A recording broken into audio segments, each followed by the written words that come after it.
Breakthrough Advertising by Eugene M. Schwartz, Forward. Welcome to the most sought-after direct marketing masterpiece. This book was recently selling for over $900 used, so I decided to reissue it. It is a real privilege to bring Gene Schwartz's advertising wisdom back into print.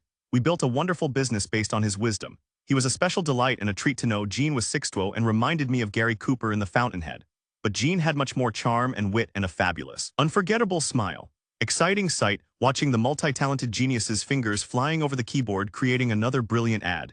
And then he'd sit back with that great smile, read it over and enjoy it more and more. Gene wrote advertising copy for the best direct marketers in America. And then he published a book in 1964 titled How to Double Your Child's Grades in School, following up with How to Double Your Power to Learn and then Breakthrough Advertising in 1966. He was very clever. He exchanged his copywriting for access to mailing list names and promoted his own books to them. But then Gene had a stroke in 1978 and he had trouble typing, for it affected his right side. But he worked and worked until he became quite proficient typing with just his left hand. My big idea, retain Gene as a business consultant instead of a copywriter to guarantee him a regular income. He became very important to us in that new role. He helped very much in the creation of the bottom line/personal concept and of our editorial style. Awesome. Then there was Gene Roman III, the scientist, always reading the leading science books and belonging to a very sophisticated group that met weekly to discuss the implications of those scientific advances on society. Finally, there was Gene Roman IV, an amazing talent as an art collector, together with his wife Barbara, a famous interior designer. They built a fabulous art collection betting on Hans Hofmann, Morris Louis, Frank Stella, Donald Judd, and Milton Avery well before anyone else had heard of them. Their first acquisition was by the color pioneer Hans Hofmann. Took me years to appreciate Hoffman's work. Barbara also helped me build an incredible collection of photographs that are now at the Art Institute of Chicago. On my first gallery tour with them, I discovered a crumpled photo by the Starn twins that had two words on it: confusion/order. That is what I'm devoted to, bringing order from confusion. So Barbara and I built a very exciting lessons in life collection. I was her first art advisory client. And it is with her generous permission that we bring Gene's classic book back into the world. Martin Edelston, founder and president. Boardroom Inc., publisher of Bottom Line/Personal, January 2004. Preface to the Boardroom edition. This book was first published in 1966, what seems to be 3 lifetimes ago. It was put out by Prentice Hall, a marvelous house. It sold only a few thousand copies. But since it was published, I have had people coming to me regularly to tell me that they directly credit reading this book with their making millions of dollars. This is amazing enough. But even more remarkable is the fact that when I look back on it, not a single one of these people was a copywriter. Here is a book that is called Breakthrough Advertising, and yet was used by men who were not in the business of advertising at all to make more money than most of us ever dream of accumulating. How did this happen? Why was a publisher, a financier, a manufacturer of novelties able to make so very much money with a book that is about putting sentences together? The financier told me that within 1 year after obtaining the book, he had raised his net worth from $100,000 to $10 million. Are the sentences contained in the pages that follow actually that powerful? Can they change the fortunes of men so radically? Are they far more universally adaptable than I had first thought? So they are no longer about advertising products, but literally about opening whole new markets for them. Therefore, 18 years later, when Boardroom Books asked me to republish this text, I had to study it again with the fresh eyes of a person who had not read it in all that time to see what was the real content of my book and its real effect on its readers. I discovered the secret, and I am using this introduction now to admit my red-faced shame. What I had thought I had written those many years ago was a book on advertising. What I actually put down on these pages was an entirely different book, on a far broader theme. There is a way to develop an entirely new market for a new or an old product. That way involves a certain number of clearly delineated steps. And in this book, one show you every single one of those steps. As you may know, all of us, no matter what official designation we give the industry we do business in, are actually on a deeper level in exactly the same profession. We are all simply creating or exploiting markets for our products. When the market is born, our business is simultaneously given birth. When it grows, so does our share of it. When it is mature, our sales charts develop their first aches and pains. And at that point, if we can develop a fresh new market for that old product, it is exactly as if we achieved the Faustian dream and enabled that product to drink from the proverbial fountain of youth. We are all primarily conceptual midwives, helping give birth to new markets for our products. All the other functions we or our business perform, the manufacturing, distribution, service, and all the rest, are simply adjuncts to this vital central process. We are, in a single phrase, market makers. We sense each new market in its turn. We test and evaluate its size and scope. We gauge its true potential financial strength, and then we focus all the people, all the money, and all the desire that makes it up on one ultimate object, our own product. Most of the time, the market exists before our product and we simply tap its present strength. But in this era of constant change, we ourselves may help give it its first viable financial form. We may sense that people want computers in their homes as well as their offices, or want to walk around all day with music plugged into their ears, or would like to spend 3 air-conditioned hours in a faraway galaxy, battling with light swords against evil and tyranny. Making a market, then, is not as I thought when I originally wrote this book, simply a matter of making an ad. It is also the making of a product, and it is the making of a conduit through which that product can be obtained by the people whom you have made desire it more than an equivalent sum of their money. This book outwardly talks about the sentences that make up the primary appeal of that product to that market, but its true and deeper message is found when it is interpreted as a market diviner and a market intensifier. In other words, its message will show you how to find your dream market and how to drive it into a national feeding frenzy. And I have also made an equally important discovery upon reviewing this book since it was first published. The examples in its pages have grown slightly older, but the principles that these examples manifest are timeless. For example, if I were writing this book today, its examples would show more appreciation of feminism, environmental awareness, health and fitness striving, even the blessed sexual revolution. They would be more open and more frank than they could have been then. All this is for the good, but this book is not about reviving today's ads but creating from scratch tomorrow's winners. This book is about avoiding the need for copying or imitating another product or advertisement. So today's examples are as outdated as those of 2 decades ago. This book is about what happens next and the fundamental rules of making a fortune out of slightly redirecting that tomorrow. You see, people don't change, only the direction of their desires do. They cannot be made to want anything, nor is it necessary to create want. All that is necessary is to be able to channel those wants into the proper products that offer legitimate satisfaction for them. It takes 10 million, 15 million, 20 million, 50 million, 150 million people to create a vast market for your goods, but it takes only one slip of paper or its recitation by a series of salesmen to direct all those millions of people to your stores or your catalogs or your wholesalers. Not one single thing has changed in that regard since I wrote this book, nor will it ever alter in the slightest. So this book is not about building better mousetraps. It is, however, about building larger mice and then building terrifying fear of them in your customers. In other words, it is about helping to shape the largest and strongest market possible and then intensifying that market's reaction to its basic need or problem, and to the exclusive solution you have to offer it. Ask Rodale Press, for whom I sold over $20 million of a single book, The Practical Encyclopedia of Natural Healing. Ask the publisher of this book, Boardroom Reports, Inc., who started out with $3,500 in total working capital and who will probably do more than $25 million in gross volume next year, with, I am proud to say, at least a little bit of assistance from me. Ask the 17 businesses I've started or helped start. 25% of just one of them was sold for close to $1 million in one day. These principles work. They discover markets, they build markets, they intensify markets, they revitalize markets, they perform in sum. The invaluable function of giving you customers for the products you want or have to sell. And that's what we all need, isn't it? Customers. This, therefore, is a book full of customers for your products. It is really nothing else. Just customers by the millions. 18 years have passed, 3 lifetimes. They've been good years and good lives. I hadn't read the book since then, but some hidden part of me had remembered it, and I think it's worth your reading now, if you agree with me. Why not write and tell me so? I have several millionaires and multimillionaires to my credit now. I'd like to make the next one you. Please help me, Gene Schwartz. Introduction. Creativity can be made to order if you follow the simple rule. If you expect a scholarly tome on advertising, stop here. I am a mail-order copywriter who makes his living by producing results in carefully measured dollars of profit from the written word. My income, my standard of living depends bluntly and directly upon my ability to sell. And I have no salesman to help me, no store reputation to help me, no point-of-purchase reminders, no discounts, and no friendly sales clerks to give my products a push. I sell or do not sell on the basis of one tool alone, my ad. Therefore, I have done a great deal of thinking and experimenting with these ads, and since I have had the good fortune to own my own mail-order firms for the last 11 years, I have had far greater freedom than most copywriters to put my ideas to a conclusive test and to see whether or not they really work. I believe, as do many other advertising men, that mail order is the greatest copywriting school in the world. In mail order, for reasons which I'll reveal later in this book, you learn techniques and approaches to copy, especially new product and new slant copy, that you learn in no other branch of this business. Some of these techniques I have never seen discussed in any other article or book on copywriting, and I think I've read most of them. I have explained these techniques in detail in the hope that they will prove as profitable to other copywriters as they've been for me. Can they be used by non-mail-order copywriters as well? Most assuredly. J.K. Lasker once said that mail order makes a copywriter, but his real payoff comes when he applies his mail order techniques to general advertising. I think that B. D&O, Ted Bates Ogilvy. Young and Rubicam and a dozen other agencies prove this every day. Therefore, I've written this book, not from the mail order perspective alone, but from the universal problem of all copywriting: how to write a headline and an ad that follows it, that will open up an entirely new market for its product.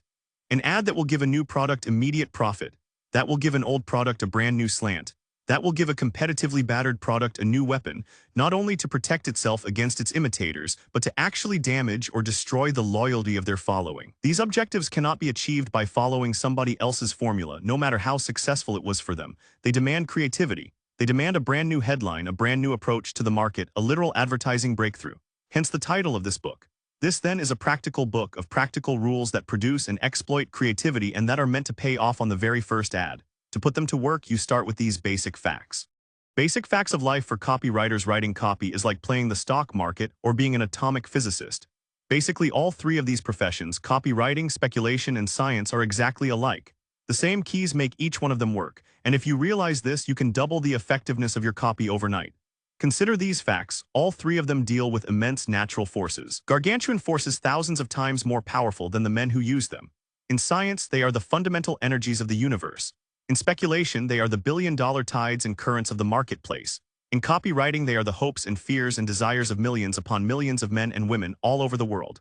The men who use these forces did not create them. They can neither turn them on nor shut them off. They can neither diminish them nor add to them, but they can harness them.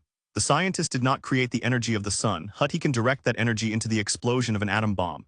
The speculator did not create the enormous growth of the electronics industry after the war, but he can ride that growth to produce a 50 times increase in his capital.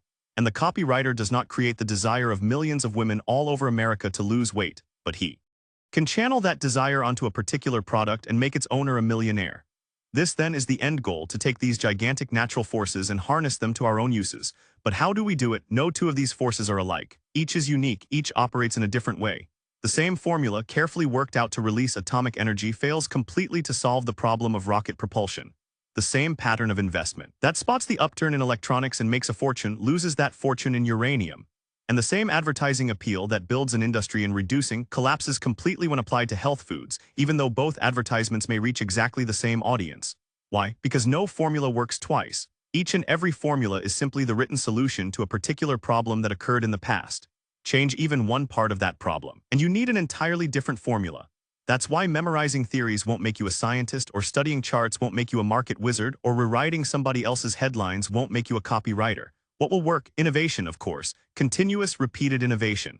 A steady stream of new ideas, fresh new solutions to new problems, created not by the impossible route of memory, but by analysis. In a world in which the rules are constantly changing, where the forces that determine the outcome are constantly shifting, where new problems are constantly being encountered every day, rules, formulas, and principles simply will not work. They are too rigid, too tightly bound to the past. They must be replaced by the only known method of dealing with the constantly new: analysis. And what is analysis? It is a series of measuring rods, checkpoints, signpost questions that show you where a particular force is going and enable you to get there first. It is a series of rough guesses based on past successes that enables you to cut through the surface of a problem to see what makes it tick. Analysis is the art of asking the right questions and letting the problem dictate the right answers. It is the technique of the breakthrough, and it can be learned just as surely as grammar, mathematics, or spelling. The first part of this book is about analysis, applied to the profession of copywriting. Its basic thesis is this: every new market, every new product, every new advertisement is a fresh new problem that never existed before on the face of this earth. Part 1: the basic strategy of persuasion, how to write a winning headline that no one has ever written before. Chapter 1: mass desire, the force that makes advertising work and how to focus it onto your product. Let's get right down to the heart of the matter. The power, the force, the overwhelming urge to own that makes advertising work comes from the market itself and not from the copy. Copy cannot create desire for product. It can only take the hopes, dreams, fears, and desires that already exist in the hearts of millions of people and focus those already existing desires onto a particular product. This is the copywriter's task, not to create this mass desire, but to channel and direct it. Actually, it would be impossible for any one advertiser to spend enough money to actually create this mass desire. He can only exploit it, and he dies when he tries to run against it. This has been shown time and time again in the automotive world, for example. In 1948, in order to display their rising standard of living, the American public decided they wanted a longer, lower, wider car. Chrysler chose to buck the trend and offered a knee-functional car with more head, leg, and shoulder room on the inside, but shorter and squatter on the outside. A multi-million-dollar campaign was prepared by one of the most creative agencies in America, but the results against the tide of mass desire were catastrophic. In 1954, cars had become universally long, and drivers were appraising each other's car in terms of horsepower. Here was the rise to dominance of a vast new public demand. The twin-H Hudson Hornet, the twin-exhaust Cadillac, the Chrysler 300, all in turn exploited this trend and rode it to gain millions of dollars in extra sales. The Ford company decided to play it down and devoted millions of advertising dollars to sell safety. Again, the advertising ran into a wall of disinterest. Results were non-existent, and the next year Ford produced and advertised the highest horsepower engines in their history, but perhaps the most painful proof was the Edsel. Here was a good car backed by a deluge of knee advertising which died trying to fight the overwhelming switch in demand to a cheap, simple, inexpensive-to-run compact car. Let me repeat, this mass desire must already be there. It must already exist. You cannot create it and you cannot fight it, but you can and must direct it, channel it, focus it onto your particular product. What is this mass desire and how is it created? We can deny this mass desire quite simply. It is the public spread of a private want. Advertising is a business of statistics. We deal with percentages of population. We address our ads to individuals, and yet the success of our advertising depends on thousands or even millions of these individuals sharing the same response to these ads. The response of wanting our product enough to pay us the price we ask for it. Before these individuals can share this buying response, they must first share the desire upon which our ad is based. Privately, each of them wants the same thing. Publicly, there are enough of them to repay us the cost of advertising, manufacturing, and selling, plus a profit. It is the moment when a private desire is shared by a statistically significant number of people, large enough to profitably repay selling these people, that a market is born. This market may consist of a desire shared by only a few thousand people, such as the urge to own knee antiques, or it may be shared by tens of millions as the desire to lose weight. But it is there, demanding to be satisfied, waiting only for the information that will direct it onto a particular product. Since these mass desires are shared by millions of people, they take years to develop and they are created by social, economic, and technological forces far greater than advertising itself can command. It is this fact, when used correctly, that gives advertising its enormous potential for profit. By simply directing this gigantic, already existing mass desire, rather than being required to create it, advertising thus commands an economic force hundreds of times more powerful than the mere number of dollars that the advertiser can spend on it. This is the amplification effect of successful advertising. The reason that $1 spent on such advertising can create $50 or even $100 in sales. But this amplification effect takes place only when advertising exploits already existing desire. When it tries to create this desire, it is no longer advertising but education. And as education, it can produce at best only $1 in sales for every dollar spent on advertising. No single advertiser can afford to educate the American public. He must rely on forces far greater than any advertising budget to build this mass desire. And then he can make those forces work for him by directing that desire onto his particular product. What are these nationwide forces that create this mass desire? There are many of them, but they fall into two general categories, each presenting its distinct problem to the copywriter. Here are these two categories with a few specific examples of each. 1. Permanent forces: mass instinct. The desire of women to be attractive, or men to be virile, or men and women both to keep their health. In this case, the instinct never fades, the desire never changes. The copywriter's problem here is not to pick out the trend, it is there for everyone to see. His job is to distinguish his product from the others that were there before it, to create a fresh appeal, to build a stronger believability, to shift desire from the fulfillment offered by one product to that offered by another. How this is done we shall see in a moment. A mass technological problem, bad television reception, or corroding automobile mufflers, or the time it takes for aspirin to bring relief, until the problem is finally solved. The customers will buy and try again. And here the copywriter has the same problem, to offer the same claim of relief as his competitors, but offer it in a new way. 2. The forces of change: the beginning, the fulfillment, and the reversal of a trend. Style. The sudden mass decision to show off a pay raise by installing a swimming pool in the backyard instead of buying a bigger car. The horsepower appeal of the 50s and its sudden subordination to gas economy. Here the copywriter is dealing with the straws in the wind that may indicate a hurricane. Here he needs sensitivity, foresight, intuition. He must be able to see and catch the rising tide when it's almost imperceptible, sense which of the several appeals that are built into his product he should stress at any particular moment, and when to shift to another, and always how to be there first. Mass education. The school primer and the movie screen. The tastes and appearances of society: women, television stars, presidential candidates, trickling down to every hamlet in America. Group pressure, backyard gossip. Community product pioneers. And equally important, the sum total of all advertising in its unconscious, unplanned and overall effect of multiplying people's dreams and desires and thus raising their standard of living. Here again the problem is timing. When does the shift become statistically significant? When do enough people make the change? When should the automotive powerhouse, for example, change its image to become the common man's gas saver? The copywriter is faced with a society containing dozens, even hundreds, of these already existing mass desires. His first job, therefore, is to detect them, inventory them, chart their force and direction. This is a study that will occupy part of every working day for the rest of his life. His second job is to harness his products onto their backs. He does this in this way. How to channel mass desire onto your particular product. The copywriter in his work uses three tools: his own knowledge of people's hopes, dreams, desires, and emotions, his client's product, and the advertising message which connects the two. The copywriter performs his work in three stages. In general, they go something like this. 1. Choose the most powerful desire that can possibly be applied to your product. Every mass desire has three vital dimensions. The first is urgency, intensity, degree of demand to be satisfied. For example, constant arthritic pains compared to a minor headache. The second dimension is staying power, degree of repetition, the inability to become satiated.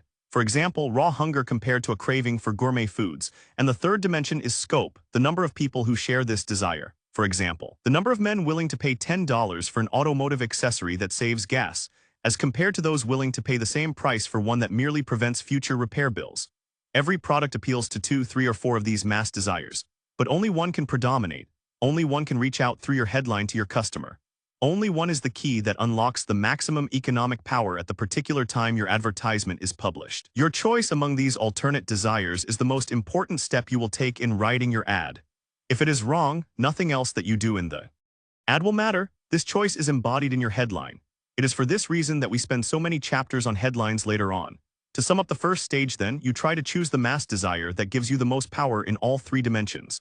You try to tap a single overwhelming desire existing today in the hearts and minds of millions of people who are actively seeking to satisfy it at this very moment. 2. Acknowledge that desire, reinforce it, and slash or offer the means to satisfy it in a single statement in the headline of your ad. This headline is the bridge between your prospect and your product. It touches your prospect at the point of awareness that he has arrived at today. If he is aware of your product and realizes that it can satisfy his desire, your headline starts with your product. If he is not aware of your product but only of the desire itself, your headline starts with the desire. And if he is not yet aware of what he really seeks but is concerned only with a general problem, your headline starts with that problem and crystallizes it into a specific need. In any case, your headline, though it may never mention your product, is the first vital step in recognizing this mass desire, justifying and intensifying it, and directing its solution along one specific path. 3. And then you take the series of performances that are built into your product, what your product does, and you show your prospect how these product performances inevitably satisfy that desire. Here's how. The analysis of your product, what it is, and what it does in reality. Every product you are given to sell is actually two products. One of them is the physical product, the steel, glass, paper, or tobacco that the manufacturer has shaped into a particular pattern of which he is justly proud. The other is the functional product, the product in action, the series of benefits that your product performs for your consumer and on the basis of which he buys your product. The physical product does not sell. People do not buy the steel in a car, the glass in a vase, the tobacco in a cigarette, or the paper in a book. The physical part of your product is of value only because it enables your product to do things for people. The important part of your product is what it does. The rest, the steel skeleton, the chrome or metal case that you actually deliver to your customer, is only your excuse for charging them your price. What they are really paying you for is what the product will do. No physical part of your product can ever become a headline. No one will buy the size of your client's plant, the weight of your client's steel, the care of your client's construction. All these facts can only be used later on to document and reinforce the primary performance that you promise your reader in your headline in the following ways: by justifying your price. This is the common sense theory that the longer the car, the more tubes in the television set, the more stitches per inch in the suit. Then the greater the number of dollars your product can command, if that product first delivers the performance that your prospect demands. By documenting the quality of your performance, tell your prospect the weight of steel in your car's door, and he's more likely to believe that your car will protect his life if he should have an accident on the highway. Tell your prospect the number of times your plant removes the impurities in your face cream, and she's more likely to believe that your cream will remove the impurities in her skin. By assuring your prospect that that performance will continue throughout the years. Ceramic mufflers mean no repair bills for the life of your car. Chemically protected paper means you can hand your prize books down to your children. Quick frozen food means you can retain taste and vitamins for months after your purchase. by sharpening the reader's mental picture of that performance. The Rolls-Royce must give you perfect riding silence because every metal part of the chassis is shielded from every other metal part by a protective coat of rubber. Helena Rubinstein's new face cream must make your skin look younger because it contains the placenta of living animals. And above all, by giving your product's claim of performance a fresh new basis for believability. This is the most important use of the physical product in ELDs where a new firm or product is attempting to invade an established mass instinct ELD. Others have made the same claim before. Your product, in order to pull sales away from them, must introduce a new mechanism that performs the claim or a new quality that assures its performance or a new freedom from old limitations that improves the performance. This is the point of difference often conceived by the copywriter and built by the manufacturer into the product at his recommendation. We shall discuss this point of difference quite thoroughly in the next few chapters. So much for the physical product. It is always subordinated to the functional product, the product in action, what the product does. It is the performance of your product, satisfying the mass desire of your market, which provides the selling power of your ad. Your first task, then, in studying your product is to list the number of different performances it contains, to group these performances against the mass desires that each of them satisfies, and then to feature the one performance that will harness the greatest sales power onto your product at that particular time. Take the automobile, for example. Every automobile offers its prospective owner several different and distinct sets of performances. It offers him transportation, the ability to carry himself, his family, his luggage, and perhaps, in the case of station wagons, his pets and his furniture from place to place. It offers him dependability, the freedom from breakdown, stalling, poor performance, repair bills, embarrassment, and inconvenience. It offers him economy, inexpensive transportation, savings in both gas and oil, freedom from repair bills seen this time from the point of view of the pocketbook, durability, high trade-in value, low insurance cost. It offers him power, number of horses at his command, take off at the lights, acceleration on hills and in traffic, top speed even if he never uses it, all adding up to a feeling of dominance on the highway. It offers him recognition, admiration, status, subtle and accepted bragging, envy, the feeling of having arrived, the oohs and ahs of his neighbors, the first ride, the very smell of a new car. It offers him value, the number of feet of steel he can command for the price, high trade-in value over the years, the fact that the car can last for 100,000 miles even if he can afford to trade it in every year. It offers him novelty, power steering V years ago, electric door locks today, three-tone paint jobs yesterday, iridescent paints now, the thrill of being the leader, the pace setter, the proven pioneer, and many more. Some of them hidden, never admitted, discovered only recently by motivation research. Dozens of different performances, built into the same product, each of them reaching out and tapping a different desire, a distinct public. And yet your ad can feature only one of these performances, can effectively tap only one mass desire at a time. Your headline is limited by physical space. You have only one glance of the reader's eye to stop him. He is preoccupied. He is not looking for your product or your message. The span of his attention will admit only one thought to penetrate his indifference during that glance. If your first thought holds him, he will read the second. If the second holds him, he will read the third. And if the third thought holds him, he will probably read through your ad. Every product gives you dozens of keys, but only one will tee the lock. Your job is to find that one dominant performance. Squeeze every drop of power out of it in your presentation, and then convince your reader that that performance and that satisfaction can come only from your product. The next 4 chapters will show you how to locate that one dominant performance and how to fashion it into your headline. Once you have written that headline, then even other performance contained in your product simply reinforces and documents that main appeal, in exactly the same way as the physical product facts listed above. Chapter 2, Your Prospect's State of Awareness, How to Capitalize on It When You Write Your Headline.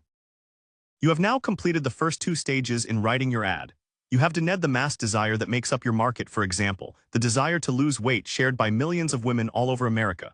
And you have selected the one performance in your product that satisfies that desire most deeply, for example, a liquid meal in a glass, delicious filling already measured for you, as easy and pleasant to drink as a chocolate malted.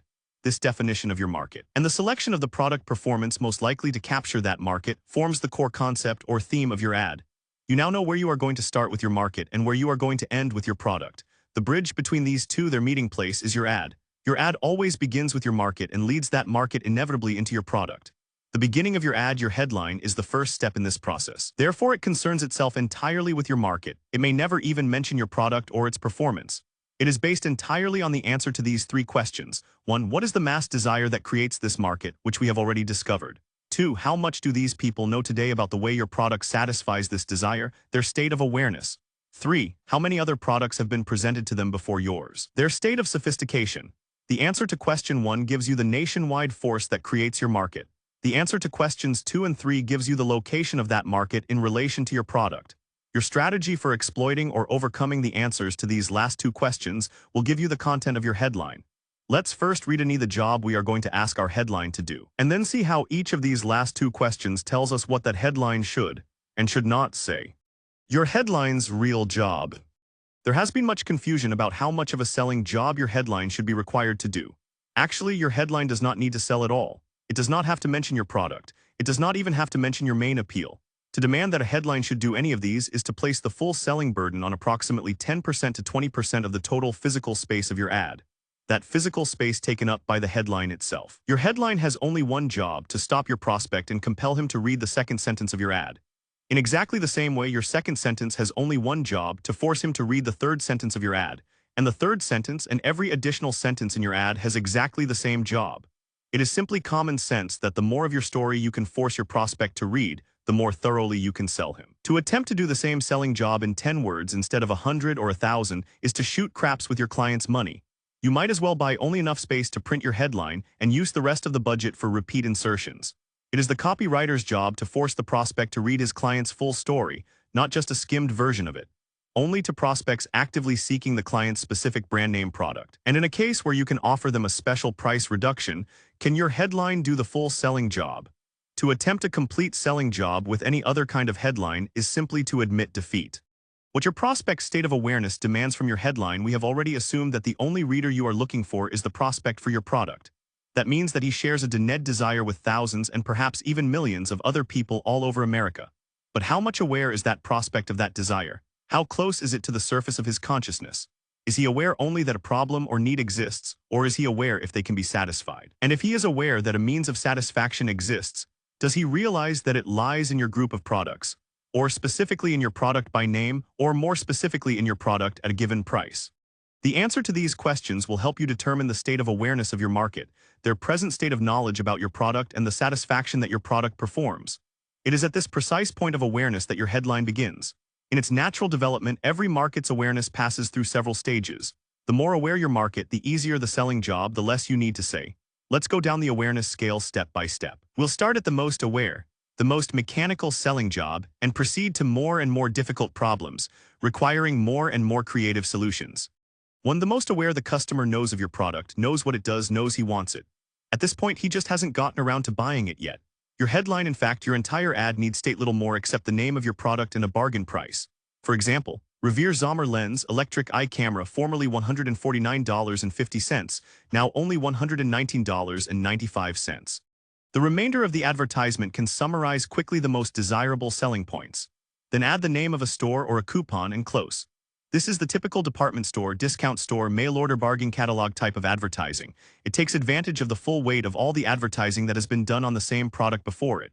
Its addition, its news, is the price or a free gift or instant delivery or proximity in the neighborhood. Its prospect is fully aware. He has all the information he needs. Here the copywriter is nothing more than the merchandise manager's phrasemaker. The price is the most important part of his headline.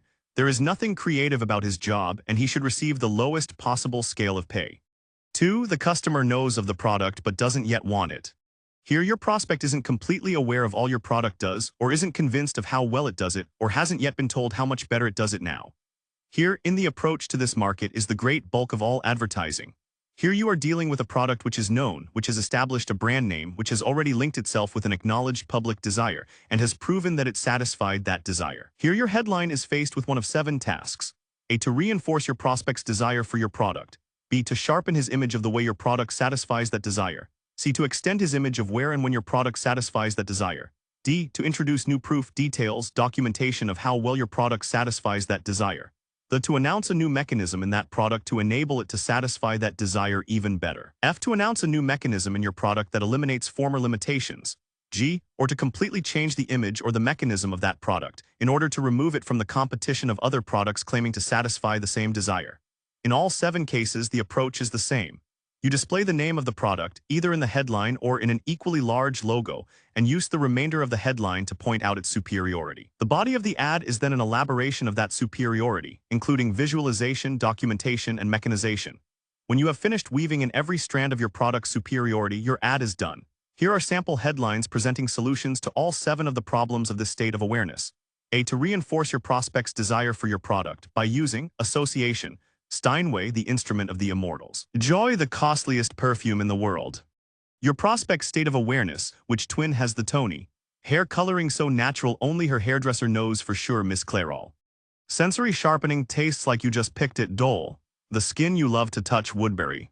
Illustration, any one of the thousands of superb pictorial ads in the food, fashion, cosmetic, jewelry, and similar industries. Perhaps best summed up by Lifesaver's classic headline, please don't lick this page. B. To sharpen your prospect's image of the way your product satisfies that desire, much like the sensory sharpening illustrated above, but concentrating here on the physical product itself or on the mechanism by which it works. At 60 miles an hour. The loudest noise in a Rolls-Royce is the electric clock. The amazing story of a Zippo that worked after being taken from the belly of a fish. C. To extend his image of where and when your product satisfies that desire. Anywhere you go. Hertz is always nearby, thirst knows no season, in a winter ad, at a time when cold drinks were only consumed during the summer, Coca-Cola. D. To introduce new proof, details, documentation of how well your product satisfies that desire. 9 out of 10 screen stars use Lux toilet soap for their priceless smooth skins. Jake LaMotta 160 lb fighter fails to flatten mono paper cup. In Boston, the #1 tea drinking city, the #1 tea is Salada. The to announce a new mechanism in that product to enable it to satisfy that desire even better. Hoover's new invention washes floors and vacuums up the scrub water. World's only dog food that makes its own gravy, Gaines Gravy Train. F. To announce a new mechanism in your product that eliminates former limitations. You breathe no dusty odors when you do it with Lewitt. A new Zenith hearing aid, inconspicuous beyond belief. G. Or to completely change the image or the mechanism of the product, in order to remove it from the competition of other products claiming to satisfy the same desire. Here we are dealing with the state of sophistication of our market, the amount of exposure they have already had to similar products. Every product during its life history encounters this problem. All of Chapter 3 will be devoted to some of the approaches to its solution. We now move on to the less aware markets, with their more difficult copy challenges and their greater demand for the unprecedented. 3. How to introduce new products. The prospect either knows or recognizes immediately that he wants what the product does, but he doesn't yet know that there is a product, your product, that will do it for him. Here the problem is twofold. First, to pinpoint the ill-ned as yet uncrystallized desire that is slowly spreading through great masses of people all over America. And second, to crystallize that desire and its solution, so sharply and so dramatically that each and every prospect will recognize it at a glance. The 3 steps in the process are simple. Name the desire and / or its solution in your headline, prove that that solution can be accomplished, and show that the mechanism of that accomplishment is contained in your product. However, starting with a market in this still amorphous state of awareness, and continuing with each of the more difficult challenges to come, the execution becomes more and more important than the mechanics. Here the copywriter contributes more and more to the value of the product in the public eye and to its total volume of sales. Here the innovator comes into play. Here the ratio of salary of copywriter to production supervisor shoots up abruptly. For this is the domain of the idea man. What are the attributes he needs? First, analysis. As a copywriter, you will find it necessary to delineate the particular market most receptive to your product, its location in relation to your product in terms of awareness and sophistication, and the driving emotional forces that have created both that market and the potential for the sales of your product within it. Second, intuition, which may be described as the ability to sense a trend at its start, gauge its force and direction, determine the precise moment when it burgeons into a profitable market. And third, verbal creativity, as discussed in the next 3 chapters, and throughout the rest of the book. The ability to give a name to the still undefined, to capture a feeling, a hope, a desire, a fear in words, to create a catchword or a slogan, to focus emotion and give it a goal. Let us see how great writers in the past have taken these amorphous desires and brought them into razor-sharp focus in a single statement in their headline: light a lucky and you'll never miss sweets that make you fat. Who else wants a whiter wash with no hard work? How to win friends and influence people. To men who want to quit work someday. When doctors feel rotten, this is what they do. Now run your car without spark plugs. Whoever heard of 17,000 blooms from a single plant? And dozens more. Here, amorphous desire has been crystallized in the headline, then sharpened and expanded in the first few paragraphs, satisfied and documented in the body of the ad, and focused inevitably on the product throughout. Sometimes the simplest statement of the desire is the best. How to win friends and influence people needs no verbal twist to increase its impact. At other times, the desire itself must be reinforced by fresh proof that it can be achieved. When doctors feel rotten, this is what they do. Or by mystery, now run your car without spark plugs. Or by wonderment, who ever heard of 17,000 blooms from a single plant? The next 2 chapters will discuss first the strategy of determining when to use a fresh approach, And second, how to sharpen that first statement of desire with verbalization. 4. How to introduce products that solve needs the prospect has, not a desire but a need. He recognizes the need immediately, but he doesn't yet realize the connection between the fulfillment of that need and your product. This is the problem-solving ad. It might be thought of as a special case of the desire ad mentioned above, since the technique of writing it is so similar. Here you start by naming the need and slash or its solution in your headline. Then dramatize the need so vividly that the prospect realizes just how badly he needs the solution. And then present your product as the inevitable solution. Again, this type of ad runs from the most naked statement of the need alone to the most complicated verbal twists to bring it to the peak of impact. To start at the beginning, the most effective possible headline for your particular problem may be as simple as this: corns. Here only the problem itself is mentioned, nothing more. Or it may be necessary to state both problem and solution immediately. Stops maddening itch. Many headlines in this category promise the removal of previously unconquerable limitations. They are especially popular in catalog selling. Let's portable transistor radios play on ordinary household current. And many combine all three elements: the problem, its solution, and the removal of the usually expected limitations. Shrinks hemorrhoids without surgery. There are headlines which promise substitutes for unpleasant or expensive tasks. Now, a ring and piston job in a tube. And there are headlines which promise to prevent a future problem before it can occur. Look, mom, no cavities. But many times the problem is not so clearly delineated, not so obviously on the surface. You may know the general area of the problem, for example, people's embarrassment at speaking poor English, but you may not be sure of which avenue is the most effective in reaching them. Here the emphasis of a single word, the emotional sharpening of an already easily identified image, provides the answer. Do you make these mistakes in English? And where the solution to the need has been promised before, where the direct statement of the solution has lost its force and freshness, then verbal twists are needed to restore that novelty. How a bald-headed barber helped save my hair. 5. How to open up a completely unaware market. And finally, the most difficult. The prospect is either not aware of his desire or his need, or he won't honestly admit it to himself without being led into it by your ad, or the need is so general and amorphous that it resists being summed up in a single headline, or it's a secret that just can't be verbalized. This is the outer reach of the awareness scale. These are the people who are still the logical prospects for your product, and yet in their own minds they are hundreds of miles away from accepting that product. It is your job to bridge that gap. Let me repeat what I said when we first began to explore these V stages of awareness. Each of these stages is separated from the others by a psychological wall. On one side of that wall is indifference, on the other, intense interest. A headline that works wonders in the first stage, for example, dial soap 9 cents a cake, will fail completely when addressed to a third stage market where your prospect doesn't even realize that soaps can be made with built-in deodorants. And a third stage headline, for example, who else wants a whiter wash with no hard work, will be old hat, no news to today's housewife who has been barraged by whiter-than-white advertising for 20 years. To sum up then, a headline which will work to a market in one stage of awareness will not work to a market in another stage of awareness. Nor will it work even to a market in which it has been successful, once that market passes on to a new stage of awareness. Most products are designed to satisfy a specific need or desire. They are born into markets that are at least the third or fourth stages of awareness. They may therefore never be faced with the problem of an unaware market. However, many products actually pass out of public awareness or out of public acceptance at some time or other during their life histories. The desire they satisfy drifts up, or other products serve it better, or they are branded old-fashioned. Again, we are dealing with a matter of statistics. When a product begins to slip, when volume falls off even though advertising budgets are increased, when the name of the product no longer sells as much, when a direct statement of the product's function no longer sells as much, when a direct statement of the desire or the need that the product fulfills no longer sells as much, then that product needs to be reborn. And its problem is the problem of opening up an unaware market. Again, this is the most difficult, the most challenging problem of all. There are few positive milestones to guide you, but fortunately there are some completely self-evident negative rules that can eliminate many blind alleys and set you face to face against your task. Planning a headline for a completely unaware or resistant market, then, is first of all a process of elimination. Here are the first paths. 1. Price means nothing to a person who does not know your product or want your product. Therefore, eliminate all mention of price or price reduction in your headline or prime display type. 2. The name of your product means nothing to a person who has never seen it before and may actually damage your ad if you have had a bad model the year before, or if it is now associated with the antiquated, the unfashionable, or the unpleasant.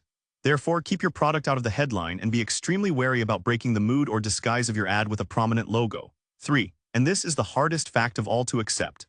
at this stage of your market. A direct statement of what your product does, what desire it satisfies, or what problem it solves simply will not work.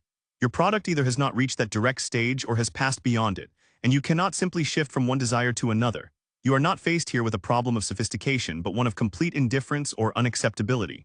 Therefore, the performance of your product and the desire it satisfies can only be brought in later. You cannot mention them in your headline, so you cannot mention price, product, function, or desire. What do you have left? Your market, of course, and the distinct possibility that by broadening your appeal beyond price, product, function, or specific desire, you can reach the maximum limits of your full potential market, consolidate splinter appeals, and increase the sales of your product at a fantastic rate. Once you have accepted the challenge of writing this kind of ad, then your product and its attributes fade into the background, and you concentrate exclusively on the state of mind of your market at this particular moment. What you are doing essentially in this fifth stage is calling your market together in the headline of your ad. You are writing an identification headline. You are selling nothing, promising nothing, satisfying nothing. Instead, you are echoing an emotion and attitude, a satisfaction that picks people out from the crowd and binds them together in a single statement. In this type of headline, you are telling them what they are. You are denying them for themselves. You are giving them the information, need and want about a problem still so vague that you are the first to put it into words. Here above all is the type of headline that never attempts to sell a product or a performance, but simply tries to sell the remainder of the ad itself, the information that follows on the page. The only function of this headline is to get the prospect to read the next paragraph, and this second paragraph pulls him into the third, and the third into the fourth, and right on down the page. Paragraph after paragraph. Meanwhile, these paragraphs are building a steady progression of logical images, from the first identification with the headline to a growing awareness of the problem or the desire to the realization that a solution is at hand, and to the inevitable focusing of that desire and that solution onto your particular product. This, then, is the general strategy of dealing with an unaware market. The application of this strategy, when all direct methods have failed, has produced hundreds of great headlines. It would be impossible to classify all of them since each solution establishes its own new pattern. However, there are definite landmarks and directions we can distinguish. Here are some of them, starting with the general principle they used, then the problem they solved, then the headline itself, and then the most important structural paragraph of body copy.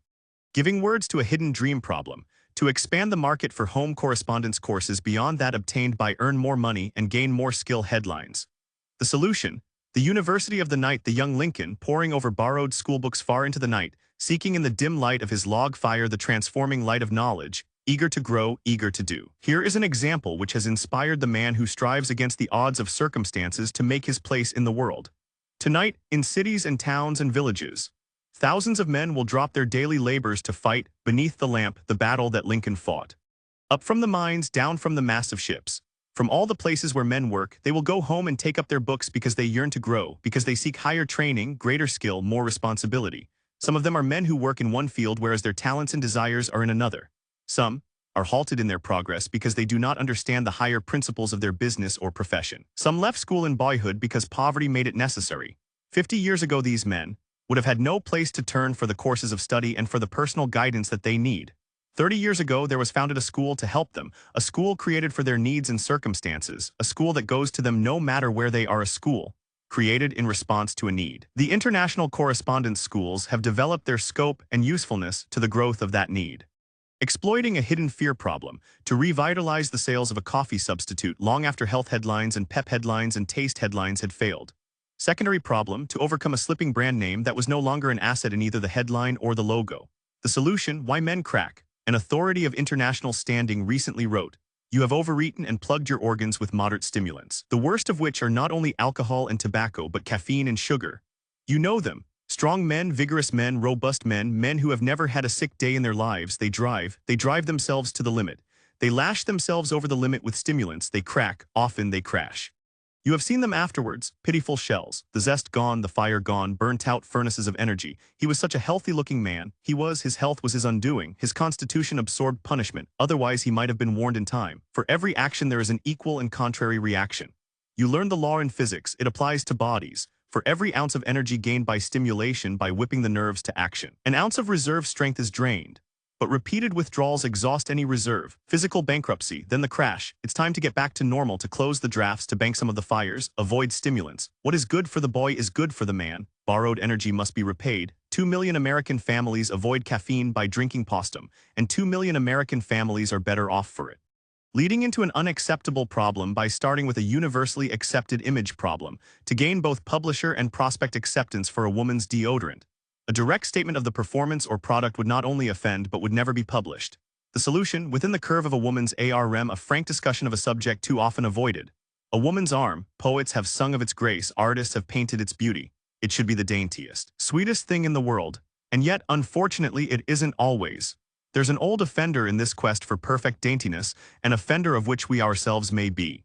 Ever so unconscious but which is just as truly present. Shall we discuss it frankly? Many a woman who says, "No, I am never annoyed by perspiration," does not know the facts. Of course, we aren't to blame because nature has made us so that the perspiration glands under the arms are more active than anywhere else. Nor are we to blame because have made normal evaporation there impossible. Would you be absolutely sure of your daintiness? It is the chemicals of the body, not uncleanliness, that cause odor. And even though there is no active perspiration, no apparent moisture, there may be under the arms an odor. Fastidious women who want to be absolutely sure of their daintiness have found that they could not trust to their own consciousness. They have felt the need of a toilet water which would ensure them against any of this kind of underarm unpleasantness, either moisture or odor. To meet this need, a physician formulated Odorono, a perfectly harmless and delightful toilet water. To project a hidden desire which cannot be put bluntly into words problem, to capitalize on research findings that smoking cigarettes gives men a feeling of virility, importance, sexual strength. Any verbal expression of these themes, however, would be instantly rejected as absurd and offensive. The solution, the Marlboro tattoo ad, with its virile men, cowboys, racing car drivers, skydivers, etc., whose appearance alone projected more of an image of raw virility than any number of words could ever convey. Using a common resentment or unvoiced protest to capture a far greater market than the direct statement of the solution of that resentment would produce problem. To sell a do-it-yourself book on television repairs. Although all owners of TV sets were the potential market, only a small fraction considered themselves interested enough or capable enough to respond to a direct promise headline. Save up to $100 a year on your TV repairs. Most were afraid they could not make the repairs themselves. Therefore, the market must be broadened to include the non-handyman owners by exploiting the existing resentment against TV service contracts. The solution: why haven't TV owners been told these facts? Was your set purchased after the spring of 1947?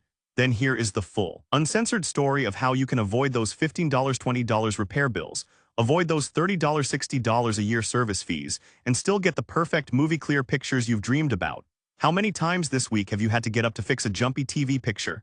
How many times have you had to put up with ghosts? 90% of these breakdowns are unnecessary. All these breakdowns may have seemed tragic to you at the moment they happened, but here is the real tragedy. Do you know that the same exact set that you now have in your front room has been playing in manufacturers' test rooms for months and playing perfectly? These sets have been subjected to breakdown tests. These sets have been tested against every conceivable type of viewing hazard.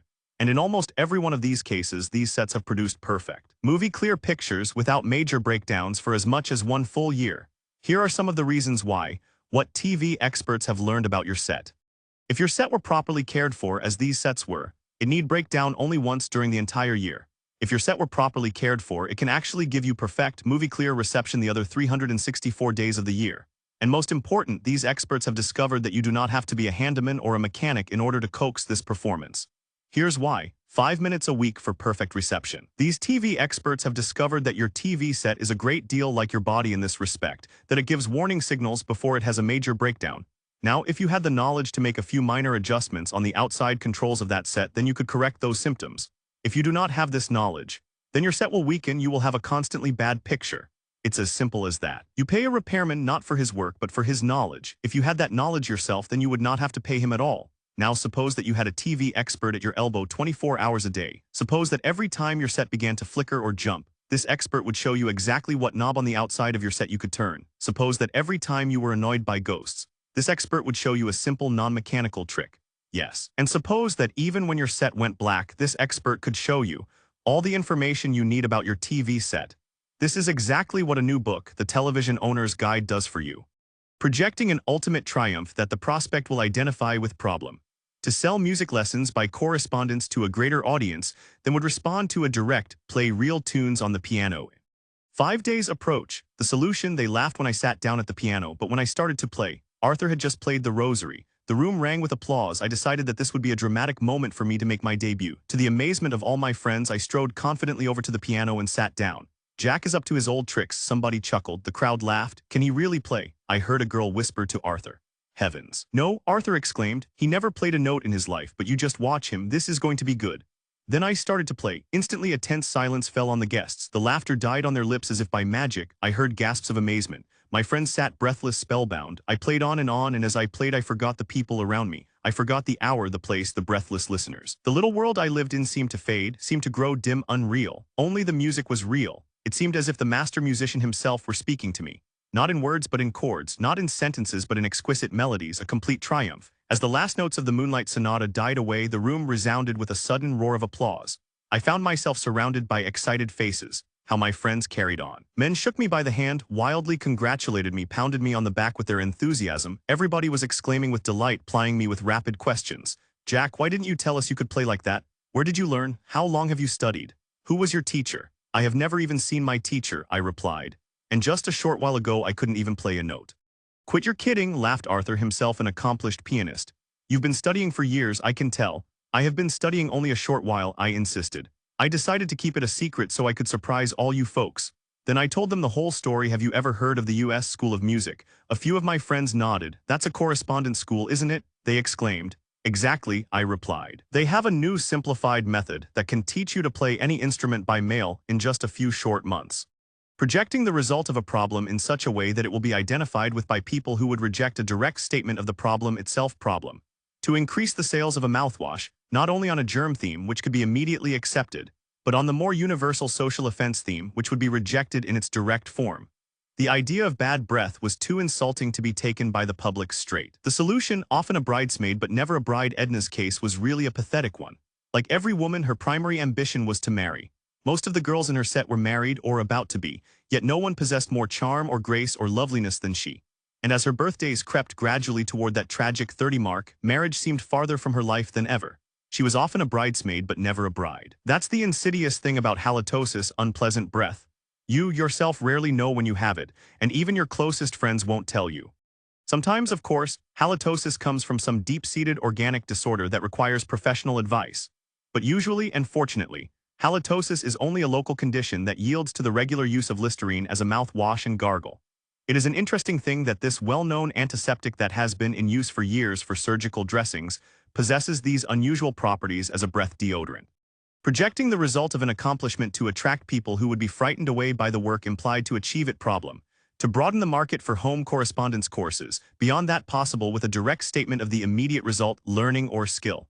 An attempt must be made to direct the prospect's mind away from effort to reward. The solution, here's an extra $50, Grace, I'm making real money now. Yes, I've been keeping it a secret until payday came. I've been promoted with an increase of $50 a month, and the first extra money is yours, just a little reward for urging me to study at home. The boss saw my spare time training has made me a valuable man to the firm, and there's more money coming soon. We're starting up Easy Street, Grace, thanks to you and the ICS. The list never ends. Every day new solutions, new patterns are being created. Wherever the direct appeal fails or loses its power, you should begin to explore a fifth stage headline. However, there are two vital points to remember in connection with this problem. First of all, this type of headline is infinitely more difficult to bring home to the target than any of the other four types. You are far more likely to miss the mark on this headline because you have far fewer guideposts to direct you. Your headline no longer refers to your product, but it must therefore refer even more strongly to your market. It cannot simply be a startler or an attention getter or humorous or cute, nor can it mask the fact that it has no headline behind a pretty picture. Most copywriters use a fifth stage problem to write an empty headline and are therefore simply wasting their clients' money. Because it is so easy to wander off into an irrelevant headline, keep this one cardinal rule in mind. Your prospect must identify with your headline before he can buy from it. It must be his headline, his problem, his state of mind at that particular moment. It must pick out the product's logical prospects and reject as many people as it attracts. And if it is an effective headline and it works, then it too will become outdated as your market moves on to a new stage of awareness. And you will be presented with another problem, just as challenging and just as rewarding as the one you have solved before. You never step in the same river twice. No market ever stands still. A final word on style in advertising copy: markets change, desires change, fashions change, and so do the acceptable styles of advertisements change. Certain advertising styles, the form your advertising message takes, grow tired with time, then stale, then actually laughable. At the turn of the century, effective ads were written in verse. 20 years later, no one would believe them. In the 1920s, most of the great ads were narrative stories, either first-person confessions or third-person revelations or comic strips dramatizations. Today, everything but the comic strip is gone and we see less and less of it every year. When a new style is born, people believe it and it reinforces the message it is carrying. When that same style grows trite, people cannot see the message for the advertisement. We'll explore this subject further in the chapters discussing mood and disguise in writing advertisements. Meanwhile, one more note here. In effective advertising, though styles may change, strategy does not. If you will study the piano and bridesmaid ads in this chapter, you will notice this, that while the narrative style of both is now old hat, you can still respond to their power. Both tap desires that still exist, though now perhaps directed toward different products and different problems. And both evoke those desires, and channel those desires so effectively that if they were rewritten in today's idiom and applied to different products, they still might sell millions of dollars worth of goods today. Chapter 3: The Sophistication of Your Market. How many products have been there before you? As we mentioned before in Chapter 2, there are 3 questions you must answer before you can determine what goes into your headline. These are: 1. What is the mass desire that motivates your market? 2. How much does your market know about your product, their state of awareness? 3. How many similar products have they been told about before, their state of sophistication? This third question is the most easily answered. A few hours research should give you samples of every competing ad in the ELD, if there are any. If you are first in your market, if there are not, if you are the first in your particular market with your particular product, then you are dealing with prospects that have no sophistication about your product at all. In other words, they have never received any information about such a product before. Once you get them interested, they are likely to become much more enthusiastic, believe much more of what you have to say, and buy that much more readily. Remember, your story is brand new to them. This, of course, is the dream of every manufacturer and every copywriter, to be first, and it happens quite often today. Sometimes because of a technological breakthrough creating a new product, women's hairsprays, or a radically better product, long-playing records, or a familiar product at an explosively low price, the Model T Ford. And sometimes such a brand new market is created by the insight of an advertising man dealing with an already established product. In this case, the ad man visualizes the application of the product to an entirely different market, the switch, in the 20s of Ovaltine from an aid for insomnia to a bodybuilder for skinny children. Or he reaches that market through a hitherto untapped medium, Revlon's fabulous results from sponsorship of the $64,000 question in the early days of TV. Or he discovers a previously unnoticed performance of his product that carries it completely beyond the limits of its old market, Lifebuoy's discovery that people would accept its strong medicinal odor as a cure for perspiration odor, and their subsequent christening of that odor with the catchword B. O. When such a golden opportunity to be first presents itself, you are probably dealing with a market in its 3rd or 4th stage of awareness. Your prospects know that they would like what your product does, or they would like to get rid of the problem your product solves if it were only possible.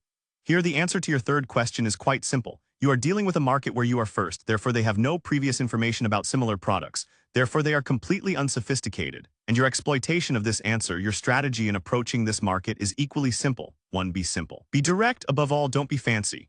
Name either the need or the claim in your headline, nothing more. Dramatize that claim in your copy, make it as powerful as possible, and then bring in your product and prove that it works. Nothing more, because nothing more is needed. To illustrate, let's look at one of the most profitable, insatiable, constantly renewing, and therefore overworked ELDs in marketing history, the reducing ELD. No one knows who was the first man to stumble on the reducing ELD, though it's fairly certain that he must have become a millionaire. But all he had to say in his headline was a simple statement of the direct desire of millions of women. Now, lose ugly fat. As he started to clean up, others inevitably followed. But by this time, the reducing ELD had already been tapped. Advertisements had been run. The direct claim had been made. Mere repetition would no longer be enough. In other words, the reducing market was now in its 2nd stage of sophistication. A new approach was necessary. The strategy had to be changed to this. If you're second, do this. If you're second and the direct claim is still working, then copy that successful claim but enlarge on it. Drive it to the absolute limit. Outbid your competition. For example, here are 2 successful headlines in the now Ursula competitive reducing ELD that did just that. They have both been pushed to the outer limits of both legality and believability, but they both worked. Lose up to 47 pounds in 4 weeks or receive $40 back. I am 61 pounds lighter, never a hungry minute. In most ELDs, this enlarged claim technique reaches the outer limits in successive stages. Sometimes the completion of this process takes years. In the home garden ELD, as another example, an advertiser brought out a floribunda rose, using this headline with startling success. Pick 25 to 50, 100 roses from this one magnificent plant. It worked, and so some years later, a special variety of cushion mum swept the country with this headline. 600 mums from a single bush. And 1 year later, this headline carried the process to what are probably the absolute limits of Mother Nature. Who ever heard of 17,000 blooms from a single plant? As simple as this evolution looks, it produces results. It provided a tremendous lift to car sales in the 1950s when 50 more horsepower was added to the advertisements every year. It was climaxed in the Chrysler 300, a car named after its horsepower rating and pegged just at the limit of believability, practicality, and the inevitable public reaction. For the reaction will come. Toward the end, the process disintegrates. The successful claim is overworked. Enlargement piles on enlargement. New competitors enter the eld, each trying to promise more. Headlines double and triple in size. Words begin to lose their meaning, whiter than whites appear. The prospect becomes confused, then skeptical. Believability is shattered, claims are automatically discounted 50% by their readers, more promise is poured in to compensate. The government begins to investigate, and the sales curve begins to turn down. The third stage of sophistication. At this point, your market has entered into its third stage of sophistication. Your prospects have now heard all the claims, all the extremes. Perhaps they have even bought one or two competitive products. Every time they open a newspaper, another similar headline screams out at them. How are they to distinguish one product from the mass? How do you break through to reach them? One factor is vital here. That is the restorative power of the market you are dealing with. It may be a market based on a constantly recurring mass instinct, such as reducing.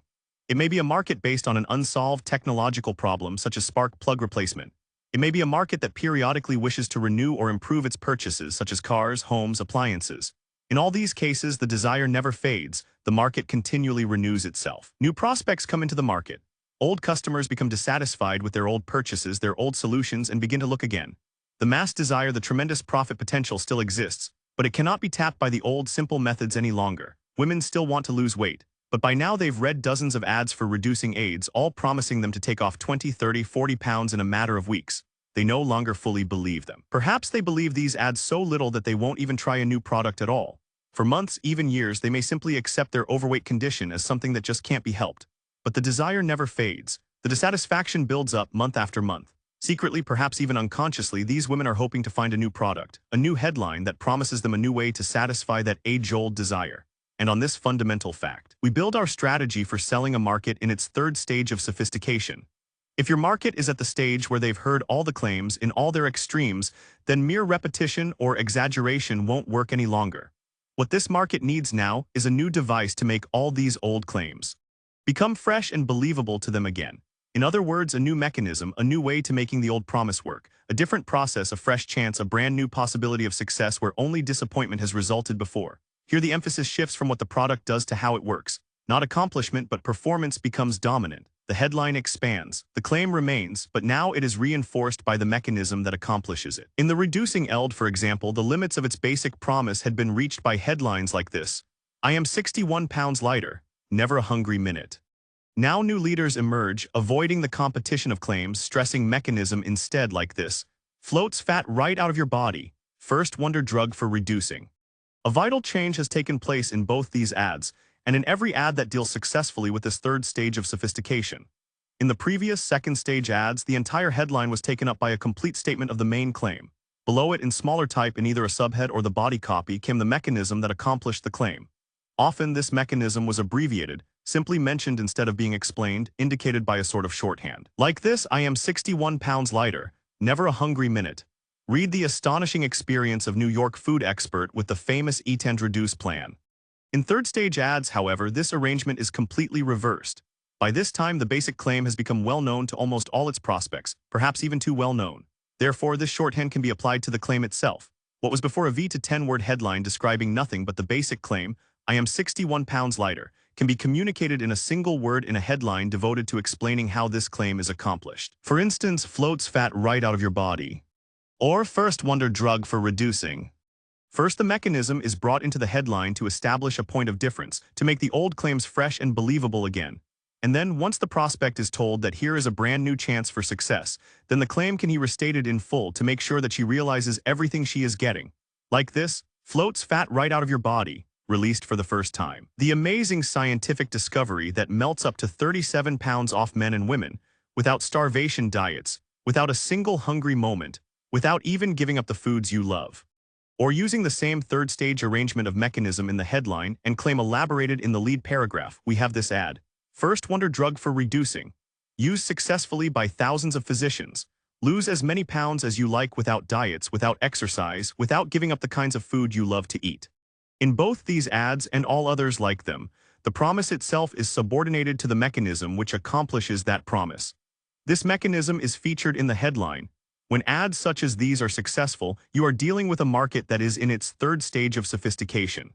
The fourth stage, but you are still in a competitive market, and such ads give only a temporary advantage. Such ads presenting a new promise begin a new trend. Within a few months, the third stage of sophistication passes into a fourth stage, a new stage of elaboration and enlargement. But this time, the elaboration is concentrated on the mechanism rather than on the promise, like this. First, no diet reducing wonder drug. This fourth stage strategy can be summarized like this. If a competitor has just introduced a new mechanism to achieve the same claim as that performed by your product, and that new mechanism announcement is producing sales, then you counter in this way. Simply elaborate or enlarge upon the successful mechanism. Make it easier, quicker, surer, allow it to solve more of the problem, overcome old limitations, promise extra benefits. You are beginning a stage of embellishment similar to the second stage of sophistication described above. The same strategy will be effective here, but unfortunately so will the same limitations. The fourth stage of sophistication, like the second stage which it resembles, eventually pushes itself out of the realm of believability. At this point, further elaborations become ineffective. You are then faced with two alternatives. First, discovering a new, acceptable mechanism to make the promise fresh and believable again. But remember, the mechanism you use must not only be new and legitimate, but it must be accepted as believable and significant by your market. Each third and fourth stage ad that precedes you makes this problem of acceptance more and more difficult. Eventually, of course, no new mechanism will gain acceptance. The market will have grown tired of your promises and the mechanisms by which they are accomplished. Your prospects will have been glutted by advertising. You will have reached the fifth stage of sophistication, the most difficult, where the eld is said to be exhausted, where competitors are dropping out of the market en masse. How to revive a dead product in this final stage of sophistication? Your market no longer believes in your advertising, and therefore no longer wishes to be aware of your product. In many ways, therefore, this fifth stage of sophistication corresponds to the fifth stage of awareness discussed in Chapter 2. The problems are the same. The strategy is the same. The emphasis shifts from the promise and the mechanism which accomplishes it to identification with the prospect himself. You are dealing here with the problem of bringing your prospect into your ad, not through desire, but through identification. See Chapter 8. An outstanding example of a product which had lost its market because of such a fifth stage of sophistication, and then gained it back by a brilliant use of the identification headline, is the Postum ad discussed in Chapter 2, and its headline, Why Men Crack. Let's look at an industry that went through all 5 stages of sophistication, but perhaps the classic example of an industry which encountered all V stages of sophistication and overcame them is the cigarette industry.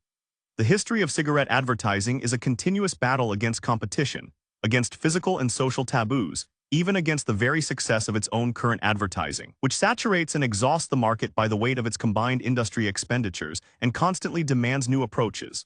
Let's briefly examine the main current of cigarette advertising first, the progression from the first to the fifth stages of sophistication, and then discuss some of the side problems it encountered. In the first stage of sophistication, when the market was new, cigarette advertising featured taste, enjoyment, pleasure in the headline, I'd walk a mile for a camel, Chesterfield they satisfy. This raw promise of enjoyment gradually became elaborated and embellished to push it to the limits of believability. In this second stage, since you cannot measure the pleasure a cigarette gives you, the promise growth took the form of broader and broader comparisons. Light up a lucky, and you won't miss the sweets that make you fat. But without measurement, the limits of enlargement are soon reached. So third stage strategy began to be employed, a continuous stream of brilliant new mechanisms. Lucky's they're toasted. Pall Mall's greater length filters the smoke further. Camels protect your T-zone. And as each of these mechanisms was accepted by the buying public, the originator's competitors adopted the mechanism and began to elaborate on it, initiating the fourth stage. Philip Morris, all the harshness baked out. Chesterfield, regular and king-sized too. 9 out of 10 doctors prefer Lucky's. But eventually the mechanisms lost their potency, and the government ruled out the health claims. And in the early 50s, the industry faced a fifth stage market. But a new marketing tool, motivation research, had shown them how to reach this market without mechanisms or claims, without even headlines, simply by projecting strong visual identifications with the virility that the public had accepted in a cigarette. For example, any of the Marlboro Virile Men ads, or their imitations in Chesterfield or Camel ads. Thus we have the full spectrum of sophistication confronting an industry. But cigarette advertisers also encountered 2 critical side problems. The first offered them the opportunity of doubling their market. The second of retaining that huge market in the face of the most adverse publicity. The first challenge occurred immediately following the First World War. By this time, the old coffin nails taboo had been forgotten for men. But there still remained the equally great potential market of women smokers, if smoking could be made respectable for women. The trend was definitely in that direction. The urge, the curiosity existed in millions of women in all social classes. Some respectable women were actually daring to smoke in public. But the trend, left by itself, would take years to develop. An advertisement had to be created to accelerate that trend, to make smoking for women not only acceptable but desirable, to channel the vast movement toward liberation and equality of the 20s as the driving force to open up this huge new market. But such an advertisement could never come right out and suggest that women smoke. It could not even show a woman smoking. Such an advertisement was definitely a fifth stage problem, a problem. Identification. And it was solved by linking a man and woman in their most appealing connection in love with a smoking situation. The ad showed a young couple sitting together on a beach on a moonlit night. He is just lighting up a cigarette. The first puffs of smoke are just drifting into the moonlight. She has her face turned toward his and her words make up the entire headline, and except for the logo, the entire ad, blow some my way. Nothing more needed to be said. A vast new market opened up with 4 words. The second challenge occurred 30 years later. This was the cancer of the late 50s, which continues into today. It resulted in 4 reactions. First, there were cigarette holders, water pipes, ceramic filters, etc., none of which succeeded in establishing a national market since they represented too much inconvenience, too blatant an admission that the purchaser was worried about his smoking. Secondly, the scare produced a determined effort in the industry itself to conduct its own research, to counteract or correct such claims. Third, it produced a temporary drop in cigarette sales. And fourth, it opened up a vast new market for an already existing product, the filter cigarette, aided by the industry itself, which wisely gambled that smokers would not move out of cigarettes but simply into a different kind of cigarette. Filter cigarettes had always existed as a small specialty market, but now they were expanded into a mass market. Millions of new prospects who had never before even considered filter cigarettes now sought out information about them, asked to be told which one to buy, and a new market opened up. And it started to retrace the same stages of sophistication as its parent market had passed through 50 years before. First stage, Kent's micronite filter traps tars before they reach your lips. Second stage, 20,000 filter traps in Viceroy. Third stage, Parliament, the most important one, 4-inch in smoking today, no filter feedback. Fourth stage, Terraton dual filter for double the pleasure. And the fifth stage, in an industry-wide stroke of genius, right back to the flavor again. Winston tastes good like a cigarette should. It's what's up front that counts. L&M has found the secret that unlocks the flavor. And so it goes, in industry after industry, the same life cycle for each market, the same deadly challenges, the same willingness to adapt rather than perish.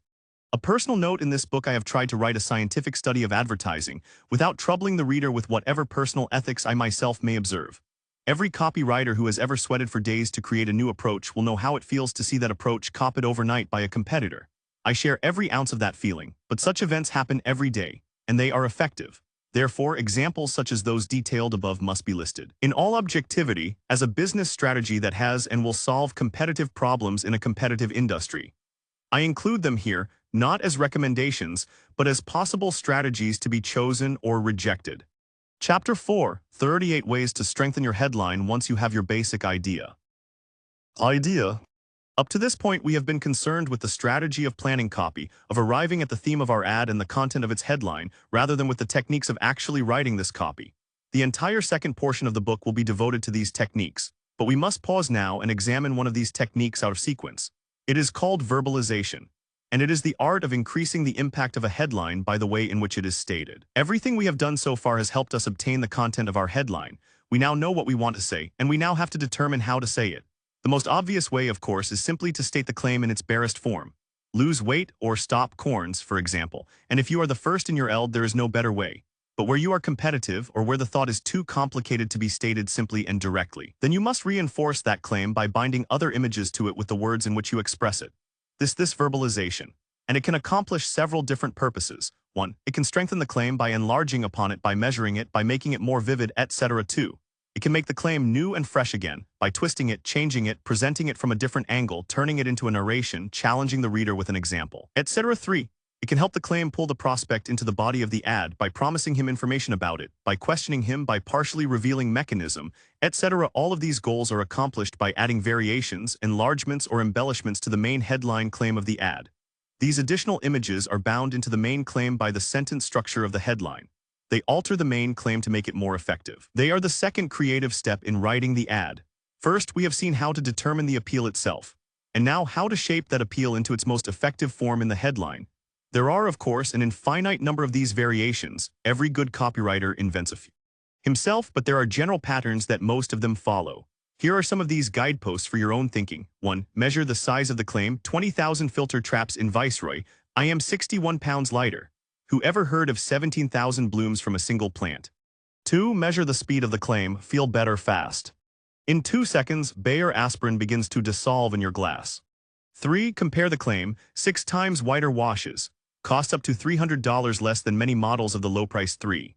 4. Metaphorize the claim. Banishes corns. Melts away ugly fat. 5. Sensitize the claim by making the prospect feel, smell, touch, see, or hear it. Tastes like you just picked it. The skin you love to touch. 6. Demonstrate the claim by showing a prime example. Jake LaMotta, 160-pound fighter, fails to flatten mono paper cup. At 60 miles an hour, the loudest noise in this Rolls-Royce is the electric clock. 7. Dramatize the claim or its result. Here's an extra $50, Grace. I'm making big money now. They laughed when I sat down at the piano, but when I started to play. 8. State the claim as a paradox. How a bald-headed barber saved my hair. Beat the races by picking losers. 9. Remove limitations from the claim. Shrinks hemorrhoids without surgery. You breathe no dusty odors when you do IT with Lewitt. 10. Associate the claim with values or people with whom the prospect wishes to be identified. Mickey Mantle says, camels never bother my throat. 9 out of 10 decorators use one-to-weave carpets for long life at low cost. 11. Show how much work in detail the claim does. Now, relief from all 5 acid-caused stomach troubles in seconds. Relieves congestion in all 7 nasal passages instantly. 12. State the claim as a question. Who else wants a whiter wash with no hard work? Could you use $25 a week extra income? 13. Offer information about how to accomplish the claim. How to win friends and influence people. Here's what to do to get rid of pimples fast. 14. Tie authority into the claim. Boss Mechanic shows how to avoid engine repair bills.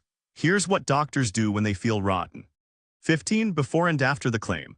Before codeine, a child got over a cold after 5 days of aching, sneezing, wheezing, dripping, suffering, coughing, crying, gagging, spitting. With codeine, a child gets over a cold in 5 days. 16. Stress the newness of the claim. Announcing guided missile spark plugs. Now chrome plate without heat, electricity, machinery. 17. Stress the exclusivity of the claim. Hours alone. Persian Lamb Originals, $389.40. Only Gleam has GL70 to keep teeth clean all day long with one brushing. 18. Turn the claim into a challenge for the reader. Which twin has the Tony, and which has the $15 permanent? Does she or doesn't she? Hair coloring so natural only her hairdresser knows for sure. 19. State the claim as a case history quotation. Look, mom, no cavities. Would you believe it, I have a cold. 20. Condense the claim. Interchange your product and the product it replaces. Now, a ring and piston job in a tube. Pour yourself a new engine. 21. Symbolize the claim. Replace the direct statement or measurement of the claim with a parallel reality. Starting next Tuesday, the Atlantic Ocean becomes only 1/5 as long. 22. Connect the mechanism to the claim in the headline. Floats fat right out of your body, feeds waste gas fumes back into your engine. 23. Startle the reader by contradicting the way he thinks the mechanism should work. Hit hell out of the ball with your right hand, says Tommy Armour. 24. Connect the need and the claim in the headline. There is only one solution to an advertising problem. Find the man. 25. Offer information in the ad itself. Why men crack. What everybody ought to know about this stock and bond business. 26. Turn the claim or the need into a case history. Aunt Meg who never married. Again she orders, a chicken salad please. 27. Give a name to the problem or need. When you're weary with daytime fatigue, take Alka-Seltzer. 28. Warn the reader about possible pitfalls if he doesn't use the product. Don't invest 1 cent of your hard-earned money until you check this guide. 29. Emphasize the claim by its phraseology, by breaking it into 2 sentences or repeating it or a part of it. A man you can lean on, that's Cloperman. Nobody but nobody undersells gimbals. 30. Show how easy the claim is to accomplish by imposing a universally overcome limitation. If you can count to 11, you can increase your speed and skill at numbers. 31. State the difference in the headline. The difference in premium gasolines is right in the additives. 32. Surprise your reader into realizing that former limitations have now been overcome. See what happens when you crush a Hartmann DC-8. Nothing. 33. Address the people who can't buy your product. If you've already taken your vacation, don't read this. It'll break your heart. 34. Address your prospect directly, to the man who will settle for nothing less than the presidency of his firm. 35. Dramatize how hard it was to produce the claim. When Jens finished designing this candle holder, we had to invent a whole new kind of candle. 36. Accuse the claim of being too good. Is it immoral to make money this easily? 37. Challenge the prospect's present limiting beliefs. You are twice as smart as you think. 38. Turn the claim into a question and answer. You don't know what's under the hood and you couldn't care less as long as your car runs smoothly. Who should you see if it doesn't? Someone who cares, United Delco. And so on, an infinite number of variations. Try to create your own tomorrow. Chapter 5, Summary, The Art of Creative Planning, How to Make an Idea Grow. Now let's look at a few special headline problems and then sum up. The 3 levels of creativity. Something should be said here about the various approaches copywriters use to dig up a new headline. As far as I can tell, there are 3 of them. The first, the shallowest and the most widespread and ineffective, is the word substitute technique. Here the copywriter consults a list of proven and successful headlines. He then pulls out the original product name and substitutes his own, or his own product's performance, etc. He usually comes up with something like this. I'd walk a mile for a cup of blank coffee. Why haven't boat owners been told these facts? Floats ugly pimples right out of your skin. If these ads are copied from a similar product in the same market at the same time, then their chance of success is good, especially if they embellish the promise in any way. But if the product or the market or the timing is different, then the chances of success diminish proportionately.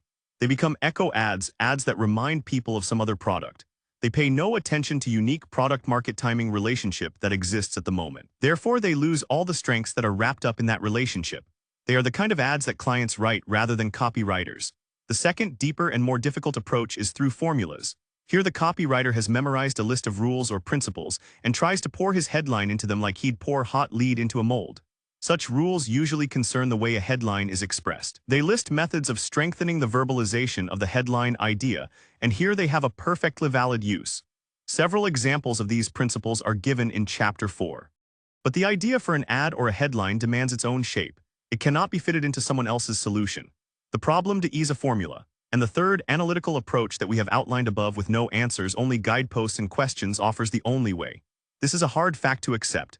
It means that a solution which has cost you days and weeks of painful effort and which has done its job perfectly can be used only once. It means that there are no creative shortcuts, that the effort must be duplicated with each individual ad. But fortunately, the techniques of probing can be learned and perfected, intuition can be sharpened, a sensitivity can be developed for picking out the vital fact from a maze of information. And of course, abandoning this effort leads to a reality which is even harsher. Many copywriters grow old or tired or afraid. They stop searching for the unique solution in every problem. From this moment on, they begin to copy instead of create, and most pathetic of all, many begin to copy themselves. The more successful the copywriter, the greater the temptation to find his new headline in his old less. But it won't work. Copying can be done by any cub. All this process does is bring talent down to the level of left cabinet mediocrity. The true copywriter must argue with success. He must push on past it every time he faces a new product. In advertising, as well as in science and in art, the solution to the unique lies only in itself. On motivation research and its relation to the copywriter, as we have repeated throughout this first part of the book, the copywriter's primary job is to know his market. Many times, he has to know more about that market than the market knows about itself. Before Mr. Motivation Research, he did this mostly by personal digging, reading, talking, and guessing. With Mr., he has some pretty professional guessers working with him, and they have the equipment to prove their guesses far more easily and inexpensively than writing a campaign and testing it. The copywriter can use Mr. in 2 ways. It can be a tremendous source of information to him. Information about the most powerful needs and desires of his market, desires that may be hidden, verbally unacceptable, or completely unknown. It shows him the strength of those desires, their drift and momentum, the taboos that accompany them and limit their expression. It helps him locate splits in his market, gauge their points of difference, design pinpoint appeals for each of them. And it feeds back to him early reactions to his own phraseology, to test his own worry points in the ad, to enable him to shift emphasis and even to emerge with a completely new idea. All well and good. But a motivation research finding is not a headline, nor even the central theme of an ad, nor will it ever be. Like any other fact, it is a direction. First, it tells you where not to go to avoid wasting your time, and then it indicates the general area of your solution. But the transformation of those facts into an idea and the expression of that idea in the strongest possible form still requires as much creative talent as any other starting point. the source of an idea, no matter how profound, is still only the beginning. The copywriter has to take it from there. The second great service that Mr. can perform for the copywriter is that of testing his own hunches, in answering the questions he uncovers in dealing with his market over a period of time. For purposes of simplicity, we have dealt with advertising strategy as though it always consisted of writing a single ad rather than a continuous campaign. By limiting ourselves in this way, we have been able to deal with each of the phases of such a campaign as though it were a separate and distinct problem, requiring a separate and distinct advertisement to solve it. In doing this, we have emphasized that a breakthrough can occur at any stage of a campaign, and that the same breakthrough techniques can be used to produce the germ idea for the entire campaign that follows. In reality, however, the copywriter usually works on a given product or in a given market area for long periods of time. During that time, he will write many ads on this same subject, and during that time he will engage in a kind of discourse with his market, in which he feeds that market ideas and it feeds back to him reactions to those ideas. During this massive conversation, if he is sensitive, the copywriter will pick up a continuous O of the most vital information. Some of this information will be actual trends and preferences, which can be immediately translated into new ads. But much more of it will be in negative form, failures, roadblocks, limitations to the response from his ads. And only the statistical measurements of these limitations will be shown, not their causes. The copywriter will want to know why they occur, and in asking why, he will give birth to questions like these. What causes one woman to make most of her clothes at home and another woman to use her sewing machine only for minor repairs? How can we convince more people that it's safe to buy through mail order? Why will men instantly buy an automatic potato peeler and women send it right back to the store again?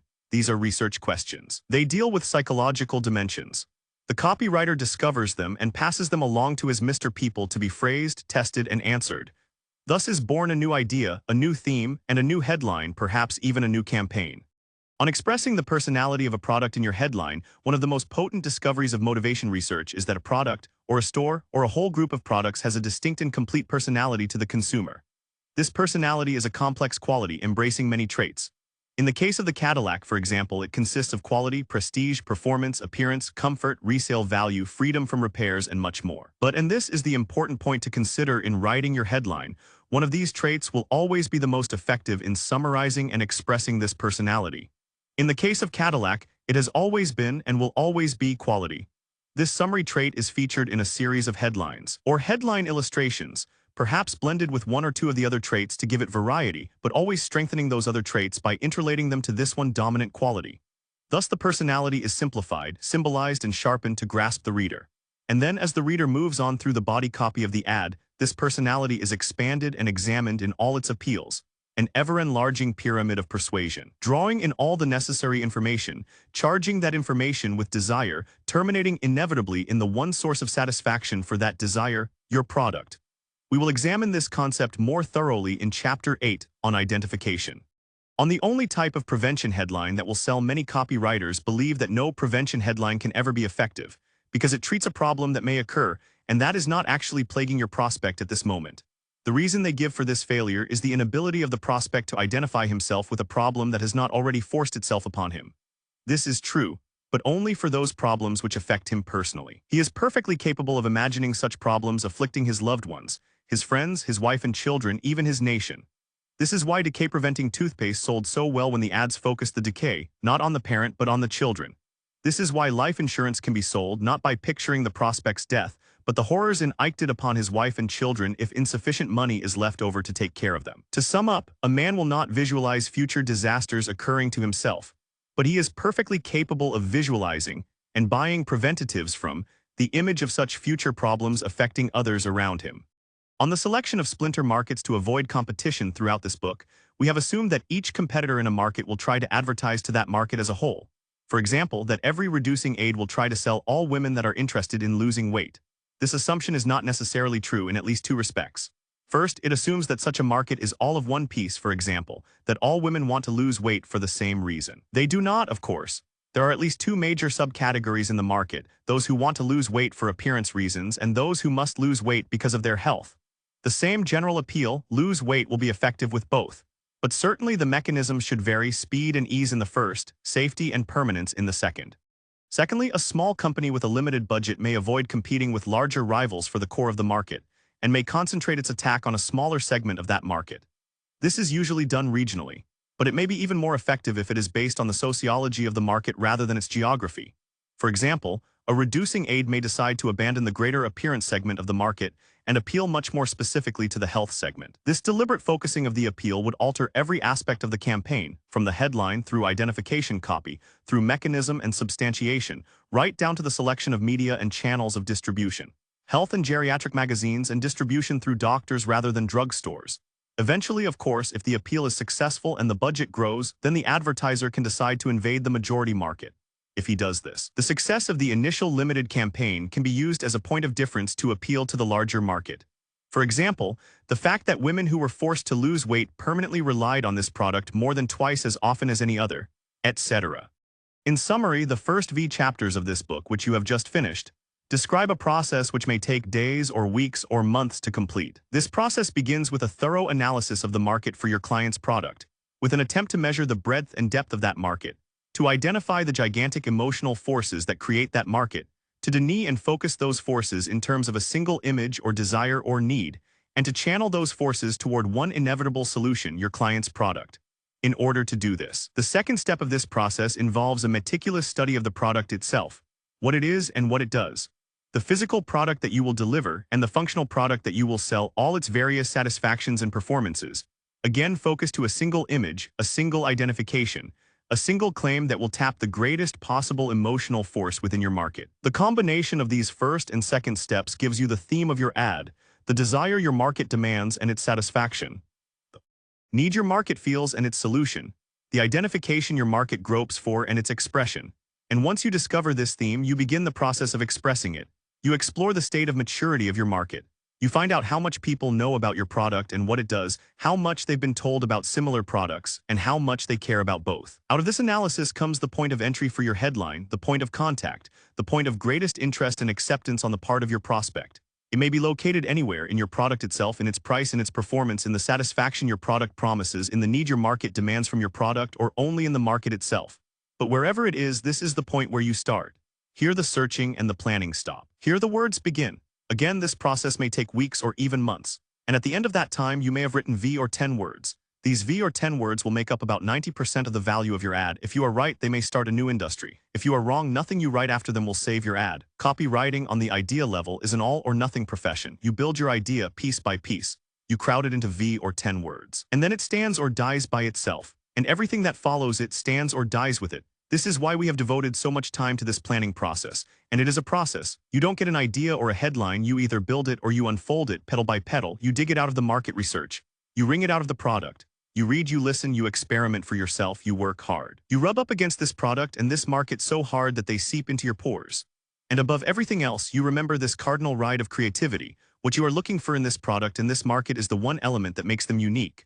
The idea you want, the headline you want, the breakthrough you want are all wrapped up inside that product and that market, nowhere else. And no outside ride, no outside formula will give them to you. You are facing a product-market timing relationship that never happened before. It is unique. And the solution you need is just as unique. What this first part of the book has tried to give you is not molds, but compasses. Not formulas to copy word by word or rules to rigidly follow, but rather guideposts to set your thinking in the right direction. Specifically and technically, these guideposts fall into two classes. The first are analytical procedures. Their purpose is to break down a complicated problem into its parts, to examine those parts one by one, to find out which is the most important and to start your solution from there. Once you have done this, you then begin to build up your solution to its greatest power. You do this by removing limiting factors and by adding everything you can find that will strengthen your idea. If we wrote literature instead of advertising, these two processes would be called conception and execution. In copywriting, we say that we get the main theme for our ad and then we put it into a headline. And when you have finished, you have V or 10 words. If they are the right words, they will be immensely valuable, but they still will be only the start. They are the end of one road and the beginning of another. They are the invitation to your ad, the hand you extend to your prospect for your product. Your job is now to make that introduction worthwhile for both parties. In the remainder of the book, we shall discuss the techniques of writing the body copy of your ad. These techniques are directed toward one end, building conviction, not only instilling the desire for your product, but actually strengthening that desire with the belief that that product will do what the prospect wants. We now turn to this process of building your ad so that your ad builds conviction. Part 2, the 7 basic techniques of breakthrough advertising, how to write body copy as strong as your headline, Chapter 6. Inside your prospect's mind, what makes people read, want, believe. You have now built your headline. You now have a means of stopping your prospect, of bringing to a momentary halt all the diverse activities of his mind, of focusing his attention, at least for a moment, on a single thought. This is the job that you have designed your headline to do, not to sell or identify your product or even mention the need or desire that your product satisfies, but simply and solely to ag down your prospect and get him to read your first paragraph. From that moment on, your body copy does the selling. It does this by altering your prospect's vision of reality. It creates a new world for your prospect, a world in which your product emerges as the fulfillment of the dominant desire that caused this man to respond to your headline. To create this world, your copy must expand or alter one or more of the three dimensions of his already existing mental world. This is the task of the remainder of your ad. Your copy must be long enough to accomplish this change, and the length of your ad will depend on three factors. First, how much copy you need to build his desire for that product, and everything that product can do for him to its greatest possible strength. Second, how much additional copy you need to make him feel both comfortable and complimented by that product, to enable him to visualize that product as a part of the life structure that he has built and is building for himself. And finally, how much additional copy you need to make him believe what you have said, to compensate for his already existing prejudices and beliefs. The answers to these three questions determine not only the length of your ad, but also its structure, its development, its style, and its pace.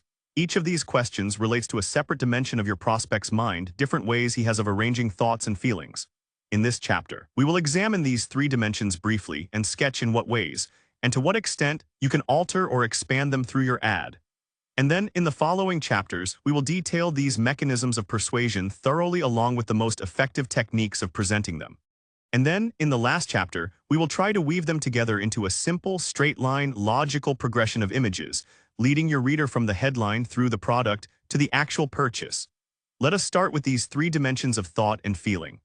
1. Desires. These are the wants, needs, cravings, thirsts, hungers, lusts, etc. that drive your prospect through life. They are physical, such as the desire to be thin or strong or healthy or free from acne, corns, bad breath, or what have you. They are material, such as the desire to possess money or a big car or a beautiful dress. They are sensual, such as the thirst for a cold glass of beer or the need for a tired body to stretch out on a soft bed. They have, of course, tremendous driving power, and they already exist. You cannot create them, diminish them, or battle them. But you can expand them, sharpen them, channel them, and give them a goal. And this is your primary task as a copywriter. Your first task, and in some ads your only task, is to make your prospect want, to sharpen his desire, to picture every moment of its fulfillment, to let him see it, feel it, touch it, sit in it, listen to his friends rave about it, to make him visualize the wonderful new world your product offers him so strongly that he practically lives in it, and then to offer him that product. The method of doing this, intensification, will be discussed in the next chapter. 2. Identifications. These are the roles your prospect wants to play in life, and the personality traits he wants your product to help him build or project. These longings for identification, longings for a sharply defined personality, longings for social status are of course not material or physical or sensual at all. They complement and intensify the physical desires, add another dimension to them by making each purchase serve a double duty. Thus, not only does a woman buy a low-calorie food to become thin, but in so doing she also builds again a radiant, attractive, youthful personality. And not only does a man buy a car for the power, speed, and transportation it will give him, but equally as much for the projection of prestige, success, and ready cash to burn that this purchase communicates to his neighbors. Call them what you will, goals, hopes, dreams, ambitions, envies, admirations, fantasies, or objectives. These subtle, symbolic, never openly spoken projections of our own self-images are immensely powerful sales forces. Your task is to put them directly behind your product, to make him feel the prestigious and select group he joins when he becomes a user of that product, to picture for him the people who live in your product's world today. 3. Beliefs. These are the opinions, attitudes, prejudices, fragments of knowledge, and conceptions of reality that your prospect lives by. This is the world of emotionalized reason that he inhabits, the way he accepts or rejects facts and builds up his universe, the types of thinking he uses to arrive at decisions, the ideas and values which give him comfort and which he believes are permanent and true. These ideas may be shallow or profound, valid or false, perfectly logical or mere wishful thinking. But it is not advertising's mission to argue with them, and no one advertiser can change them. Advertising is not education. It does not have society as its sponsor, nor does it have the years of time that are given to education to produce results. Advertising, like science, must accept reality as it exists, not as it might wish it to exist. Only then can it alter reality, not by smashing into it head-on, but by exploiting its tendencies and giving direction to its energies. Believing is a process of fitting new facts into certain established patterns of thought and conviction. People believe in certain ways. These beliefs form a filter through which your product information must pass or be rejected. And their already established patterns of reasoning create habit channels along which your copy must build its conviction or die. You start with these beliefs as a base. You build up from them by using his kind of logic, not your own, to prove that your product satisfies his desires, to prove that your product works, to prove that his kind of people rely on your product, to prove that no other product satisfies his needs as well. The mechanisms for doing this are shown in chapters 9 and 10. There you have them: desires, identifications, beliefs, each of them composed of equal parts of emotion and thought, the three dimensions of your prospect's mind, the raw materials with which you will work.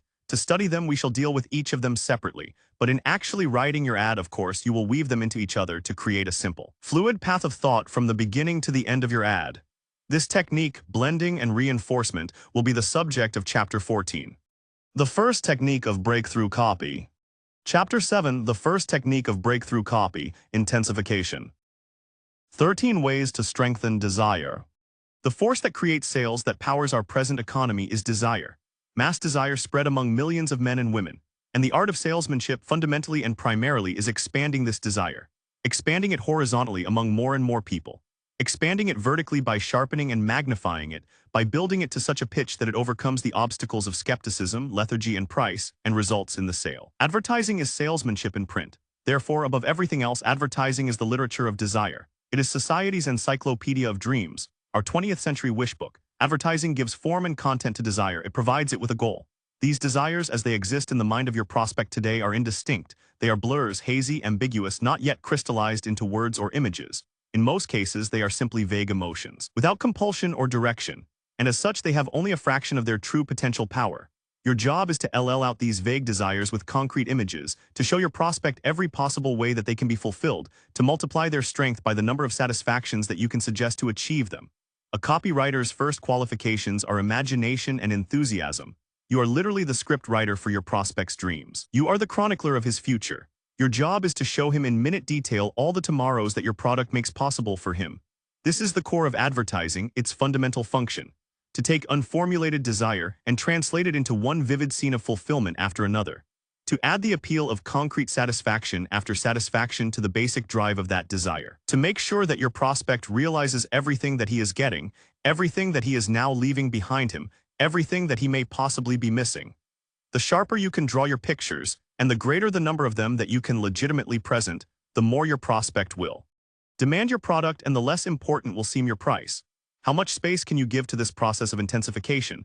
This depends on two factors: the amount of space allotted to you for the entire ad and the number of ways you can present your images without giving the feeling of repetition or boredom. First of all, different media demand different treatments. For example, catalogs, small space newspaper and magazine advertising. Radio and television strictly limit the number of words given to you to draw your images. To tee your message into their structures, you must use either or both of two techniques. The first is compression, the boiling down of projections and images into a few keywords. And the second is the campaign, the repetition of these keywords over and over again, along with a progression of embellishments and differentiations through an entire series of advertisements. We shall see how this is done in detail at the end of this chapter.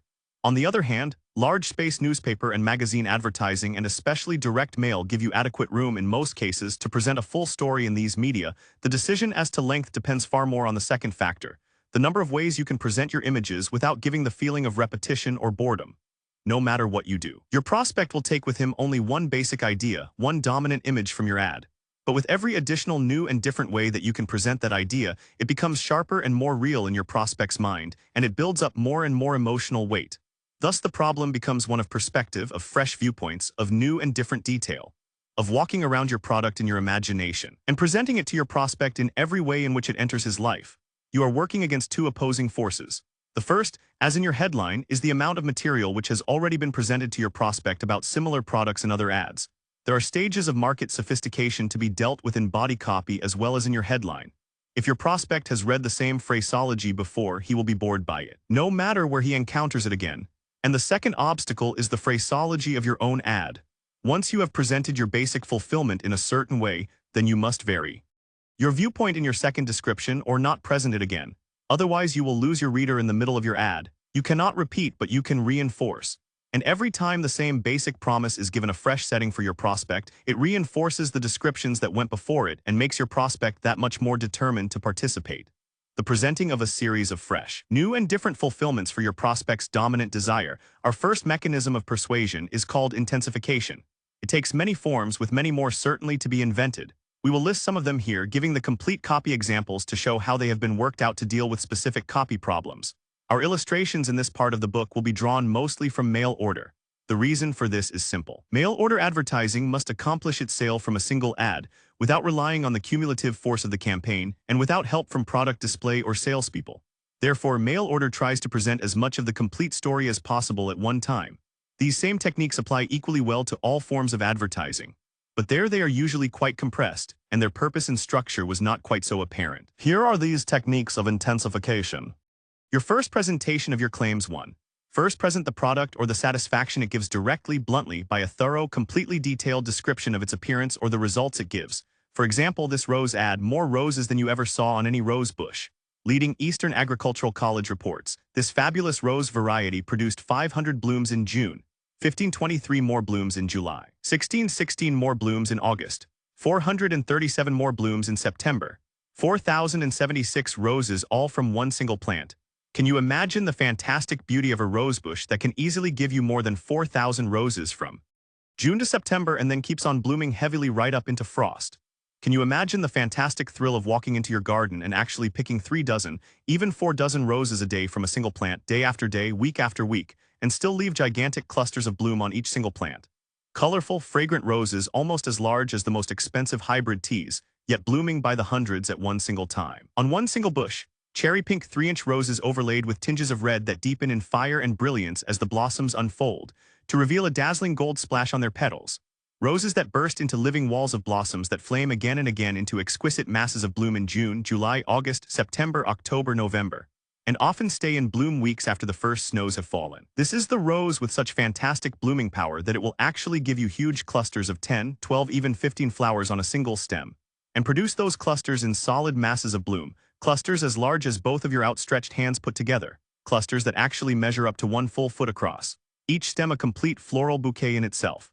That gives you an average of more than 50 NEW roses day after day, week after week, for 8, 9, even 10 weeks in a row during the hot dog days of summer. Enough roses to fill every room in your house with color and fragrance all summer long.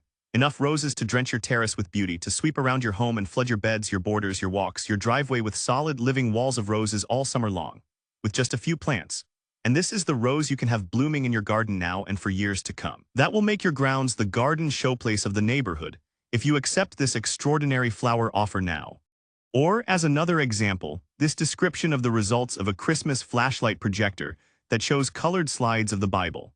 You take out the amazing invention we send you, you simply switch it on, and suddenly every person in the room draws in his breath in excitement and admiration. For there before you on that living room wall, projected 4 feet wide by 3 feet tall, is one of the most beautiful pictures you have ever seen.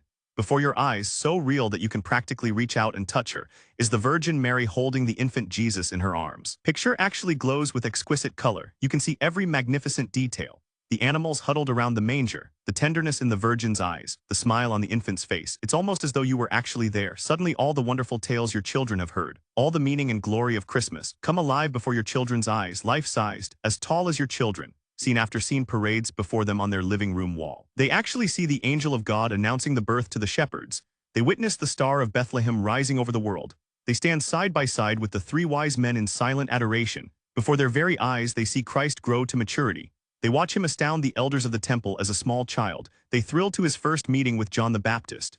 They are present at the Sermon on the Mount. They witness each of the miracles, see with their own eyes Jesus calming the storm, teaching Peter to walk on the water, raising Lazarus from the dead. Can there be any more thrilling experience? Suddenly every sermon they have ever heard, every book they have ever read, every prayer they have ever learned takes on new meaning and beauty for them.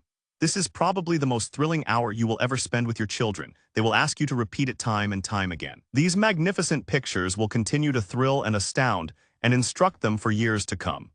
Or, as another example, this description of the outward appearance of a giant flying plastic model jet. Yes, just imagine the expression on your children's faces when they walk into your living room just 1 week from today and suddenly see this magnificent model airplane standing in front of them on the living room table.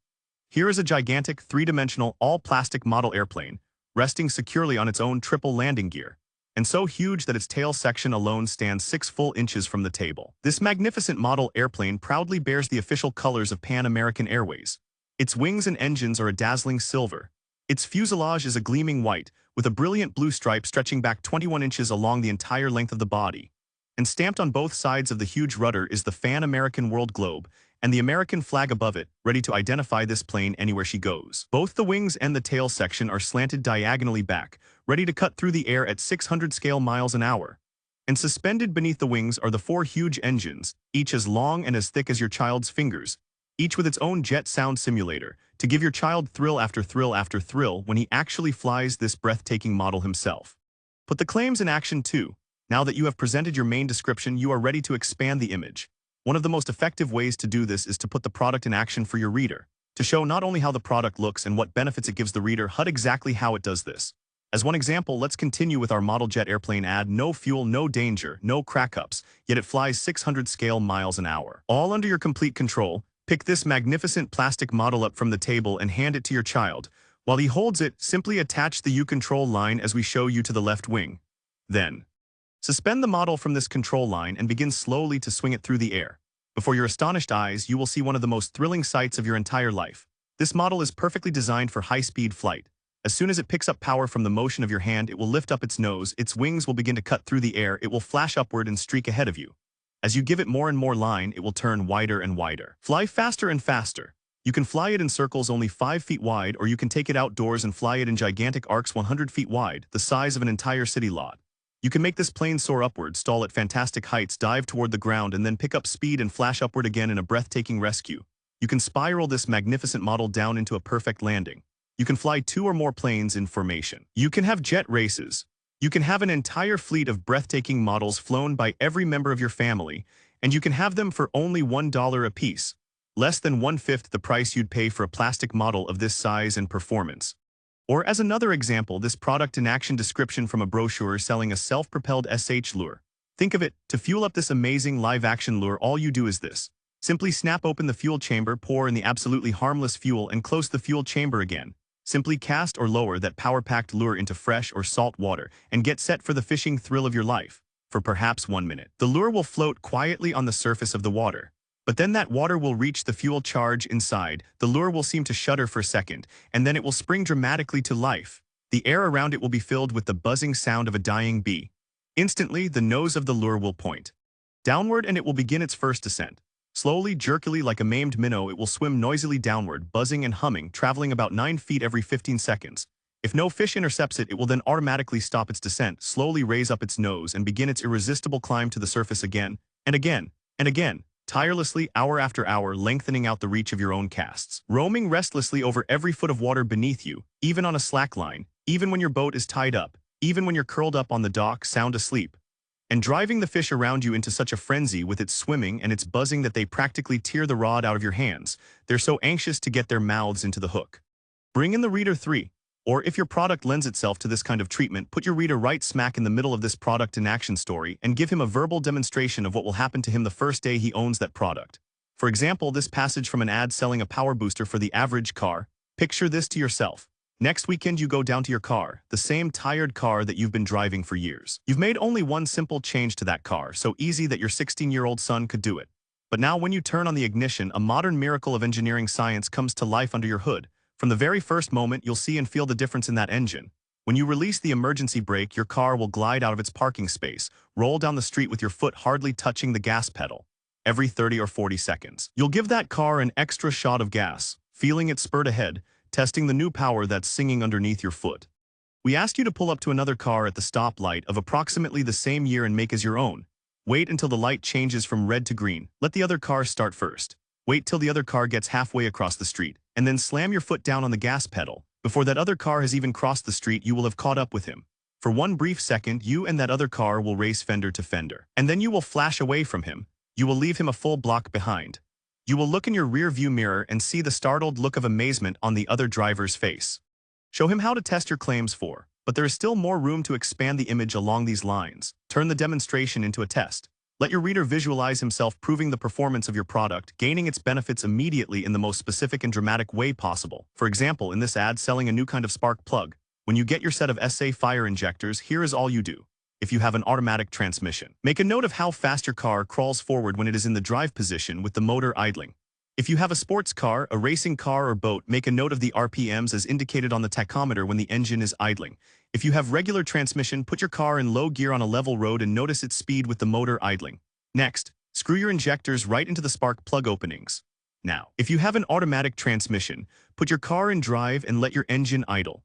If your car stood still with spark plugs, it will now move forward at from 4 to 6 miles an hour. That means that the amount of gas that just kept your engine turning over will now carry you up to 6 miles at no cost to you. If you have a racing or sports car or a boat with a tachometer, your RPMs will increase up to 200 more at idling and up to 300 more at high speeds. If you have regular transmission, in low gear with your motor idling, your car will move forward 4 to 6 miles per hour faster. In other words, no matter what you drive, here is absolute proof that you can go further, faster, and cheaper. Or as another example, this demonstration test from an ad selling a memory course with the headline, "Give me one evening and I'll give you a push-button memory." Take this book and turn to page 39. Read 8 short pages, no more, and then put down the book. Review in your own mind the one simple secret I've shown you, and then get ready to test your new automatic memory. What you are going to do in that very first evening is this, without referring to the book. You are going to sit down and you are going to write, not 5, not 10, but 20 important facts that you have never been able to memorize before. If you are a businessman, they may be customers' orders that you have received. If you are a salesman, they may be 20 different products in your line. If you are a housewife, in any case, you are simply going to glance over that list again for a few moments. You are going to perform a simple mental trick on each one of these facts that will burn that fact into your mind permanently and automatically, and then you are going to put that list away. And the next morning, you are going to amaze your friends and family. When you go down to business, you will attend to every one of those orders automatically without referring to your memo pad. Yes, and you'll amaze your friends by remembering every product in your line, backwards and forwards, in the exact order that you memorized them. You'll keep every single appointment on time because one appointment will automatically flash into your mind after another, at the precise moment you need them, exactly as though you pushed a mental button. All this in a single evening. Stretch out your benefits in time 5.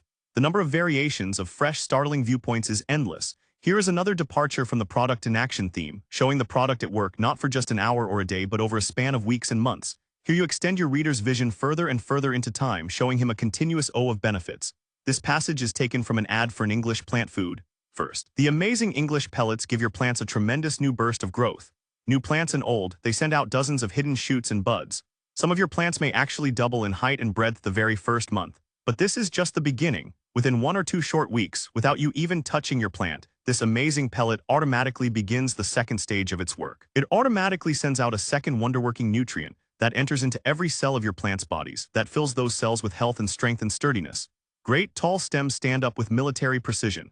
Giant buds begin to swell with vigor and vitality. Even tired old shrubs and trees that you had almost given up for lost begin to straighten out, fatten up, send out the young green growth that you had never hoped to see again. And then, the most remarkable part of all, just as these fantastically beautiful plants have reached their full glorious height and strength, at that moment these tiny English pellets automatically liberate still a third wonder-working ingredient. And when that third precious ingredient reaches those buds, then that very morning you will open the door to your house and you will be blinded by the explosion of color that greets you in your garden. You will see rose bushes weighted down with masses of blossoms, of a richness and perfume and color you have never imagined before. You will see dahlias and asters and gladiolas so massive, so exquisite, so breathtakingly beautiful that you can hardly believe that they are the same plants that you put in the ground. And when your neighbors begin to pour into your yard, when you watch them bend and touch these flowers to see if they are real, then you will know a feeling of garden accomplishment and pride that you never dreamed of before. Bring in an audience 6. At the end of this passage, other actors besides the reader are brought into the scene. Each one of them, each group of them, provides a fresh new perspective through which your reader can view the product. Seen through their eyes, experienced through their actions and reactions, the product performances become new, vivid, and completely different again.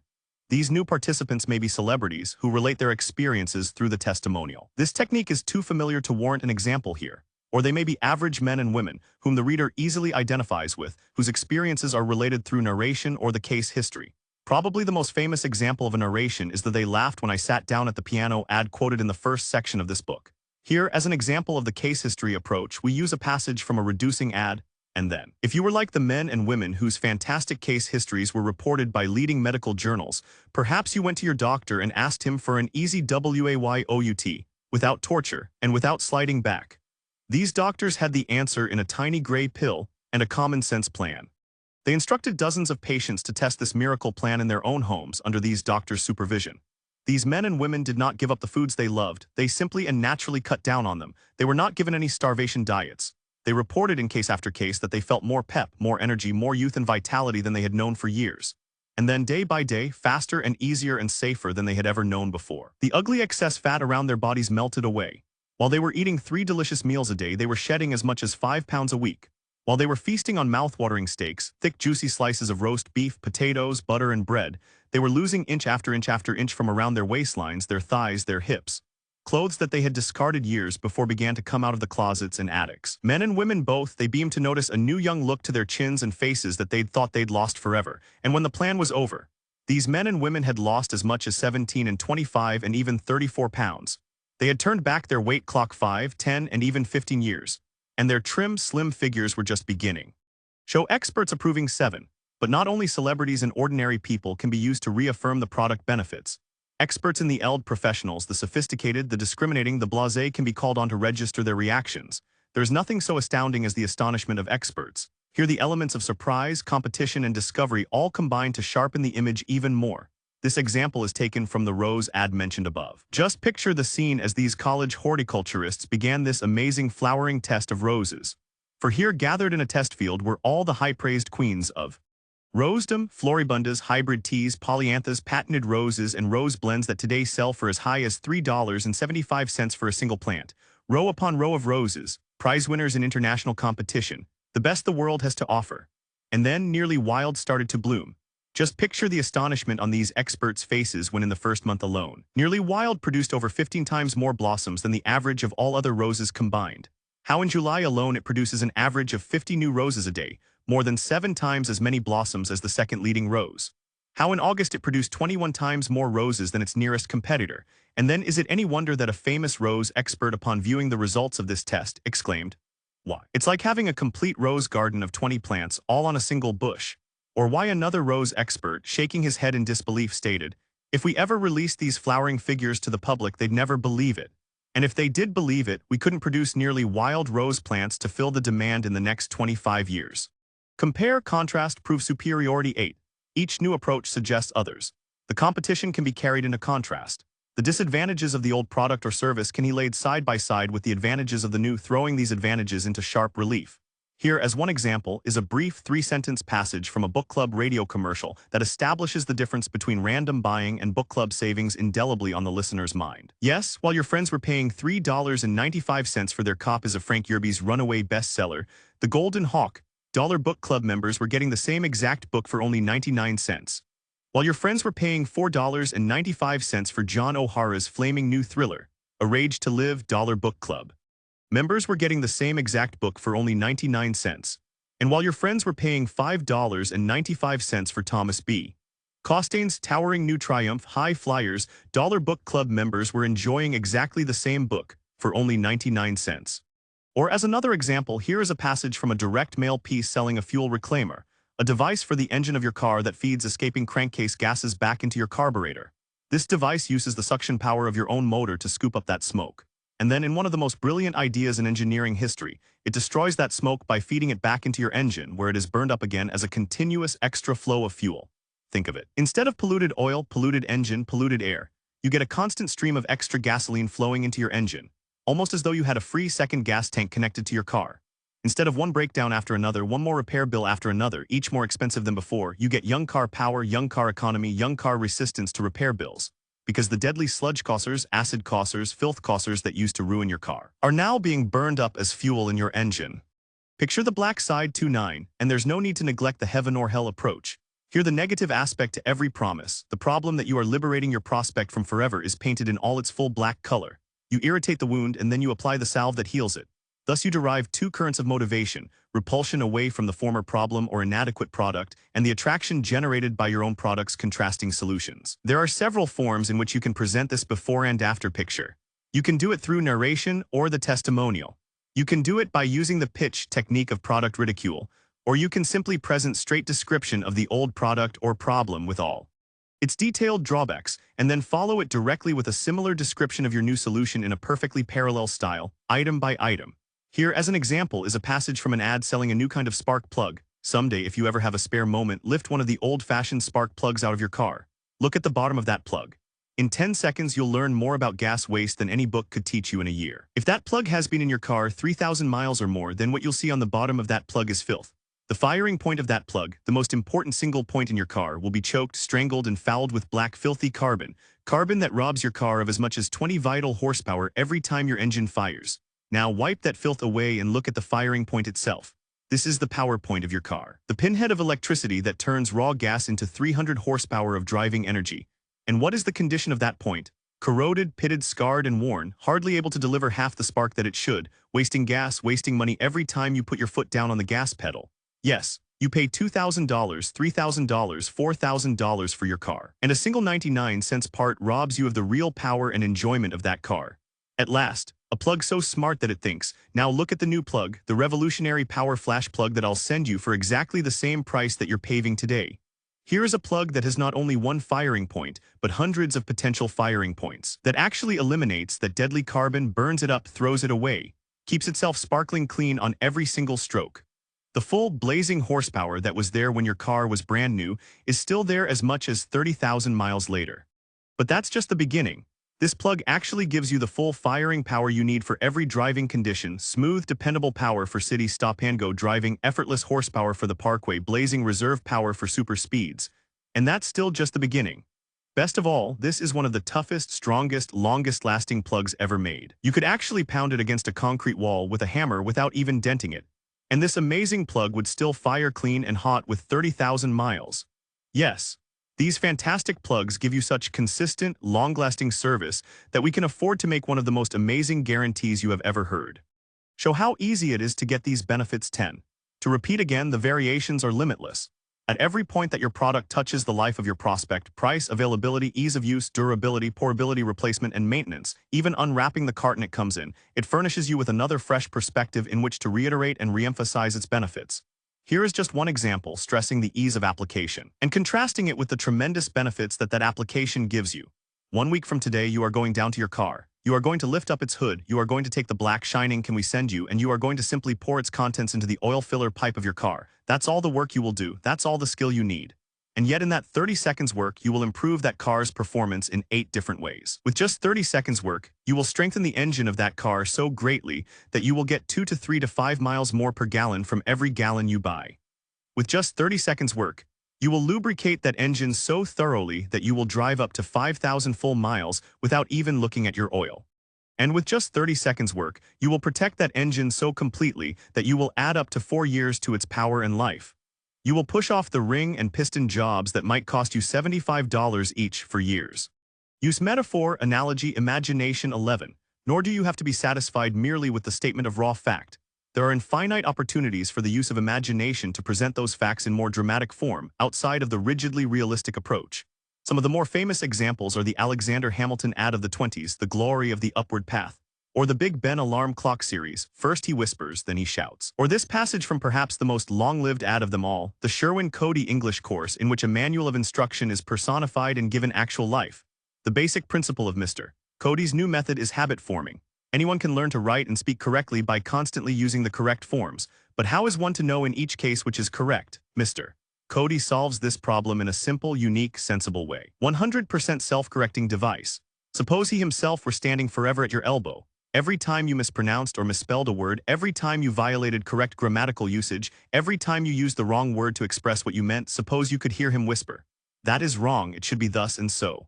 In a short time, you would habitually use the correct form and the right words in speaking and writing. If you continued to make the same mistakes over and over again, each time patiently he would tell you what was right. He would, as it were, be an everlasting mentor beside you, a mentor who would not laugh at you but who would, on the contrary, support and help you. This 100% self-correcting device does exactly this thing. This Mr. Cody's silent voice behind you ready to speak out whenever you commit an error. It finds your mistakes and concentrates on them. You do not need to study anything you already know. There are no rules to memorize. Before you're done, summarize 12. To repeat again, there is an infinite number of new approaches. No list of them can ever be complete because new applications, new perspectives, new viewpoints are being discovered every day. Which of them and how many of them you will use in a single ad is a matter of timing and balance as you begin to put your ad together.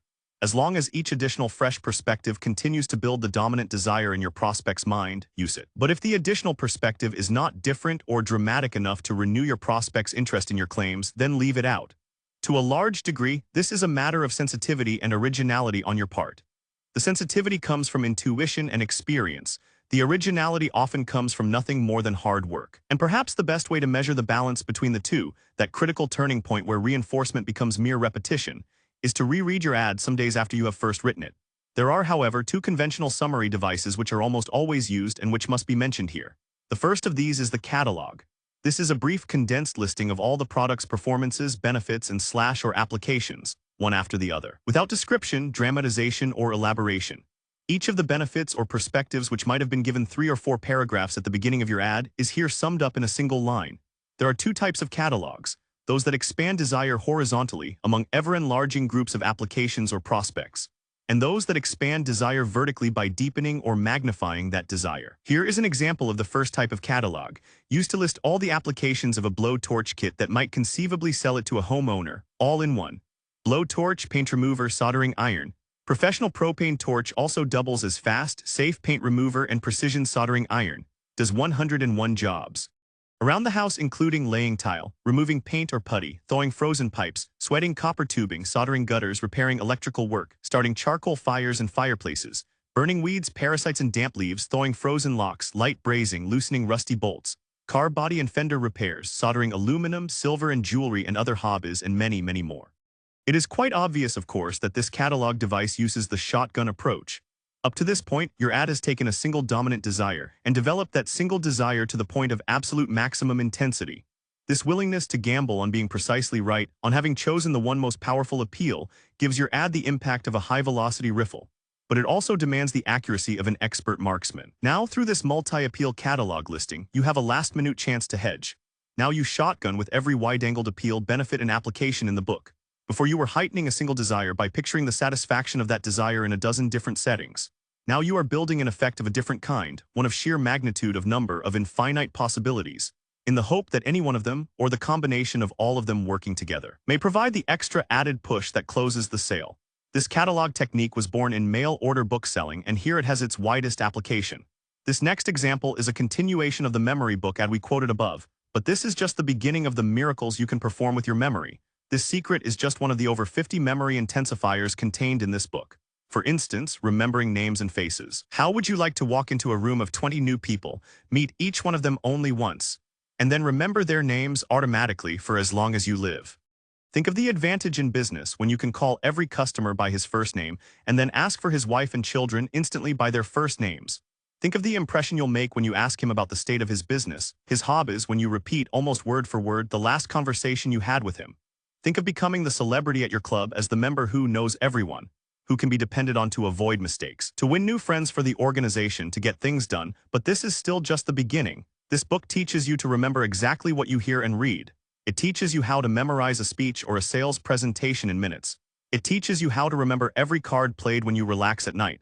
It shows you how to improve the depth and force and power of your mind, how to double your vocabulary, learn dozens of ways to burn new words into your memory, learn their meanings without looking them up, repeat entire phrases, sentences, paragraphs from the great writers. You'll be able to learn a foreign language in a few short weeks, at least 3 to 4 times as quickly and easily as you could without this system. You'll be able to hear a joke, story, or anecdote only once and then repeat it in the same hilarious way. Yes. And most important of all, this book will show you how to professionally organize your mind, do what you have to do in half the time. You'll remember dates, addresses, appointments automatically. You'll carry dozens of telephone numbers in the file cabinet of your mind. Let me send you this book and prove these facts to you in one short evening, or it doesn't cost you a penny. The second use for this catalog technique is to pile desire upon desire, rather than application upon application. It is again a building of magnitude, of number, but this time in summary of all the perspectives that have gone before. This example is taken from the fish lure ad quoted above. Here's what this amazing, self-propelled fish lure does for you. First of all, this self-propelled fish lure frees you forever from the filthy task of digging for worms and crawlers, catching frogs, or paying 50 cents to $1 for a bucket of minnows that die on you before you can even get them in the boat.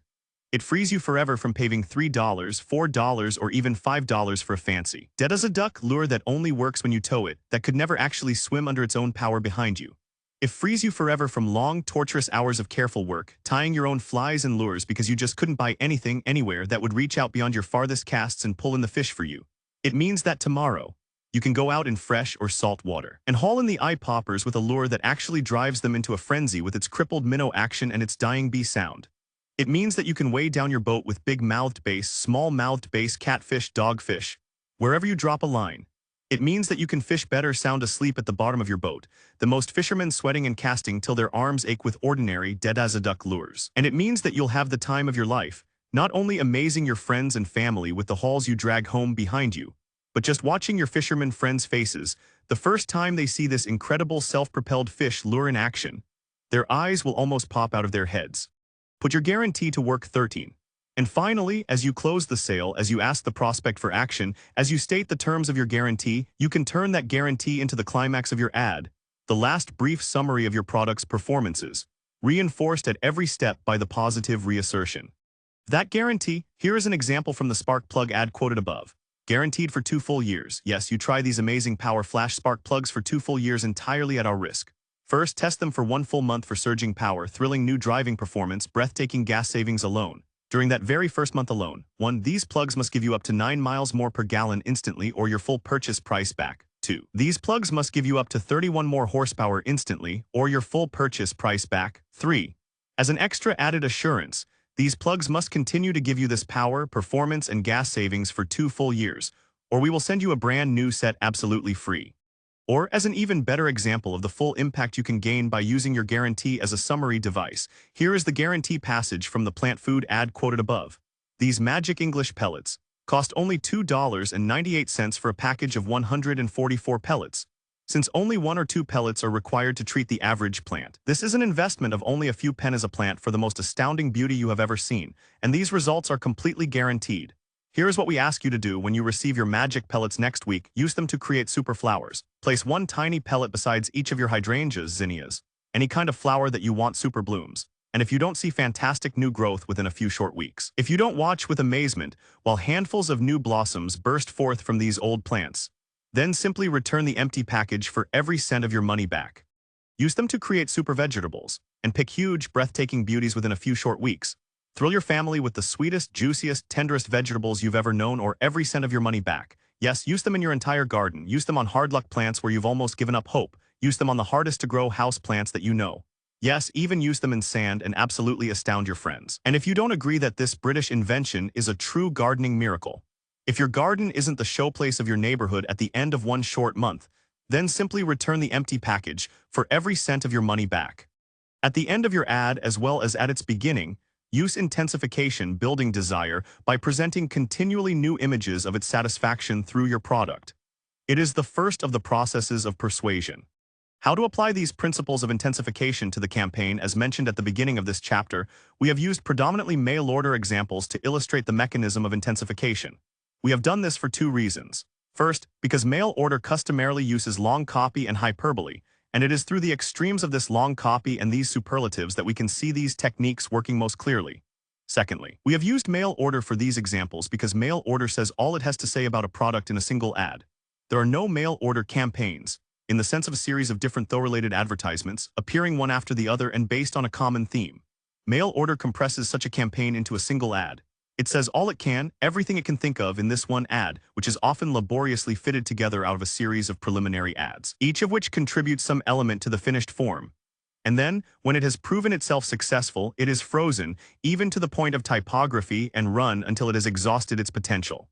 Thus, mail order as a rule contains the greatest number of these intensification devices in a single ad. And by studying these mail order ads, we can see them working against each other, complementing each other, reinforcing each other, strengthening the overall effect as paragraph is piled on paragraph. But in national advertising, the rules change. While mail order is a series of introductions of new products, the average life of which is less than 2 years, national advertising is concerned with products whose lifespan is far greater, often approaching the entire lifespan of advertising itself. And while the mail order advertisement runs once and then is not repeated for 3 to 6 months, national advertising must keep its product image constantly in front of its public, and therefore must run far more frequently. Thus, national advertising, by its frequent insertions, soon loses its immediate novelty. The creative problem in national advertising thus changes from finding the theme for a particular advertisement to finding the theme for a series of advertisements. And the problem of intensification shifts from building desire throughout the advertisement to building desire throughout the series.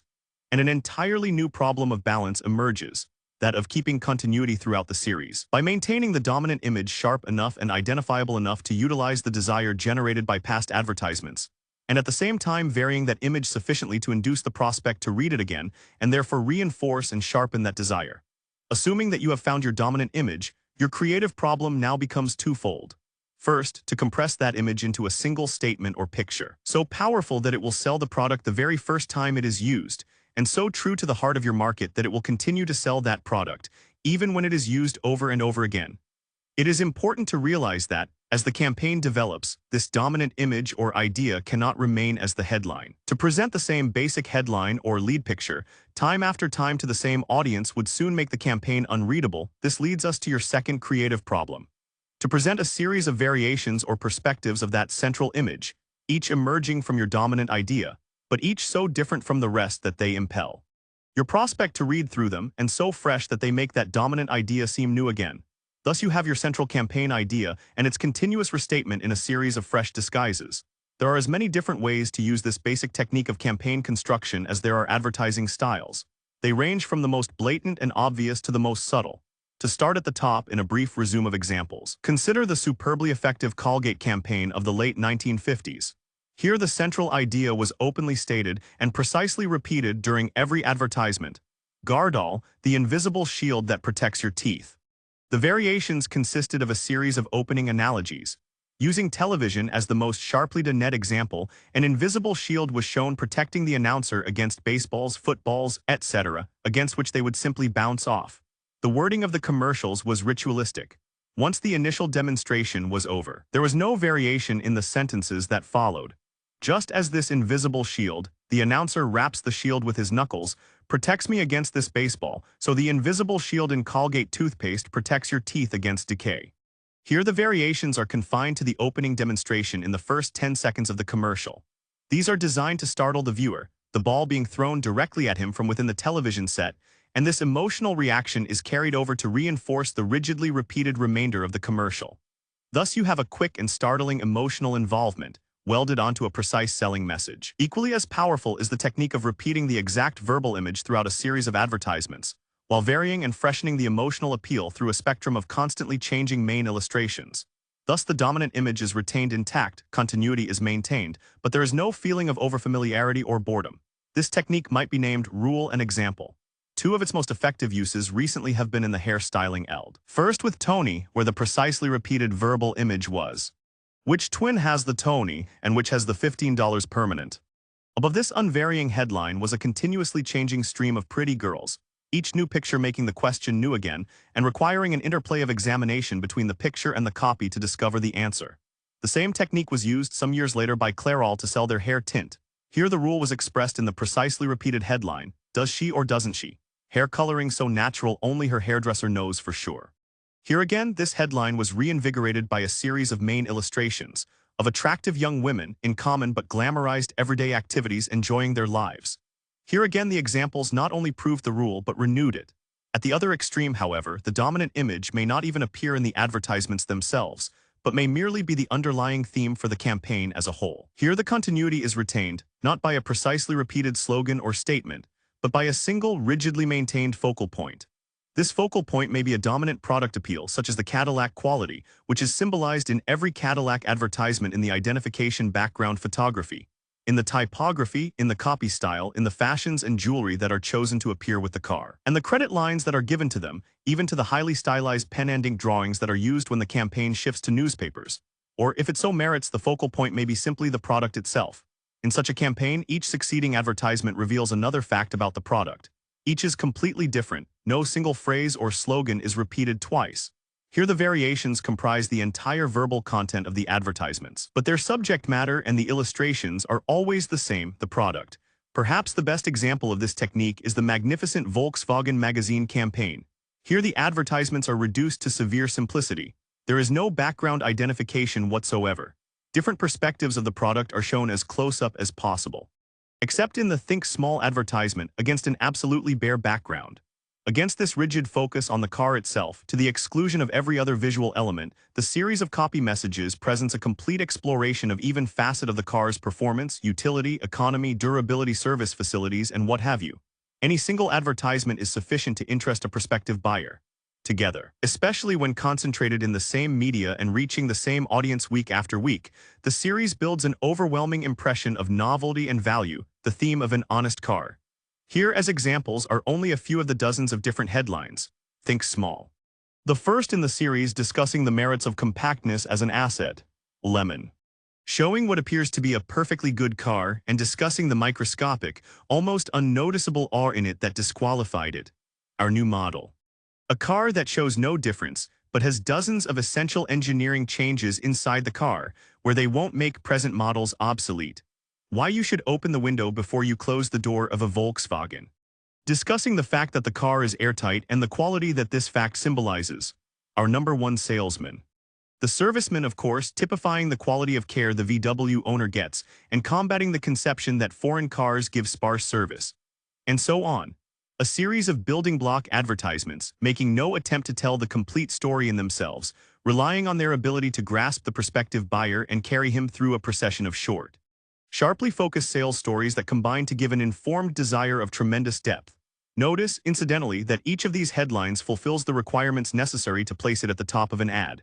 Each of them reaches out and touches the prospect at the point of his dominant desire to get more value for his car money. Each expresses the common theme of the campaign, this is an honest car. And each moves the prospect into the body copy. It gets him to read the complete, though brief selling message. The first, second, third, and fifth headline do this through presenting the reader with an apparent contradiction. In the first case, with his accepted notion of thinking big, and in the remaining advertisements between the message of the headline and the content of the photograph above it, thus compelling the reader to go through the body copy to resolve the contradiction. The fourth does it in promising the reader information explaining an unusual and provocative request. Notice also that to accomplish this novelty within continuity, and to grasp the attention of the prospect over a series of advertisements, and to move him into the body copy where he can be sold more thoroughly, each of these headlines takes the creative gamble. The product, its trademark, or its performance is not mentioned in the headline. The copywriter is taking the position that he can only sell adequately with the number of words allowed him by the body copy. Therefore, he is willing to risk his headline in grasping the attention of his prospect and impelling him to read on into the sales message itself, presented in convincing detail below. If he fails in his gamble, he has wasted his page. If he succeeds, he has doubled and tripled the effectiveness of his ad. The second technique of Chapter 8, the second technique of breakthrough copy, identification. How to build a saleable personality into your product. The desires, wants, needs, and cravings of mankind that we have just discussed are above all obvious. The hungry man feels the contractions in his stomach, the sick man feels his pain. The woman who is overweight feels her embarrassment, her discomfort, her shame. The desire for satisfaction or for relief displays itself openly. It announces both its wants and its needs. It responds wholeheartedly and immediately to mechanisms that achieve its aims. Therefore, the recognition and magnification of this desire is the first and most obvious task of copywriting. All the principles and techniques described in the last chapter were practiced to perfection by the patent medicine copywriters of the 1890s. Before the First World War, Claude Hopkins had lifted them out of patent medicine and established them in every category of general advertising. Until 1954, they literally dominated advertising. But there is another kind of desire that exists in the human mind, far more subtle, partly unconscious, longing not for satisfaction but for expression. This second kind of desire is so different from the first, and operates under such different rules, that it can justly be described as a second dimension of the human mind. It may be titled the longing for identification. Its rise to prominence as a buying motive marks the great revolution in merchandising of our time. Its utilization in copywriting, as an adjunct to desire building, constitutes our second mechanism of persuasion, that of building the proper identification into your product. A personal note. Let me just inject a personal note here on the names I have given these techniques or processes I believe you should use to cumulatively strengthen your copy. As I mentioned in the introduction, I have never heard or read a discussion of many of these techniques before. Therefore, they are not part of the common advertising terminology, and in case after case actually have no names. Because of this fact, I've had to invent names for them. Some of these names convey their meaning at first glance, such as intensification. Other names I've put together out of two or more ordinary words, such as gradualization, to try to convey an idea that has purposely been left ambiguous when you first encounter it. And in still other cases, such as the identification technique discussed in this chapter, I've used terms you already know and stretched their meaning. Identification here, for example, means more than the customer's process of identifying with a product personality or even with a group of prestige users of that product. Here, in this new context I have given it. It means at the same time the active process by which the copywriter capitalizes on this need for identification by building its realization through his copy into his product. The stress is always in all these techniques on the word active. These are the activities you must accomplish, the processes you must utilize, the psychological effects you must achieve to give your copy the maximum possible strength. It is this active, deliberate, ongoing process, this building of effects, that I have tried to convey by these terms. The roles your prospect desires. What exactly is this process of identification? Quite simply, it is, first of all, the desire of your prospect to act out certain roles in his life. It is the desire of your prospect to deny himself to the world around him, to express the qualities within himself that he values and the positions he has attained. And how do you utilize this longing for identification when you write your copy? In two ways. First, by turning your product into an instrument for achieving these roles. And second, by turning that product into an acknowledgement that these roles have already been achieved. Every product you work on should offer your prospect two separate and distinct reasons for buying it. First, it should offer him the fulfillment of a physical want or need. This is the satisfaction your product gives him. And second, it should offer him a particular method of fulfilling that need, which defines him to the outside world as a particular kind of human being. This is the role your product offers to your prospect. It is the non-functional, super-functional value of that product, and it is built into that product not by engineering but by merchandising alone. For example, only the poor man today buys food for its physical satisfactions alone. The average American today selects foods that he believes are modern, because he wishes to be up-to-date. Selects foods that are non-fattening because he wishes to be youthful and slim. Selects foods that come from every country and reflect every taste on earth because he wishes to be cosmopolitan, adventurous, and sophisticated. This man no longer buys food for food alone. He has gained, or he has been given, a whole new vocabulary of wants. He now buys not only objects but roles. His life becomes devoted to a quest for acknowledgments, up-to-date, youthful, slim, cosmopolitan, adventurous, and sophisticated in this one instance alone. And because of this multiplication of wants, this man gives you hundreds of new ways to focus his attention, to stimulate his desire, to build up that desire to the point of purchase. Every new role that he covets, every new longing for identification that he develops, gives you one more mass desire that you can harness to your product. What are these roles? Where do they come from? How do they operate? How do you put them to work for your product? First of all, the roles themselves. There are two kinds. There are roles that deny character, and there are roles that express achievement. Let's glance briefly at each. 1. Character roles, usually expressed by adjectives or adjective-stern nouns. For instance, progressive, chic, charming, brilliant, well-read. They are a part of the personality of your prospect. They belong to him. His task is to pick out the ones he values most and to develop them, and then to turn the spotlight of other people's attention onto them, one after the other. Attainment of these character roles, mastery of them, is not enough. Once they have been mastered, they must then be acknowledged, valued, and admired, or they are worthless. Here again, your product can serve your prospect in 3 distinct ways beyond its physical satisfactions in this constant search for self-ignition. First, it can help him achieve mastery of his chosen character roles, such as a book on philosophy if he wishes to be thought of as well-read. Second, it can help simplify, condense, or speed up this mastery, such as a speed reading course. And third, and most important, it can serve as a symbol of that mastery to invoke the acknowledgement or admiration of his friends, such as a shelf to house both books. You must realize that every one of these values goes far beyond the physical satisfactions of the products themselves. They are suprafunctional and therefore add an extra incentive for purchase. The book on philosophy might not have been purchased if the prospect wished only to satisfy his academic curiosity and did not also wish to enlighten his friends in conversation. The speed reading course might not have been purchased if the prospect wished only to absorb more information in a shorter period of time, and did not also wish to use that information to get ahead in both his business and social life. And certainly the bookshelves would not have been of the same neat quality, finish, and luxury if the prospect had only wished to use them as a storehouse, and not also as a showpiece. At least half of all purchases made today cannot be understood in terms of function alone. It would be absurd for a man to spend $5,000 for a 150-mile-an-hour sports car for functional reasons, when he only uses it to drive to and from work on congested 35-mile-an-hour parkways. His willingness to spend this money only becomes rational when you take one further fact into consideration, that this 150-mile-an-hour top speed, this handjar shift, this fantastic cornering ability all give him as their owner the role of sportsman, and very probably successful sportsman at that. Every product can benefit from this role-giving power. But there are many products where this ability of character reinforcement, whether built into that product by design, by society, or by advertising, far outweighs in sales value the built-in performance of that product. In such products, it is the role-giving function that sells and not the performance. One further fact distinguishing these character roles, since they are not created by society but by the prospect himself, and since they are almost never claimed openly but only hinted at, implied and prompted, therefore they can never truly be tested or measured, and they are ambiguous. They are subject to error. More important, they are subject to fantasy. Great areas of these character roles literally exist in the subconscious. They are never given definite words. They are not stated or discussed but subtly expressed in symbols and images. Only rarely does the prospect even deny them to himself, and even more rarely does he test them against the outside world to see if they are actually true.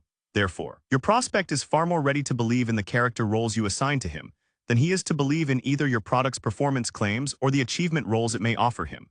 If the character role is uttering, such as virility, and if it is subtly expressed in a non-verbal image symbol, such as a test pilot smoking a cigarette, then the prospect can easily persuade himself that the same action, smoking, performed on the same product, the cigarette, conveys to him at least some of the implied virility of the genuine possessor, in this case the pilot. There is no direct claim made in the advertisement, no verbalization to be passed on by the conscious, rational mind, no test situation called for where the prospect must prove that the role is valid. Acceptance is easy, painless, non-demanding. This is not true of a performance claim, which must be justified in terms of concrete results to our friends. Nor is it true of an achievement role, which must stand up to the harsh reality of our position in everyday life. This superb ease of acceptance, this consolation without cost feature of the character role is its great strength, and the reason why it should be used to supplement the verbal claims in every ad.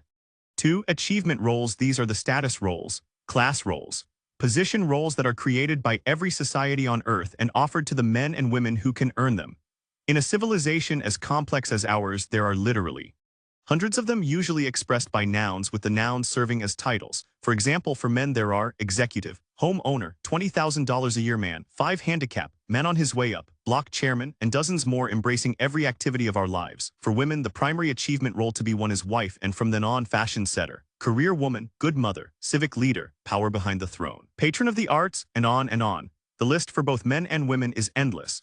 Each of these roles is an achievement to be won and held, and most of all displayed. Here display is vital because none of these achievements is obvious. Quite the opposite, they are immaterial and invisible, mere titles, roles, bundles of privilege. They do exist, they are real, and once they are gained, they have great potential to alter our lives. But that potential must first be translated into physical symbols of success for everyone around us to see.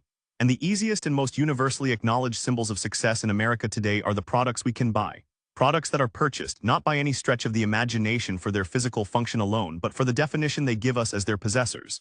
In America today, we are known not only by the company we keep, but by the products we own. The most obvious example is the newlywed woman. Her first act in her new role as wife is to receive a physical gift, which has absolutely no function other than to deny her the wedding ring in which she is married. Weeks before this, she has literally been shedding closets full of clothes that still fitted her physically but not socially, in order to replace them with a new material personality, her trousseau. Her sheets and linens are new. Her furniture and carpeting are new. Even the very roof over her head today in our society must be new. Because she is literally a new woman, her new role has transformed her, and she must express that transformation in everything she owns. The same principle applies to every aspect of all of our lives. Every social role that we achieve in life is immediately translated into those possessions which we believe express that position most clearly. And as we acquire these possessions throughout our life, what we are doing is constructing for ourselves a material personality that we carry with us wherever we go, and whose function it is to deny us instantly to whomever we meet. The man on his way up, for example, trades in his Ford for Buick, and when he becomes an executive, trades in his Buick for Cadillac. The career woman needs an entirely different wardrobe than the one she owned as a housewife. And when the man of the house gets a raise, the house either grows bigger, or prettier, or more filled with status definers of every description, or the house itself is discarded, to be replaced by one more befitting the new character of its possessor. How to put these longings for identification to work for your product. Thus, products become more than products. In addition to their physical functions, they take on new immaterial functions as status definers. They announce our achievements, deny our role in life, document our success. All products may benefit from this power to deny. But in particular, when you have a product that does the same job as its competitors, and is so priced that price is no longer a factor, then the prospect's choice will almost overwhelmingly depend on the difference in role that your product offers him. And it is your job to create this role for him in your ad. The performance of this job, the process of building these character and achievement roles into your product, to be used by your prospect, is the process of identification, our second mechanism of persuasion. And just as the wish for this identification by your prospect is a special form of desire, the desire not for satisfaction, but for recognition, So the method you use to put it to work for your product follows exactly the same pattern of discovery and magnification that you would use for any other desire. First, your job is to discover exactly what kinds of character and achievement roles your prospect is ready to identify with your product, what kind of roles he will reject for that product, and which of the accepted roles is the most compelling. And then you must present those chosen roles in such a way, so vividly and so intensely, that the role you are projecting will become virtually irresistible. Once again, it is your market itself that presents you with both your opportunities and your limitations. And it is your own personal skill as a copywriter that determines how effectively you sidestep those limitations and how fully you realize the potential of your opportunities. First of all, the limitations. Above everything else, of course, you cannot force your market to accept an unrealistic identification. People assign certain characteristics to certain products. These characteristics may arise out of the product itself, its structure or performance, its history, its cost to produce or sell.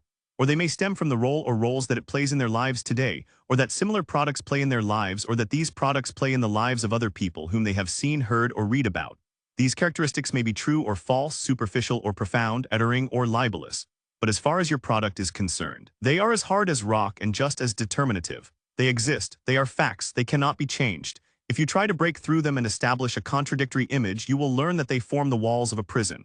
But if you decide to build onto them, to use them as a foundation for sharper, coordinated images which may be even broader and more appealing, then, if necessary, you can turn those apparent limitations into the strongest selling points in your ad. Not every product needs this technique, of course. Speaking in terms of identification potential, there are two kinds of products.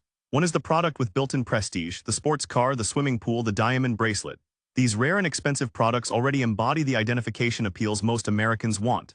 They actually symbolize these appeals' success, achievement, adventure, self-indulgence, exclusivity, so unquestionably that they can be used to weld these same values onto other products.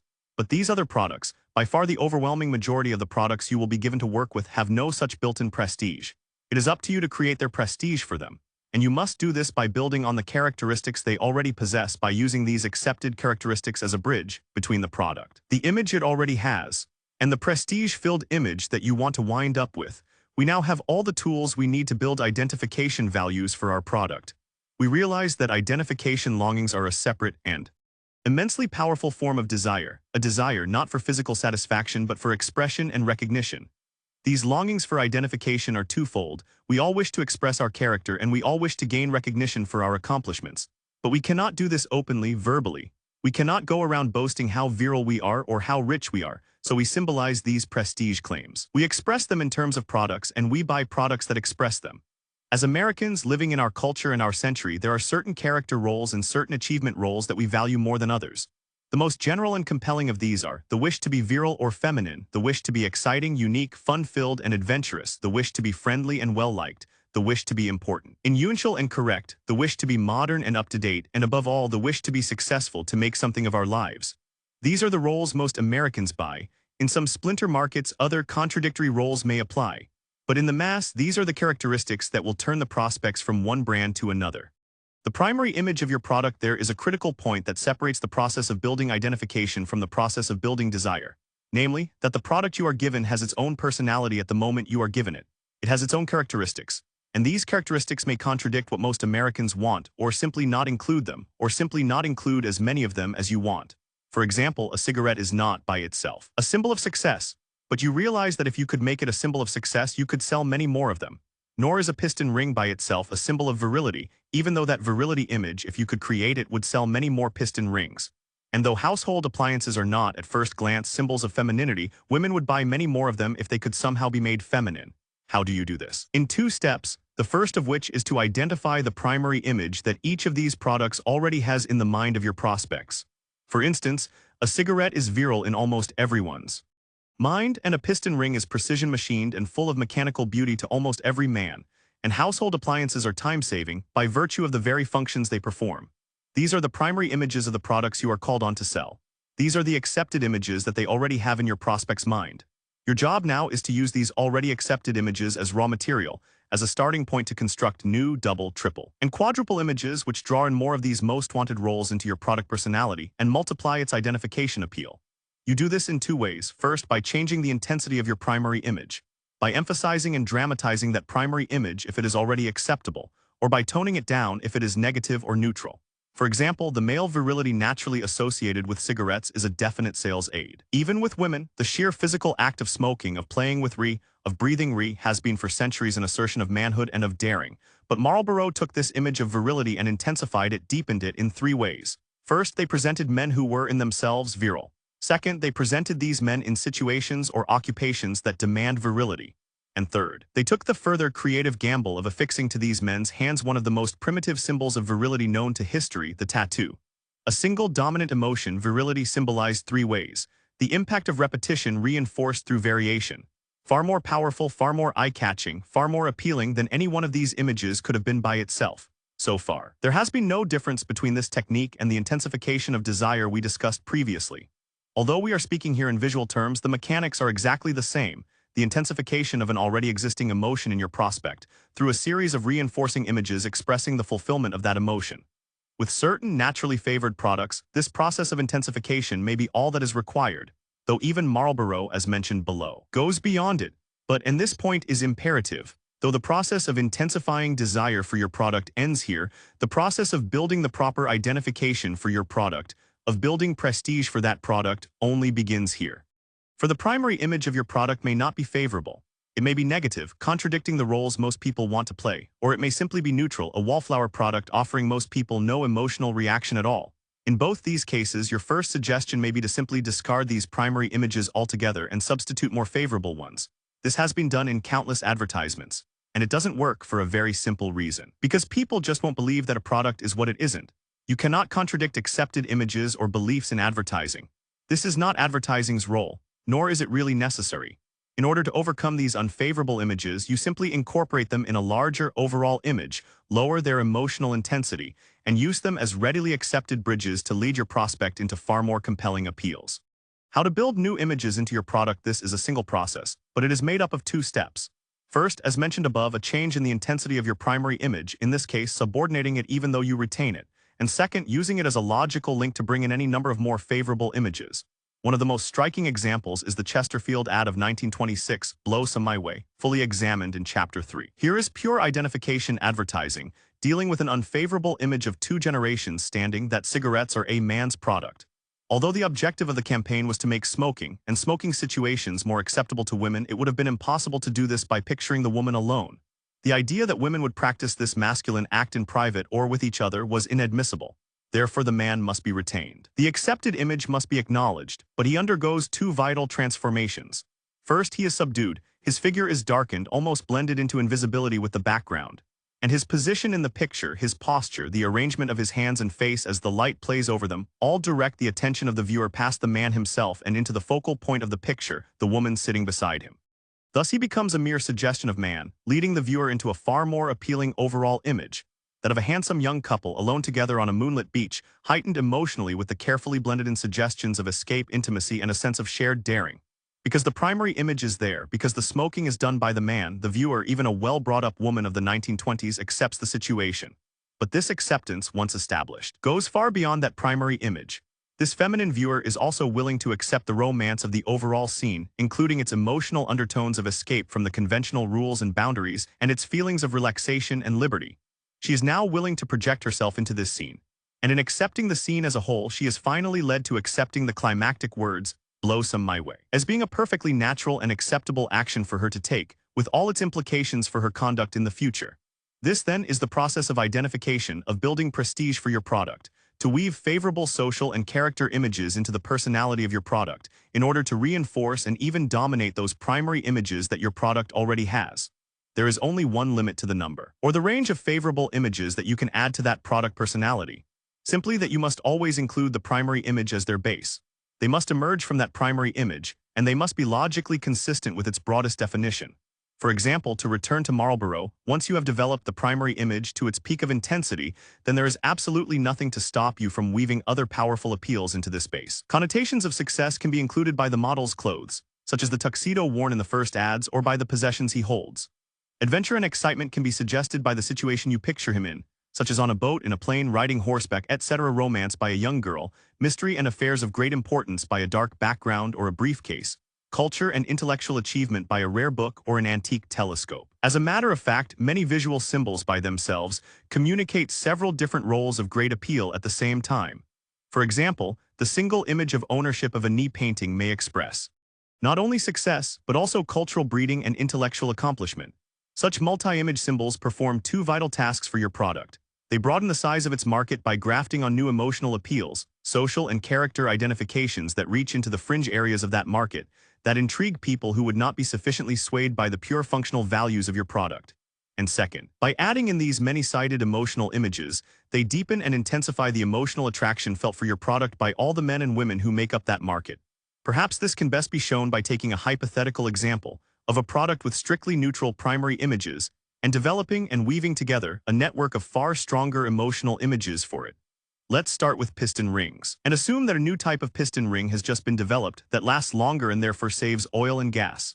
Our body copy, of course, develops this saving theme. We have exploited the functional advantages of the product as far as possible. We are now ready to reinforce these benefits by expanding the product's social and character appeals. We start by taking inventory. We have a product, piston rings. It has only a few primary images, mechanical. Precision made, unseen, nothing exciting here. It also has a primary situation replacement and always by a mechanic and usually only when there's trouble. These primary images are either neutral or negative, but they're all we have to work with. They alone must form the foundation, must set the direction for every other appeal we bring into the overall image we are constructing. So we know that we must deal with the act of replacement, and that the replacement must be done by a mechanic. These are our limitations, but once we observe them, we turn them into the starting point for the true emotional message I want to broadcast through our ad. We take each of these primary elements and glamorize, dramatize, and emotionalize them to the brink. The car itself, what kind of car shall it be? Certainly not a beat-up family sedan. Why not a Mercedes SL 300? A $12,000 sports car with its distinctive grillwork sides, and all the emotional extras of power, speed, skill in handling, plus sophistication, success, and downright excitement. Now the garage, what should it look like? A sports car shop, of course. Neat, clean, precise, with high-power equipment gleaming chrome and steel hanging on the walls, ready on the shelves, being installed on other sports models in the background.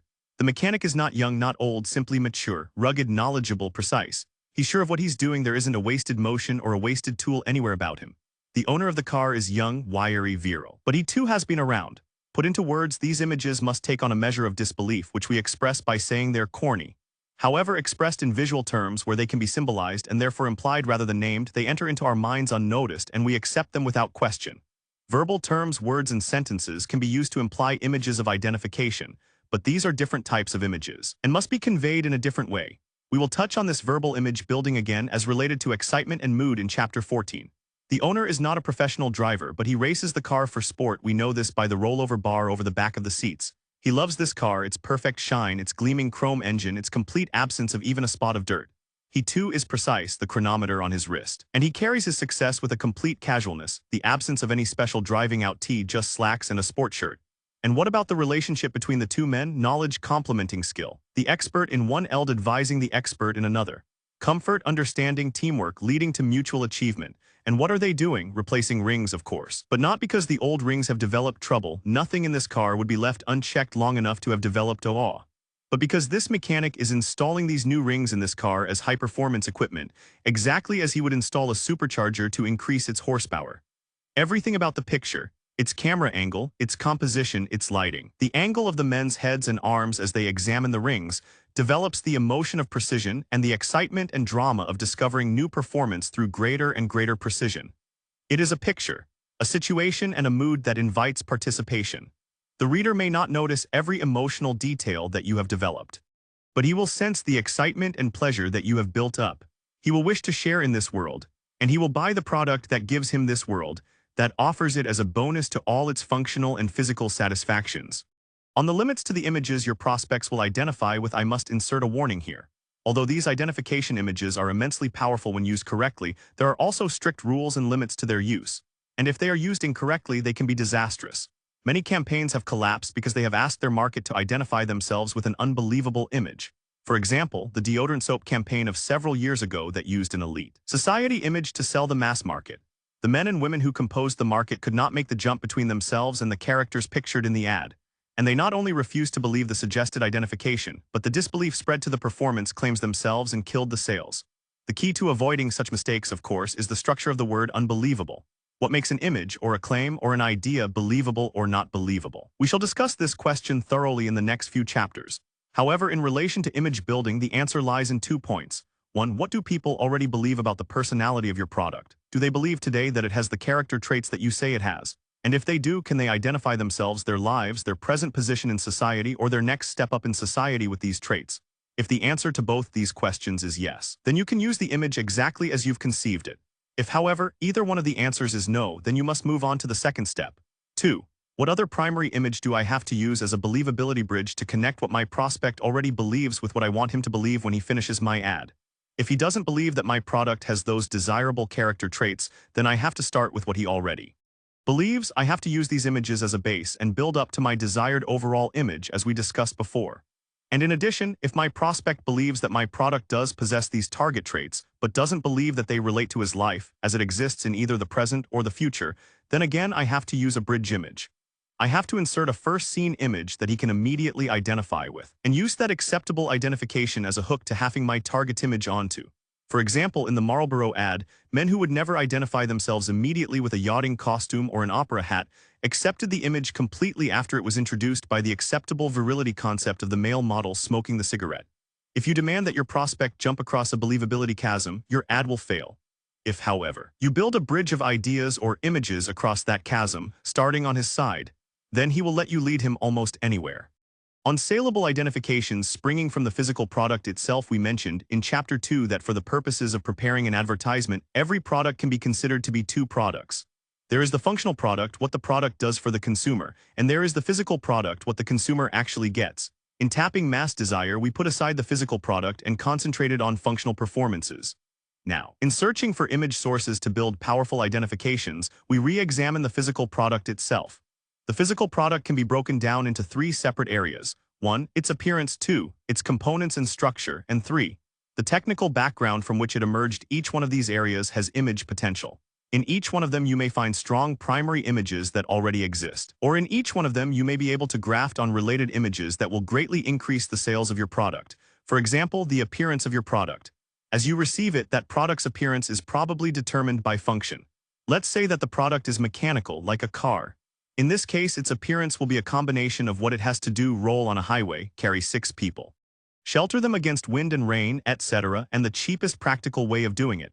Out of this combination of performance and economy comes the raw shell of your car, its basic functional appearance. It is at this point that you start to build in the images. You do this in 2 ways. First, you exploit the dramatic primary images that already exist in the extreme forms of your product. For cars, for instance, you borrow from the glamour cars, the severe streamlining and stabilizing end of the racing car, the hubcaps and wheel wells of the sports car, the exhaust ports and roofline of the custom car. And you blend their feeling of excitement and power and distinction into the family sedan. But this is only the first step. Once you have exploited the already existing primary images in your product, if there are any, you then begin to weave in other images that have absolutely nothing to do with the necessary physical structure of your product. And you alter the appearance of your product to accommodate and express these images. For example, many products are chemical rather than mechanical. They are liquids, powders, sprays, granulates, etc. Therefore, their physical appearance to the manufacturer is completely arbitrary, outside of the need to hold them together and shield them against where their physical package can take any shape you wish. Here, of course, there are no primary images arising from functional appearance at all. All the images that you wish to shape into your package must be borrowed. And where do you borrow them from? From the background of your product, or from its components, or from the values of society as a whole. For example, the product's background. One of the most brilliant packaging concepts in years was Johnson & Johnson's Micrin. Here was a mouthwash, a liquid sold in drugstores and supermarkets, whose effectiveness far exceeded any similar product ever sold before. How were they to convey that effectiveness to the consumer at a glance? They simply took the physical shape of glass containers that are found only in doctors' offices and operating rooms, and transcribed that exact shape onto an over-the-counter product. Use this shape to house an ice blue liquid that in itself suggests medical cleanliness, and you have a product that says instantly, "This is doctor's liquid. This is medicine. This works." Here the background of the product is symbolized in the product's container, so effectively that the container itself becomes the nest image illustration that the agency could use in creating their ad. Where the background of your product contains elements that inspire excitement, drama, quality, or believability to your prospect, then those elements should be expressed either in the product itself, or in its package, or in its ad. The same hypothesis holds true for the components that make up your product. If your product has electronic components, for example, it should have an electronic flavor to both its appearance and its advertising.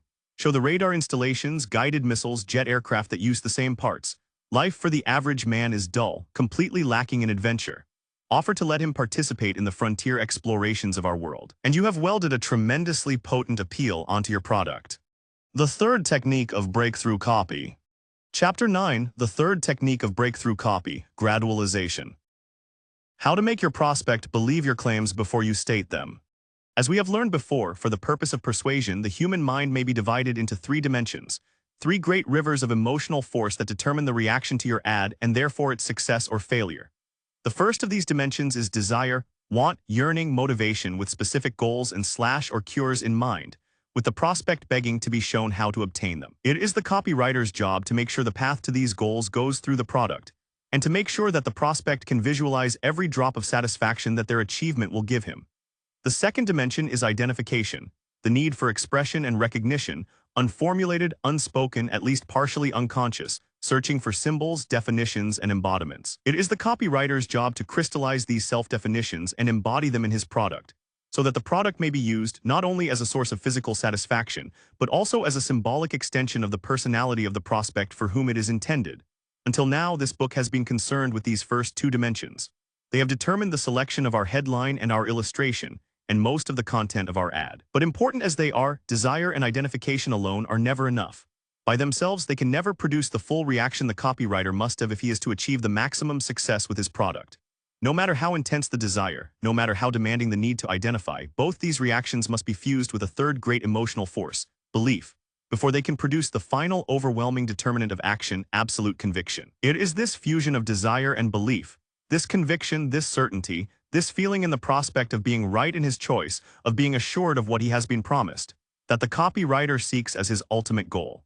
And it is to this third dimension of the human mind, the belief that produces this certainty, that we now turn. What exactly is belief? It is perhaps the most complex fusion of thought and emotion in the human mind. It is, first of all, your prospect's mental picture of the world he lives in, what facts make it up, how it works, in what direction its truths and values lie. But these accepted facts, truths, values, and opinions are only the raw material of belief. Even more important is the vast amount of emotional security he derives from these beliefs. It is the wonderful feeling of comfort and reassurance of living in a world that has meaning, where there are answers to be had, where somehow the facts all tee. A world that he can understand and depend on, that he can predict, that will stay together and not blow up in his face tomorrow morning or the morning after that. Do not be misled for even a moment. The need to believe and the need for secure beliefs is just as powerful an emotional force as the strongest desire for physical satisfaction or the most urgent search for expression. Most adults have done their basic learning of these beliefs when they were children. At that time and in that dependent stage of their lives, they laid down the primary channels of belief that their minds would follow for the rest of their days. They were forced to do this in order to understand the world, gain its approval, to trust and master it, and to develop themselves into self-sustaining adults. To ask them to shatter even one of these already established lines of belief, to plunge into uncertainty again, to be forced to reassemble their beliefs in new, untested ways, is to ask them to become children again. And unless they are frightened beyond belief, unless their entire conceptual world has crumbled around them, they simply will not do it. The basic rule of belief then can simply be stated as this: if you violate your prospect's established beliefs in the slightest degree, either in content or direction, then nothing you promise him, no matter how appealing, can save your ad. But on the other hand, and even more important, if you can channel the tremendous force of his belief, either in content or direction, behind only one claim, no matter how small, then that one fully believed claim will sell more goods than all the half-questioned promises your competitors can write for all the rest of their days. This channeling of belief is so powerful that, if properly directed, it will even support otherwise absurd claims. It is simply a question of whether you are going to paddle upstream or down, whether you are going to work against the tide of established belief or with it. As far as advertising is concerned, then, belief is immutable. It cannot be changed. It must be complied with at every step. Every one of the statements you make in your ad must tee in with your prospect's version of the facts at that precise moment. It is not the function of your ad to change those facts, but it is its function and one of its great sources of strength to extend them, to build a bridge of belief between those facts as they exist in your prospect's mind today and the ultimate facts your prospect must believe if he is to accept your claims. This process of starting with the facts that your prospect is already willing to accept and leading him logically and comfortably through a gradual succession of more and more remote facts, each of which he has been prepared in turn to accept, is called gradualization. It is the third process of persuasion. Mind you, this process of gradualization has nothing to do with the offering of proof or reason why explanations or testimonials or documentation. Each of these mechanisms of belief adds to the power of your ad, and we will explore each of them in turn in the chapters that follow. In Chapter 11, we will discuss the verbal demonstration that your product does what you claim mechanization. In Chapter 12, we will discuss the destruction of alternate ways of satisfying that same desire concentration. In Chapter 14, we will discuss the offering of authorities and proof, the reassurance that your prospect has made a wise choice verification. All these devices build belief, but by far the most fundamental of all, though the most inconspicuous, is gradualization. For gradualization determines not the content of your ad, but its structure, its architecture, the way you build it. We have already seen that it is the dominating desire of your prospect that determines the content of your ad. It is his longings for identification and self-expression that, in most cases, determine your illustrations. But it is the facts that he believes in and accepts, and the way that he passes that acceptance along from one fact to another, that determines that ad's development, the arrangement of your claims and your images and your proofs, so that there is a step-by-step strengthening not only of your prospect's desire, but of his conviction that the satisfaction of that desire will come true through your product. The architecture of belief, in essence, then, the theory of gradualization is based upon this fact, that every claim, every image, every proof in your ad has two separate sources of strength. 1. The content of that statement itself, and 2. The preparation you have made for that statement, either by recognizing that preparation as already existing in your prospect's mind or by deliberately laying the groundwork for that statement in the preceding portion of the ad itself. And because of this fact, we can strengthen the power of each of these statements in two separate ways. 1. By increasing the intensity of its content, by making greater promises, by portraying more dramatic images, by offering more compelling proof, and or 2. By changing the place or position or sequence in which that statement occurs in the ad, by strengthening the groundwork for belief in that statement by the material which precedes it, and therefore increasing the intensity of belief given to it, the immediate acceptance of its content without question when the prospect encounters it in your ad. Make no mistake, it is this acceptance that we are looking for. Effective advertising, like effective literature, is built not of words but of reactions. We put down on paper an architecture of words. If these words are effective, they evoke in turn an architecture of reactions in our prospect's mind. We are creating a stream of acceptances with a definite sequence in content and direction, and if we are successful with a definite goal, the absolute conviction in your prospect's mind that he must have your product. This is the essence of building your ad. We now turn to the techniques of its accomplishment. A new definition of awareness, we now know that gradualization is the art of starting your ad with a statement that will be immediately and entirely accepted, and then building a chain of subsequent acceptances upon this first statement. The purpose of this chain of acceptances is to lead your reader to a goal conclusion which he will then accept, but which he would not as readily or as thoroughly have accepted without the preliminary statements. This quest for acceptance begins, of course, with your headline. This all-important first statement that you make, this meeting place between your story and your prospect, must not only be capable of awakening interest and desire, but of being accepted at the very first glance as being true. Interest and believability, these are the two requirements that determine your headline. We have already discussed these requirements in Chapter 2 on the state of awareness of our market. We can now redefine this state of awareness as readiness to accept. And we can now say, especially in the fifth stage of awareness, that the effectiveness of your headline is as much determined by the willingness of your audience to believe what it says as it is by the promises it makes. This is the reason that you cannot always use the most powerful claim in your headline, or even the very problem that your product solves. Because without supporting evidence already existing in the mind of your prospect to prepare him for that headline claim, he just won't believe it. Either he'll believe that it's exaggerated or false, or he just won't believe it applies to him. In either case, too many of your prospects turn away without reading on, and your ad fails. This fact that your most powerful claim does not always make your most powerful headline is a paradox that many copywriters still cannot accept. Mail-order advertisers, however, have a simple way of proving it. When a power claim headline doesn't work for reasons either of awareness or sophistication, they immediately split it against a second head with far fewer claims in it but far more likely to be believed.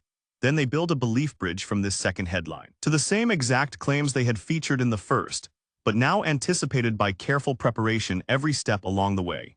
A detailed example. Let us take such an ad that we have already glanced at in Chapter 2 and break down its structure step by step. What we are looking for here is not content, nor promises, nor claims, but the way these promises and claims are arranged in the ad to help each one of them gain full acceptance when it is encountered in turn by the prospect. This ad was written in 1951. Its purpose was to sell a television repair manual. Theoretically, every TV owner who was having any trouble with his set, and almost all of them were at that time, was a prospect. But before the prospect could be turned into a customer, he had to believe two things. 1, that he could save money by making his own TV repairs, and 2, that he was capable of making them. Both these statements were matters of fact. The average TV owner certainly could save money if he had made his own repairs. And about 80% of those repairs were simple enough for him to make himself. But the overwhelming majority of prospects simply didn't realize these facts. Most of them thought of themselves as non-handymen, even in relation to far simpler devices than a television set. And in 1951, the TV set was considered a complicated mechanical monster, far beyond their poor powers to understand, let alone correct. These two factors blocked the use of the obvious power claim headline for this product. Such a headline was written and tested: save up to $100 a year on your TV repairs. But it failed to make a profit. The obvious was unsuccessful. Power alone could not move the product. Two tasks faced the copywriter in revising this ad. First, he had to reach all his prospects in this market, and not just those among them who considered themselves handymen. And second, he had to convince all these non-handyman prospects that their sets weren't really such fragile, complicated monsters after all, and that they themselves could easily correct most troubles that arose. Once these two statements were believed by the prospect, and only then, could the previous headline claim of save up to $100 a year on your TV repairs be brought in at full power. Let us see acceptance by acceptance. How this new ad built to that point. The headline, first of all, would have to be a general statement, crystallizing and exploiting the universal resentment against the high TV repair bills, the $60 a year TV service contracts that were then in existence, and the outright thievery that occurred in only a small fraction of the TV repair shops, but that had stigmatized the entire industry. From this universally accepted resentment, the ad could then build toward the two goal conclusions listed above. Let us see how this was done statement by statement. Here is the new headline: why haven't TV owners been told these facts? No claim, no promise except that of disclosure. But here is an implication of foul play which echoed the existing suspicion in the TV owner himself. Here is a crystallization and outright expression that the average owner felt toward being taken. Facts have been withheld. This is something he can agree with. Thus, having achieved its first acceptance by its suspicion headline, the ad reinforces that effect by an inclusion question. It asks a questions which, in form, seems to limit the market, but which, in content, actually assures the correct answer by the overwhelming majority of it. Was your set purchased after the spring of 1947? 95% of television owners would answer yes. Thus, the ad has built two acceptances in its first two sentences. It has started a habit of agreement in its reader. It now exploits that agreement by making its first definite promise in the third sentence. Then here is the full uncensored story of how you can avoid those $15, $20 repair bills, avoid those $30, $60 a year service fees, and still get the perfect movie clear pictures you've dreamed about. How belief was built into the opening. This is the ad's first claim. Its content alone is extremely powerful. But that powerful content, which otherwise might drive many readers away as being just too fantastic to be believed, has been given extra belief, has been loaned, as it were, extra belief, not only by the first two sentences that preceded it, but by these deliberate constructions in the statement itself. 1. By the grammatical construction was your. In the second sentence, and then, in the third, which by its very form generates belief. It does this by implying exclusion. It says that the promise will come true only in certain cases, that it will only work for television sets purchased after 1947, that the ad cannot make this promise for sets purchased earlier. Thus it adds credence to whatever statement follows it. You can feel this added believability yourself by taking out the lead word then from the sentence and reading it again. Immediately, it loses half its force added to the content of the statement by the grammatical bridge tying it into the first two acceptances. 2. The second attempt at adding believability is by the descriptive nature of the promise. It is not only a promise of reward, the money saved, but a catalog of almost universal symptoms, repair bills and service fees. Since the overwhelming majority of set owners are suffering from these problems, their descriptions evoke two more yes, I have them reactions from the reader, and carry these reactions over to the save money claims that immediately follow them. If these descriptions were eliminated, the money-saving claims would be much weaker. Then here is the full uncensored story of how you can save $15, $20, save $30, $60, save $90, $100 on your TV set, and still get the perfect movie clear pictures you've dreamed about. 3. And finally, even though the causes of the set owner's problems are specifically described, the cures for them are deliberately left ambiguous. The fact that they will save otherwise wasted money, that they will get improved reception is included. How they will do this is not. The mechanism by which these goals will be accomplished is left out. It is left out because the reader has not yet been prepared for it. If he were to learn at this moment in the ad that he had to make repairs on his set to save this money, the average reader would turn the page. So he is given specific symptoms that he will agree he has and specific savings by eliminating them that are certainly logical to expect. He may or may not accept all these three claims in the sentence completely, but the strength of their promise, the 2 or 3 or 4 acceptances that he has already given, and the implied disclosures still remaining in the body of the ad should be enough to carry him on to this next paragraph. How many times this week have you had to get up to fix a jumpy TV picture? How many times have you had to put up with ghosts? How many times? Here again is reinforcement of belief, the description of universal symptoms, the coaxing out of a stream of agreements. Yes, yes, yes, he must answer if he has had trouble with his set. A habit of acceptance is being built inside him. Trust is being formed layer by layer as each question poses a test, and each yes answer proves to the reader that the ad is talking about him. Already the ad is beginning to weave its pattern of promise and belief and then promise again. Now with as many as 7 or 8 agreements behind it to establish a firm foundation of belief, the ad moves on to its next great promise. 90% of these breakdowns are unnecessary. All of these breakdowns may have seemed tragic to you at the moment they happened, but here's the real tragedy. Do you know that the same exact set that you now have in your front room has been playing in manufacturers' test rooms for months and playing perfectly? Goal conclusions. The ad is now laying the basis for the first of its 2 goal conclusions, that TV sets are not fragile, that they have amazing endurance if they are properly cared for. Only when the reader accepts this fact can the ad go on to its second conclusion, that whatever minor breakdowns do occur can be easily handled by the owner himself. But the ad is still paragraphs away from any mention of the owner touching his set. First, it must establish the dependability of the set, and it does this by 2 methods. At the start, in the following 2 paragraphs, it gives graphic descriptions of the manufacturer's own tests used to establish this dependability. These sets have been subjected to breakdown tests that would seem incredible to the average owner. They have been turned on for 24 hours a day, 7 days a week, 4 weeks a month. Some of these sets have been naming without a moment's pause for as much as 17 months.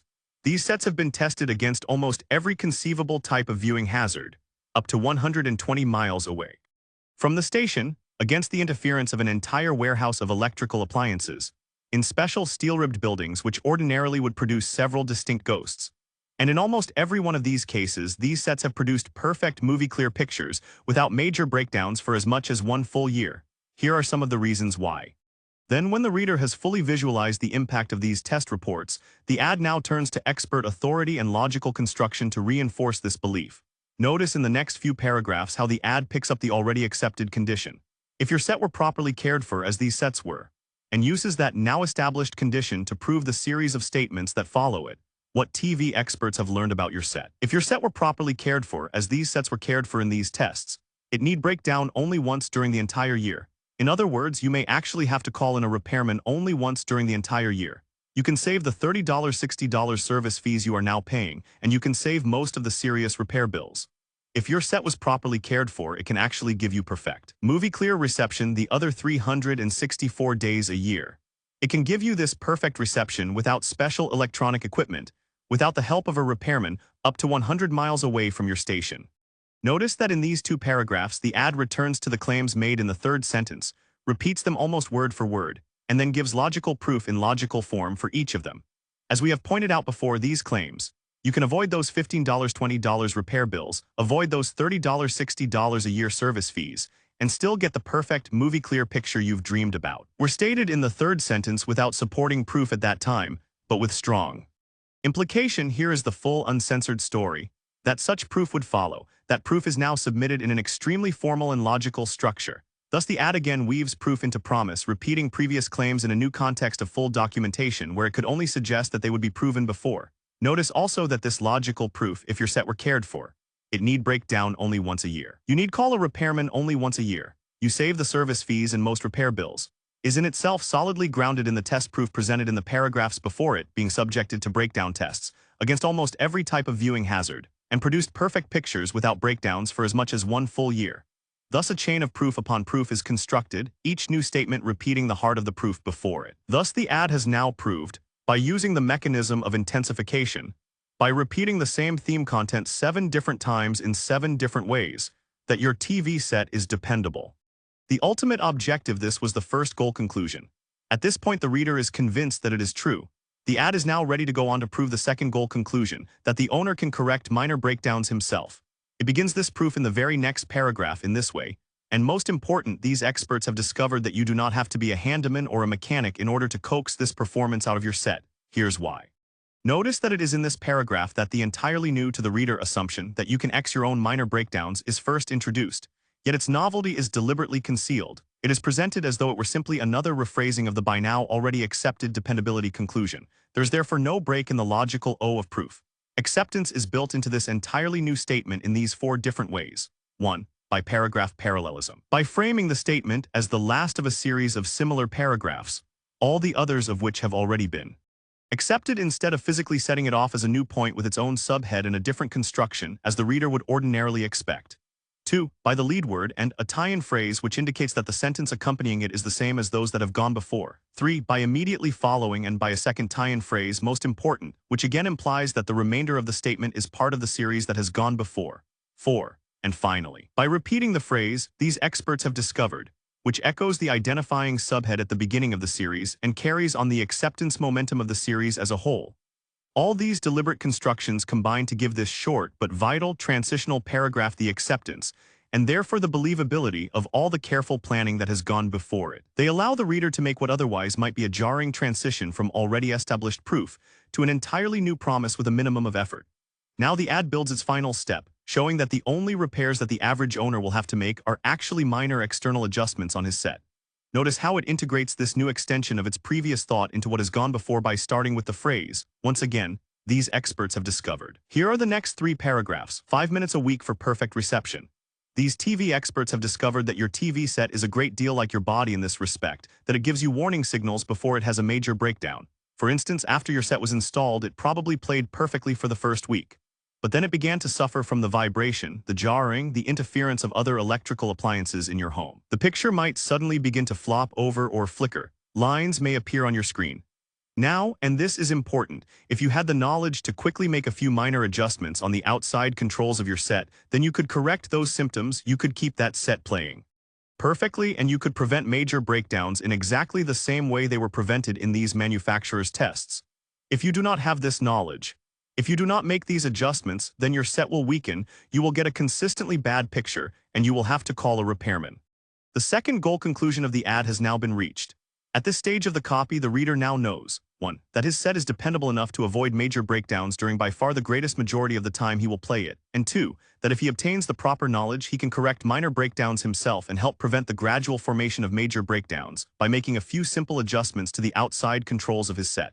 Therefore, the stage has now been set for the final conclusion, the payoff conclusion, a conclusion with all the inevitable logical force of a syllogism, that 3. The owner should obtain this knowledge, make these minor adjustments himself, and therefore save the money he is paying today for service contracts and save by far the greatest majority of the money he is paying for repair bills.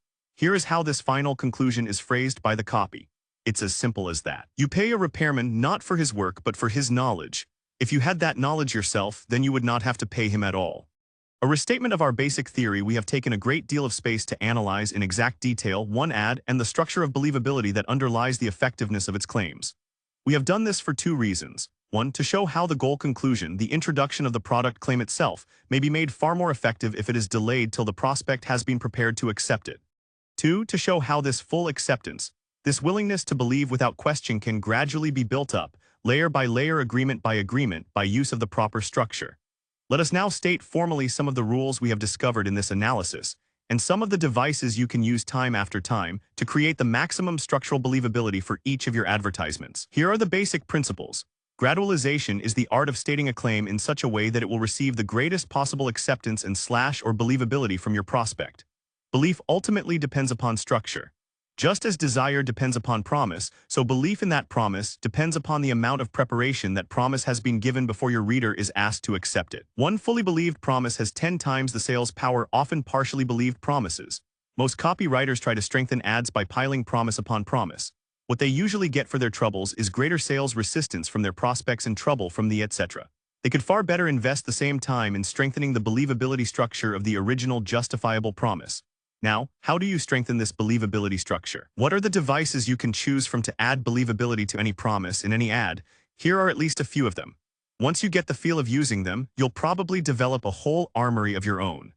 1. The inclusion question, designed to permit immediate identification with your story. To show the prospect that you're talking about him, not about someone else who would answer no to the question. Therefore, once he's identified with the questions, once he's made his first agreements with you and placed himself in the yes answer group, then your recommendations will have special meaning for him. This is perhaps the most direct way of building agreement at the beginning of the ad. It's used every day. For example, in this advertisement, highly successful for a book called The Art of Selfishness. Ask yourself these 9 questions. 1. Do you find it increasingly difficult to cope with the world around you? 2. Is your business or career a source of annoyance and frustration? 3. Are you tormented by inadequacies, fear, and embarrassments in your sex life? And so on. 2. Detailed identification, another device used at the beginning of the ad to establish immediate and deep agreement between the reader and the copy. Here, instead of asking questions to set up your yes train, you detail symptoms or problems that are your prospect's reasons for desiring your product.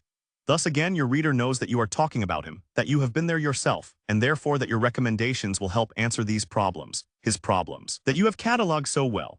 For example, in this ad for course to improve the prospect's child's grades in school, let me explain. I don't care whether your child is 6 years old or 20, boy or girl, in grade school, high school, or college. It makes no difference how badly that child is doing in school today, how difficult it is for him to concentrate, how poor his memory may be, how much a prisoner he is of crippling mental habits, how terrified he may be of mathematics or grammar or social studies, or even the hardest science course.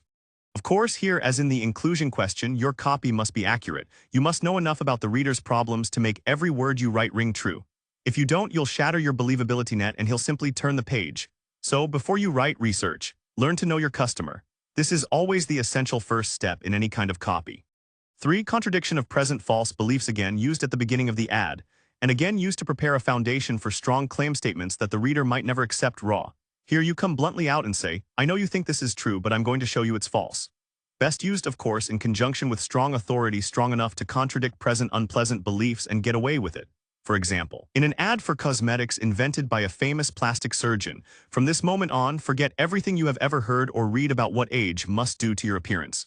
Forget anything you have ever believed about how old you must look at 30, 40, 50, or even 60.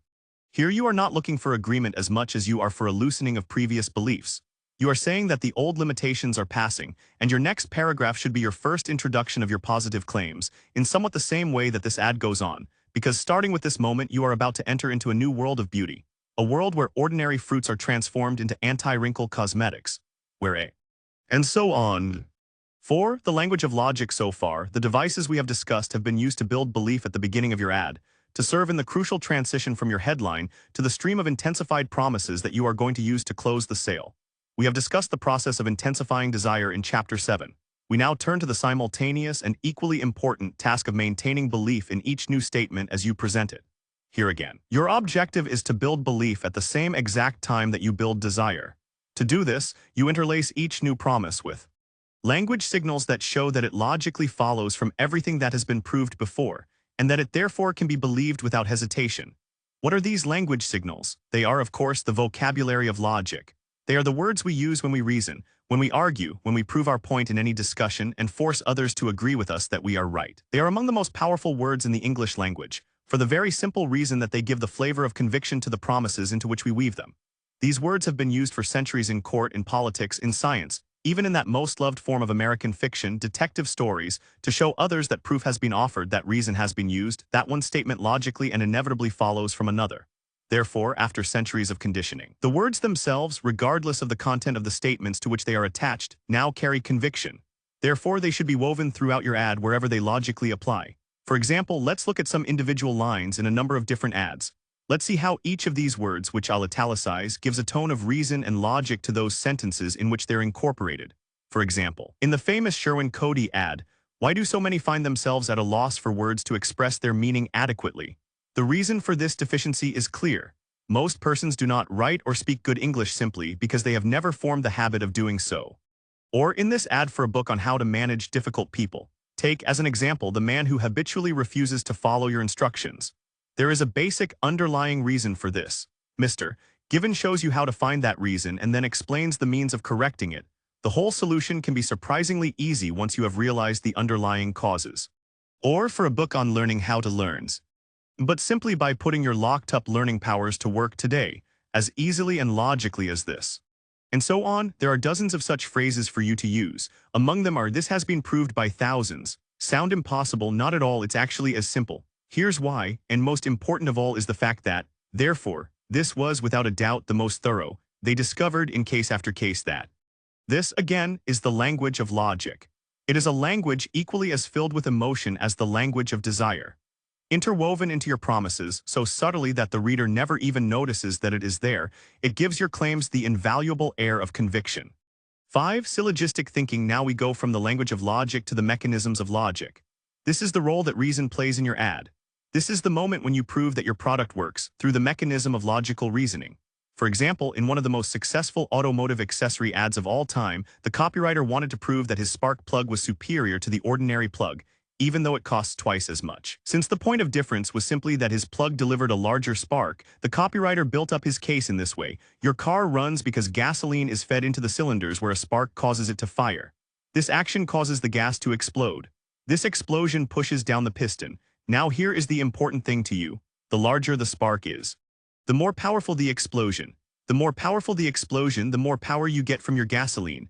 Poor explosion means wasted gas, loss of power, poor getaway, bad starting, a sluggish car. Good explosion means more miles per gallon, more horsepower, a more exciting car to drive. Notice the power of these three simple paragraphs. Power derived as much from their underlying formal structure as from their claims. One statement inevitably leads into another. Every word is logical. There is a constant process of equation, spark to power, power to performance. Size equals power, and his plug delivers the largest size. Such structure and the copy based on such a structure develops the feeling of inevitability. The reader feels that the product must work. He has not only been told it works, he has been shown proof that it works. Such structure, though hidden behind the words it clothes itself in, is actually a physical entity. You can seek it out of hundreds of ads if you look beneath the words themselves. You can trace it, codify it, and then repeat it.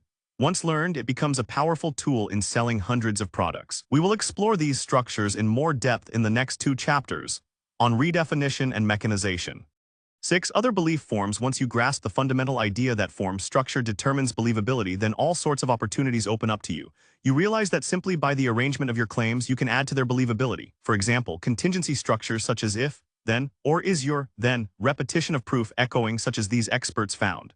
These experts found. These experts found. Promise, belief, promise variation, where every sentence of promise is followed, ideally, with another of proof or verification or documentation, so that the reader never has the breathing space to question.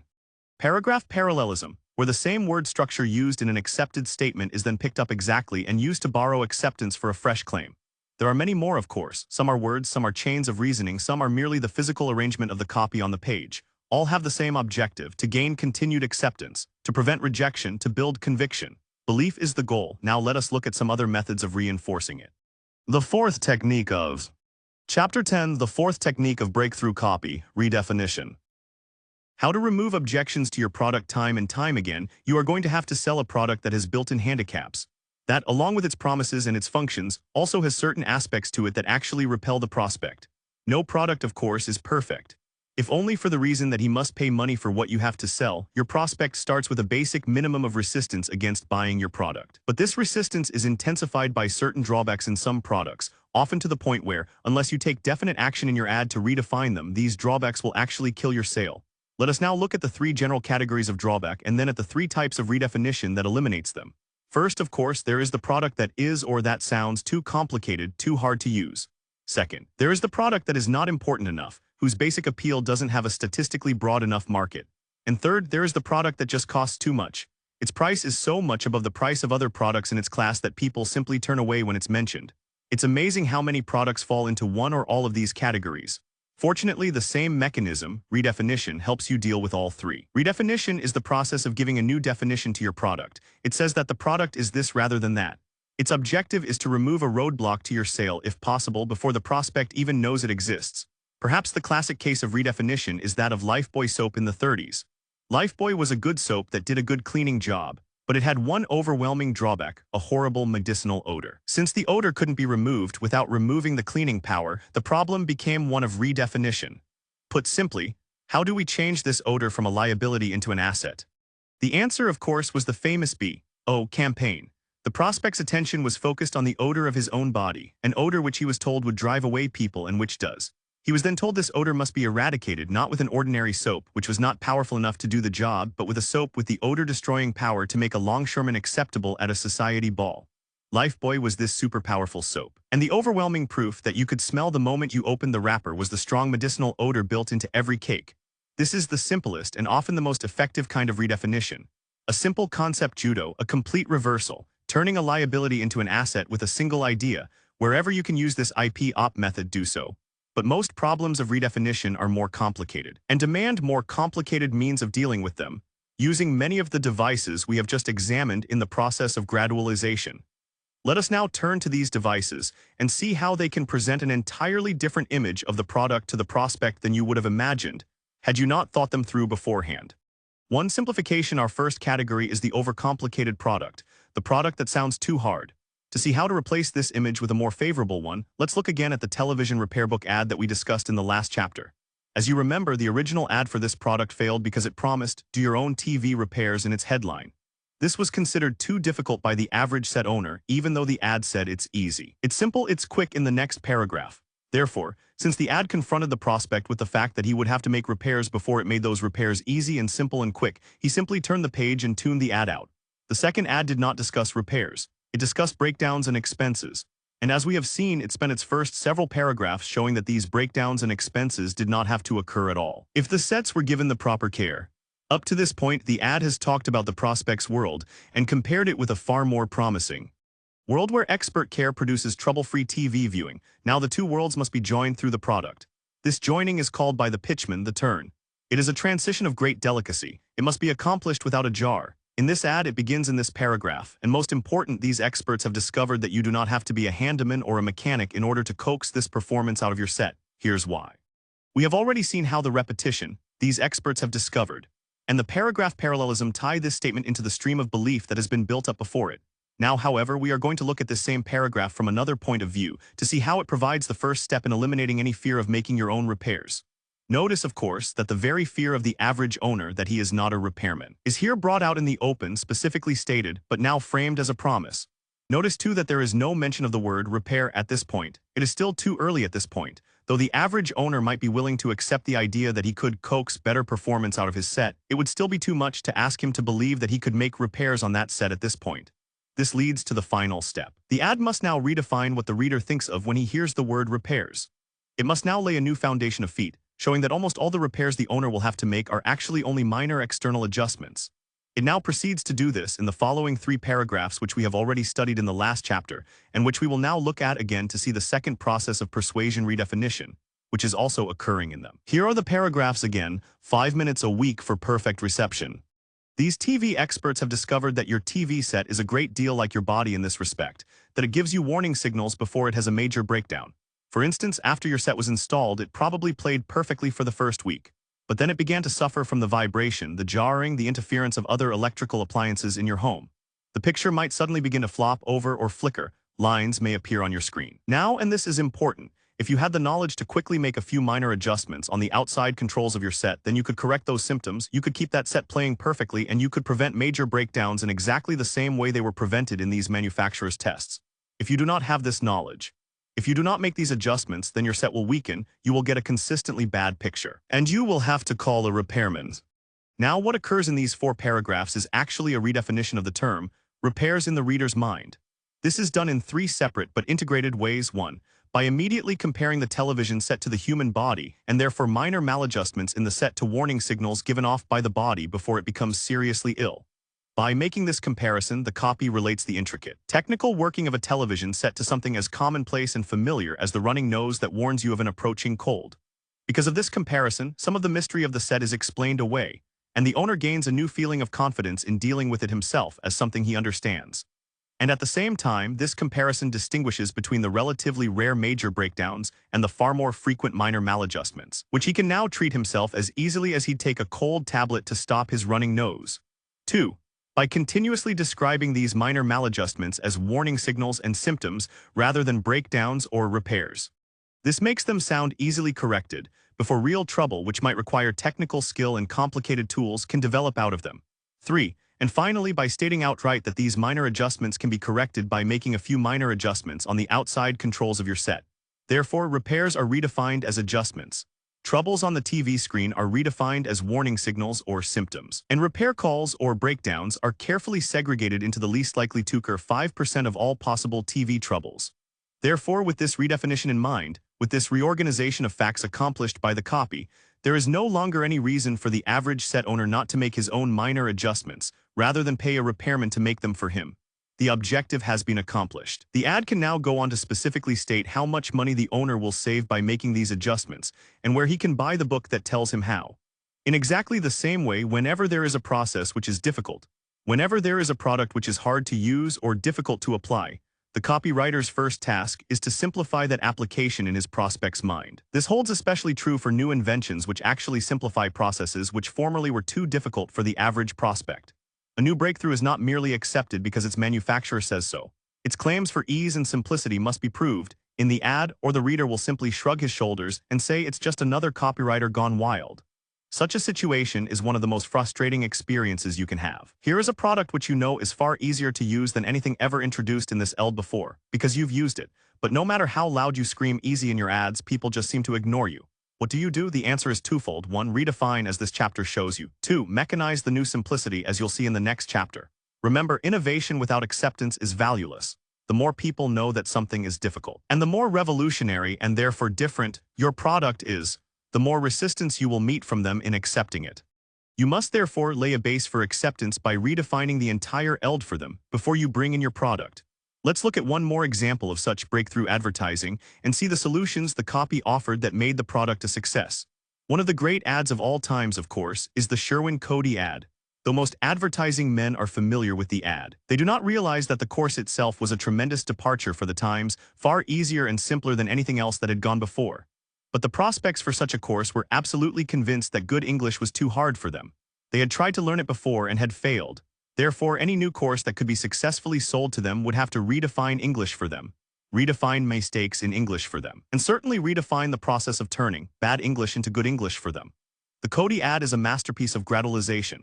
It should be memorized, not merely studied by every copywriter. However, within it in 4 paragraphs is contained another masterpiece of breakthrough redefinition from hard to easy with a few simple ideas that goes like this: only 15 minutes a day. Nor is there very much to learn in Mr. Cody's years of experimenting. He brought to light some highly astonishing facts about English. For instance, statistics show that a list of 69 words with their repetitions make up more than half of all our speech and letter writing. Obviously, if we could learn to spell, use, and pronounce these words correctly, we would go far toward eliminating incorrect spelling and pronunciation. Similarly, Mr. Cody proved that there were no more than 12 fundamental principles of punctuation. If we mastered these principles, there would be no bugbear of punctuation to hamper us in our writing. Finally, he discovered that 25 typical errors in grammar constitute 9/10 of our everyday mistakes. When one has learned how to avoid these 25 pitfalls, how readily one can obtain the facility of speech which denotes the person of breeding and education. When the study of English is made so simple, it becomes clear that progress can be made in a very short time. No more than 15 minutes a day is required. Thus the complicated becomes simple, the hard becomes easy. This is the first use of redefinition. Now let's look at the second. 2. Escalation. Here you are dealing with a product which works and which is acknowledged to be easy enough to use, but which simply does not have an appeal broad enough to assure it of a mass market. Your job here is to escalate your product, to give it more importance in your prospect's eyes. You do this again by redefinition. You broaden the horizon of benefits of the product. You redefine the role that the product plays in the prospect's life. You widen the area of reward that your product yields to the prospect, showing him that it enters into dozens of vital situations every day, paving off for him where he might least expect it. For example, let's look at another ad for another English course 40 years later. By now, people are not as sensitive to their punctuation or grammar. Now the negative aspect has lost its appeal. People want good English as a persuasion tool to win over other people. So good English must cease to be an end in itself. It must be redefined to become instead a means to a more important end, one which is desired by far more people. And since the positive aspect must now be dominant, that part of good English which has the greatest value for persuading people, vocabulary, must now be featured. Here is the ad. Revolutionary new word power machine makes you a master of English overnight. Automatically gives you a power-packed vocabulary to make your ideas crackle with excitement. To hold others spellbound with the power of your speech and your written word. Automatically spots embarrassing errors in grammar, spelling, pronunciation you didn't even know you were making. Clears them up at once. Frees your mind from worry. Lets you feel at ease in any company. Gives you the blazing new self-confidence you need to make anybody like you, to win people over irresistibly to your point of view. This approach redefines the benefits of the product, shifting them from a less desirable area to one that will generate more sales appeal. But this use of escalation, to increase benefit appeal, is only one of the ways it can serve you. Another is to increase the importance of the product, showing that something the prospect wants very much hinges directly upon the performance of your product. For example, in an ad for spark plugs. This fact was pointed out to the reader. Yes, you pay $2,000, $3,000, $4,000 for your car, and a single 99-cent part robs you of the real power and enjoyment that car should give you. Or here in an advertisement for a speed math course. If you want to get ahead fast, If you want a position of real importance and responsibility, then a knowledge of this kind of super fast, super accurate mathematics is an absolute necessity for your future. Or escalation can be used to show the prospect that your product is not something to be put to work just once or twice a week, but that it will be needed and used by him almost even waking minute. Here's how this was done in a single sub-headline in an ad for a course on handling people. Your entire life this spent trying to get others to do what you want without friction. You must agree with this statement, and therefore you must redefine the importance to yourself of a technique which allows you to accomplish the all-pervading task more easily, more effectively, and more rapidly. This is the second use of redefinition, escalation. Now let's look at the third. 3. Price reduction. Here you have the product which quite simply costs too much. Your job is to make that price seem less.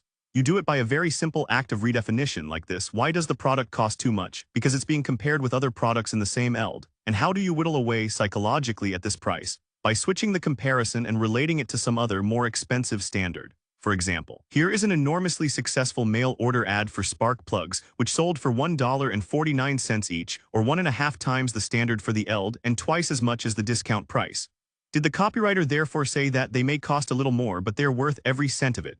Of course not. He made them cheap. And he did it in these 2 paragraphs of psychological redefinition. Up to now, these extraordinary SA fire injectors were practically made by hand and would have to sell for as high as $5 each. But we knew that $30 or $40 was more than the average driver could afford, so we decided to get the price down so low that these injectors would pay for themselves 12 times in 1 year of driving. So here is my astonishing proposition. If you will check your car's performance before and after you install your SA fire injector system and then tell your friends and neighbors about them, here is what I am prepared to do for you. You can have a set of SA fire injectors for the year and model of your ear for only a fraction of their value. If you act now, they are only $1.49 each. Do you see how he does it? Do you see how many times he does it in these 2 short paragraphs? As a last review of redefinition, because its techniques are so important to you, let's just list the individual phrases that build up again and again the feeling of value and bargain. Here they are. Did you catch them all? Practically made by hand. Would have to sell for as high as $5 each. $30 or $40. Notice that he repeats the handmade price twice. First he gives it to you per plug and then for the entire set. Thus the new comparative price is reinforced. You practically wince at the $40 figure since you want the plugs by this time, and you're going to feel pretty good when he brings in the now lower figure in the next paragraph. Get the price down so low. Here is the magic word low, now legitimatized in your eyes by the description of the handmade set in the phrases that preceded it, that these injectors would pay for themselves 12 times in 1 year of driving. Not only value but reward, not only low-priced but gas-saving, and again the comparison to a higher figure, this time the money you'll save on gas. Astonishing proposition. Now the price becomes so low that the mere statement of it may cause you surprise. It may sound slightly corny as we dissect it here, but it is incredibly effective in the context of the ad, and most of it, perhaps all of it, is never consciously noticed by the prospect. He simply realizes that he feels that a bargain is being offered to him. If you will check your car's performance, and tell your friends and neighbors about them. The introduction of a condition, an action you must perform in order to get the now low price. Used before in the last chapter in a different context, here we see how the same device works again to substantiate with equal power the feeling of value. Prepared to do. Again the connotation of favor of allowance of discount. You can have, not you can buy. He is letting you have the plugs at the low price. Again he is doing you a favor. You are getting a bargain. Only $1.49 each. The classic modifier, the 10th bargain phrase in these 2 paragraphs. Notice how similar gradualization and redefinition are. Notice how each operates below the surface of the conscious mind. Gradualization by its structure, by its arrangement of facts and phrases. Redefinition by its rearrangement of perspective. Each is an extremely subtle and powerful way of building belief. Each deserves much more study than we can give it in this book. Let us now turn to some equally powerful but more apparent mechanisms that also build belief. The 5th technique of breakthrough copy. Chapter 11, the 5th technique of breakthrough copy, mechanization. How to verbally prove that your product does what you claim. As we have observed repeatedly, good advertising copy exists simultaneously in 2 different places. Part of that copy is words on a page, or sounds carried by radio waves, or pictures and sounds coming out of a television set. But the other part of that copy, the crucial part, takes place in your prospect's brain. It is the series of reactions, planned reactions and anticipated reactions that your copy causes in his mind and his emotions. Actually, when your prospect reads your copy, he is engaging in a silent dialogue with you.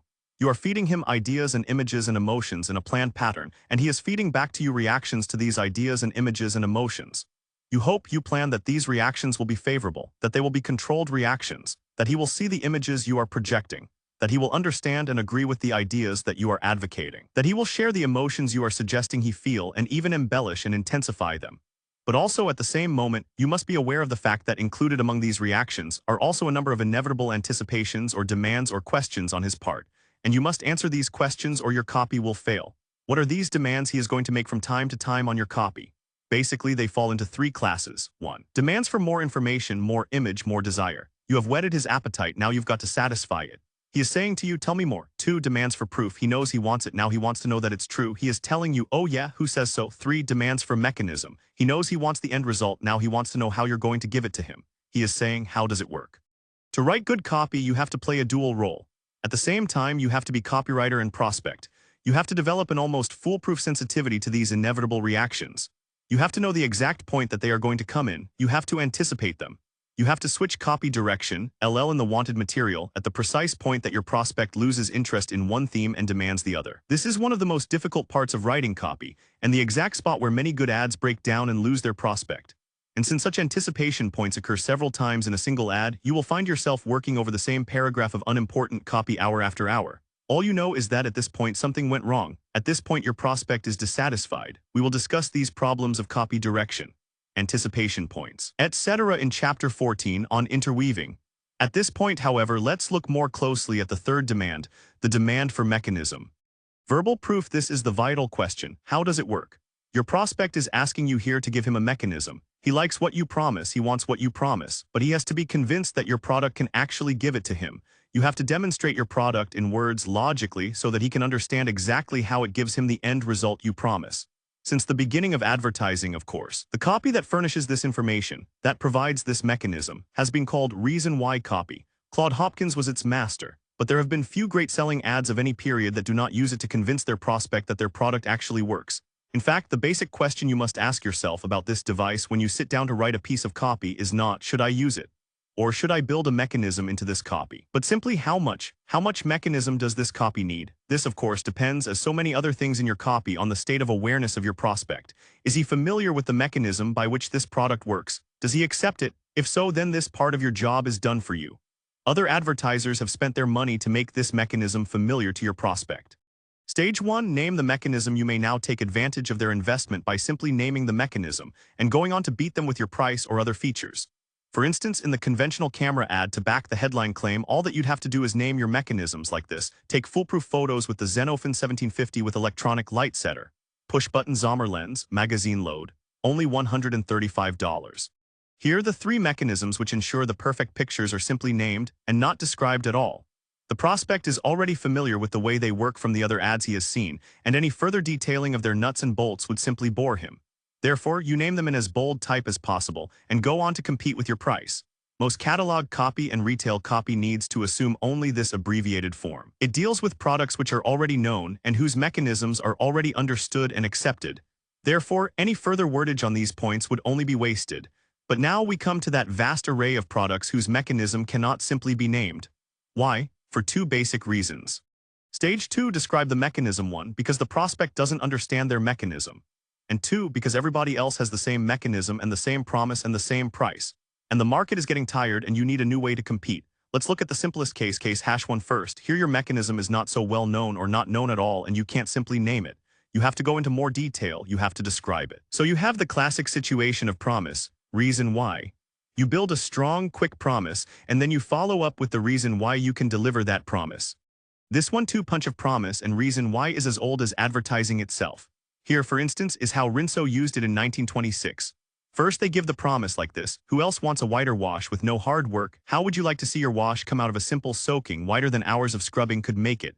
Millions of women do it every week. They've given up washboards for good. They've freed themselves forever from the hard work and reddened hands of wash day. Now they just soak, rinse, and halving out to dry. In half the time, without a bit of hard rubbing, the wash is on the line, whiter than ever. Notice how the original promise in the headline has been taken and intensified in these first 3 paragraphs of copy. The promise is repeated in different words and from different perspectives over and over again in those first 3 paragraphs. But notice too that, as the copy builds desire, it also builds a growing reaction on the part of the woman reading it. This reaction can be expressed in one word: how. This promise sounds better and better. It begins to sound too good to be true. Now she needs reassurance fast, so the whiteness claims stop. The copy shifts direction and now begins to sell the mechanism like this: dirt floats off, stains go. The secret is simply Rinso, a mild, granulated soap that gives rich, lasting suds even in the hardest water. Just soak the clothes in the creamy Rinso suds and the dirt and stains float off. Rinse and the wash is spotless. Even the most soiled parts need only a gentle rub between the fingers to make them snowy. Thus clothes last longer, for there's no hard rubbing against a board. Notice, first of all, that this mechanism, the suds that oat off dirt, is sold just as hard as the whiteness story it is brought in to prove. The first rule of mechanism copy is that it is not scientific discourse. You must never allow it to become dull or merely factual. You must load it with promise, load it with emotion. Every word in good copy, including mechanism copy, sells. Only in these paragraphs the copy is selling a secondary claim, dirt oating off, that proves the primary claim, a whiter wash, but still it sells. Secondly, of course, you'll immediately notice how simple the mechanism is in this 1926 copy as compared with the same eld today. In those days it was enough to mention the facts that the suds oated off the dirt. The reader accepted as an evident truth the fact that they would do so. Today, of course, in our much more sophisticated and exploited market, she would no longer do so. Today you would need far more mechanism. You would have to explain more, promise deeper, perhaps even invent a miracle ingredient to do the work for you. Stage 3 feature the mechanism, which brings us to case #2 and the difficult problem of what to do when your market is highly sophisticated, when promises sound alike, when price competition becomes suicidal. This takes us back to chapter 3, where we discussed market sophistication from another perspective. Here we discovered that mechanism, strong mechanism, saleable mechanism, is not only a way to build belief, but may actually become so important to the success of your product that you must put it into the headline. These headlines are all mechanism headlines: floats fat right out of your body, first wonder drug for reducing, run your car without spark plugs, shrinks hemorrhoids without surgery, Tommy Armour says smack hell out of the ball with your right hand. And hundreds more. Every one of them offers you a new way to get what you've been wanting. A new way, a new mechanism, a new chance to satisfy your desire even if everything else you've tried has failed you. Mechanism, therefore, can be inside your ad to prove your main claim, or on top of the ad, elevated by the state of your market to becoming the main claim. If people assume that they know how your product works, or if your claim is so new that they don't care, then all the mechanism you need can be summed up in a word or a phrase. If people are not quite sure how it works, describe the mechanism in selling language until they have enough reason why to believe you. If you have, however, an exceptionally strong or dramatic mechanism, or if you want to establish definite superiority to other competing products, then sell hell out of that mechanism. We'll see some expert examples of how to do this in our next chapter, on concentration, when we're shown how to compare your product with the rest of your eld. On the importance of mechanism, when you want to convince your reader that you're giving him a bargain. One of the sad truths of our time and profession is that our readers do not always believe the truth when we tell it to them. Every copywriter has had, at one time or another, a perfectly marvelous product that just couldn't be sold, because people wouldn't believe that it could do what he knew it could do. In the same way, many manufacturers and their agencies are startled when they cut a price, advertise the reduction, and see no increase in sales. What happened? No one believed them. A price cut, like a product advantage, is only as good as your words and your strategy makes it. Price cuts must be justified. There must be a reason for them, a mechanism behind them. Without such a mechanism, without such a reason why you should give this bargain, you are going to get only a fraction of its real sales power. The great master of price cut mechanization was Robert Collier.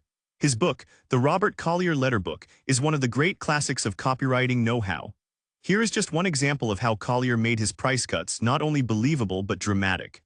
Before the price goes up, dear sir, a short time ago one of the old reliable mills that makes the finer qualities of woven madras for shirts began sending out SOS calls. They had kept their plant going steadily for months, thinking that the usual demand would easily take care of their excess output. But with the weather so generally unseasonable, the usual demand didn't materialize. And there they were, heavily overstocked and needing money. If we would take all their surplus stock of the finer grades of woven madras, amounting to 250,000 yards, they offered to let us have them at way below any price we had ever paid for shirtings in all our years in business, at far less than they could make the materials and sell them for today. We took them, the whole 250,000 yards, at a tremendous savings in cost, a bargain you may never get again. Let me point out the difference between this logical, carefully prepared introduction to the price slash and a simple, bare announcement of that slash. Here the copywriter not only emphasizes bargain over and over again, but brings in quality as a counter-desire time after time. He thus uses a mechanism within a mechanism. 1. The unseasonable weather causing 2. The factory to become overstocked, resulting in the primary markdown to build belief upon belief. Here the copy starts with the mechanism and only goes into the bargain claim 6 paragraphs later. Again, he has taken the creative gamble, in this case, that he could hold the reader's interest for those 6 paragraphs. And because of this gamble, he reaps 10 times the believability for even word he said about the bargain value of his offer from that point on. The sixth technique of breakthrough copy. Chapter 12, the sixth technique of breakthrough copy, concentration. How to destroy alternate ways for your prospect to satisfy his desire. As you know, in the final analysis, no successful copy ever sells a product. It sells a way of satisfying a particular desire, and its power to sell ultimately comes from the intensity of that desire. If the desire is commercial, that is, if it is shared by masses of people, and if each of these people want that satisfaction enough to pay the price required for mechanism to satisfy it, then it is highly probable that many firms will try to deliver that mechanism or product. To them, the almost universal condition of commercial life is competition. No one who sells anything, of course, can avoid it. As you write, one eye is fixed on your market and the other on your competitors. We have described in this book several different ways of beating competition. Let's stop for a moment and review them. First, of course, is superiority of product. This is the ultimate weapon in the war for the consumer's dollar. If you produce the best product, your advertising has 100 times the chance of success than if you produce only a fair product. Most great ads have been associated with great products. Most great copy claims come from the assembly line. If yours does not, if your copy is better than your product, then send it to your client instead of your prospect and tell him to make it a reality. But even the best product needs equally as effective copy to induce people to try it. Otherwise, the excessive cost of getting the first purchase may drive the product off the market before the repeat sales can build up high enough to earn it through. So we come to our second weapon to beat competition: superiority of promise. A stronger promise that evokes more desire. A wider promise that causes more people to buy. A more believable promise that brings in the skeptics as well as the susceptible. This entire book has been a blueprint for developing such promises. Third, we have the weapon of product role. The role the product allows its consumer to play. The personality, the identification, the prestige, the status, the excitement you can bring out of your product or graft onto it. Fourth, we have response and reaction as a competitive force. The ability to one-up the competition, to escalate claims when necessary, to shift mechanisms, to invade new markets. And fifth, the technique we will discuss in this chapter is direct attack. Direct attack, the mechanism of concentration, differs completely from the other four methods we have discussed above. All these techniques have the common element of ignoring the competition. They concentrate on your story, your promises, your benefits, your product. They act as though there is no other one possible of gaining the satisfaction your prospect desires. Therefore, they are most effective when you dominate a eld, when your primary problem is to protect your customer's loyalty against the claims of your competitor. Or when your story is so powerful, so different, or so fresh that the competition has nothing to match it. In these cases, it's better not to give him the prestige of attack, not to mention his claims or his product, even invidiously, in the space which costs you such a dear dollar.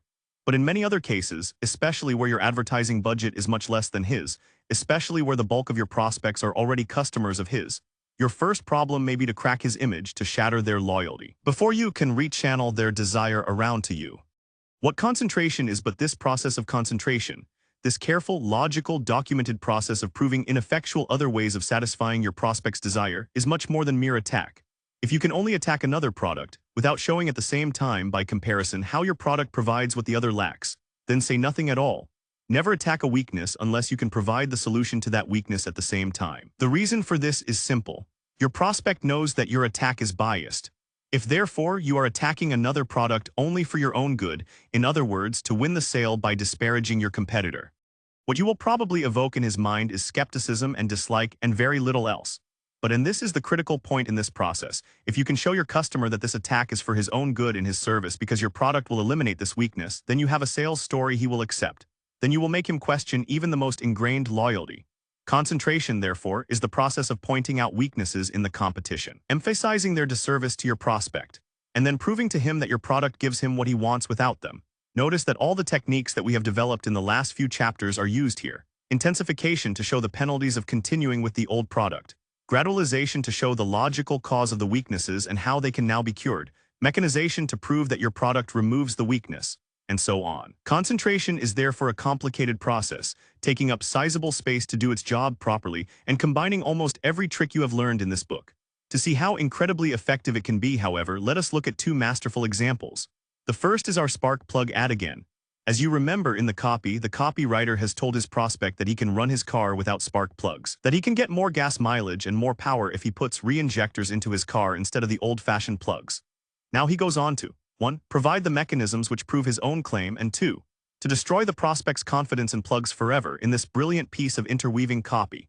Mechanics and engineers read this carefully, and for you mechanics and engineers, let me tell you why fire injection must give you these results. A spark plug jumps a spark of electricity across an air gap. This is the most wasteful and power-consuming way to get electricity from one place to another, and it limits the size of the spark. A fire injector fires on the surface of an electrical conductor. This is the most efficient way to get a big powerful spark into your cylinder. An ordinary spark plugs the air gap between the electrode, and the firing point is always getting bigger because the electrode is always burning away. This means you have misfiring, which means loss of power plus wasted gas plus raw gas to damage the cylinders and piston rings. On fire injectors, there is no air gap and no electrode to burn away. That means maximum gas explosion, which means full power, full economy, and no raw gas to wash away the oil protection from cylinder walls and pistons. A spark plug accumulates filth and carbon because of inefficient firing. This means you need regular cleaning, setting, and expensive replacement. A fire injector never needs cleaning or setting. It actually breaks in and becomes more efficient with use. It will actually outlast your car, delivering maximum efficiency without servicing or replacement. A spark plug gives you a thin, skimpy spark that actually blows out under pressure of less than 120 pounds. A fire injector gives you a heavy, powerful flame that will not blow out at pressures far heavier than those created by even the highest compression engine. With ordinary spark plugs, you are using, or should be using, premium gas, which costs from 4 to 8 cents more than ordinary gas. And despite this, you're getting inefficient, wasteful gas consumption. With fire injectors, regular gas will give you up to 8 more gas miles per gallon, up to 31 more horsepower, plus easier starting in all weather. Add these savings together and see for yourself why I say that fire injectors will pay for themselves every single month that you drive your car. Ordinary spark plugs have to be replaced regularly. In some of the new high-compression cars, a set of plugs will burn up in a couple of months.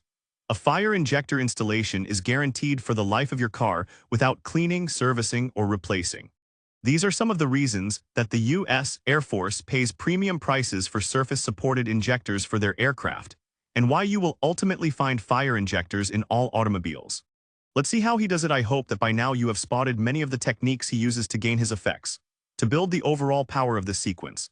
Let's just check off a few of them right now. First, of course, is the interweaving contrast. A weakness in the operation of the spark plug is pointed out and then immediately counteracted by the benefit the injector gives you. Bad, good, bad, good, bad, good. This is the underlying structure of this sequence. But this is only one use he makes of parallelism. He repeats words to contrast the inherent weakness of the plug with the inherent strength of the injector. A spark plug jumps a spark. A re-injector fires on. Spark is a weak word, re is much stronger visually, and he later intensifies this contrast of image by saying, a spark plug gives you a thin, skimpy spark against a re-injector gives you a heavy, powerful aim. You can picture the difference. Throughout the copy, definition and redefinition take place. Spark ring is the most wasteful and power-consuming way as opposed to the most efficient way to get a big, powerful spark. Misfiring means loss of power plus, while maximum gas explosion means full power, full economy. Notice the parallel sentence structure here, sharpening the contrast. And in a beautiful image. The re-injector actually breaks in, a masterpiece of redefinition by analogy. Of course, almost every benefit has its documentary mechanism. The air gap in ordinary plugs gets bigger because the electrode is burning away. The spark plug gets dirty because of inefficient ring, and so on. Let me point out again the general structure of this sequence. It is bad, good, bad, good, bad. Good, and so on. It thus offers repeated, direct, one-for-one contrast.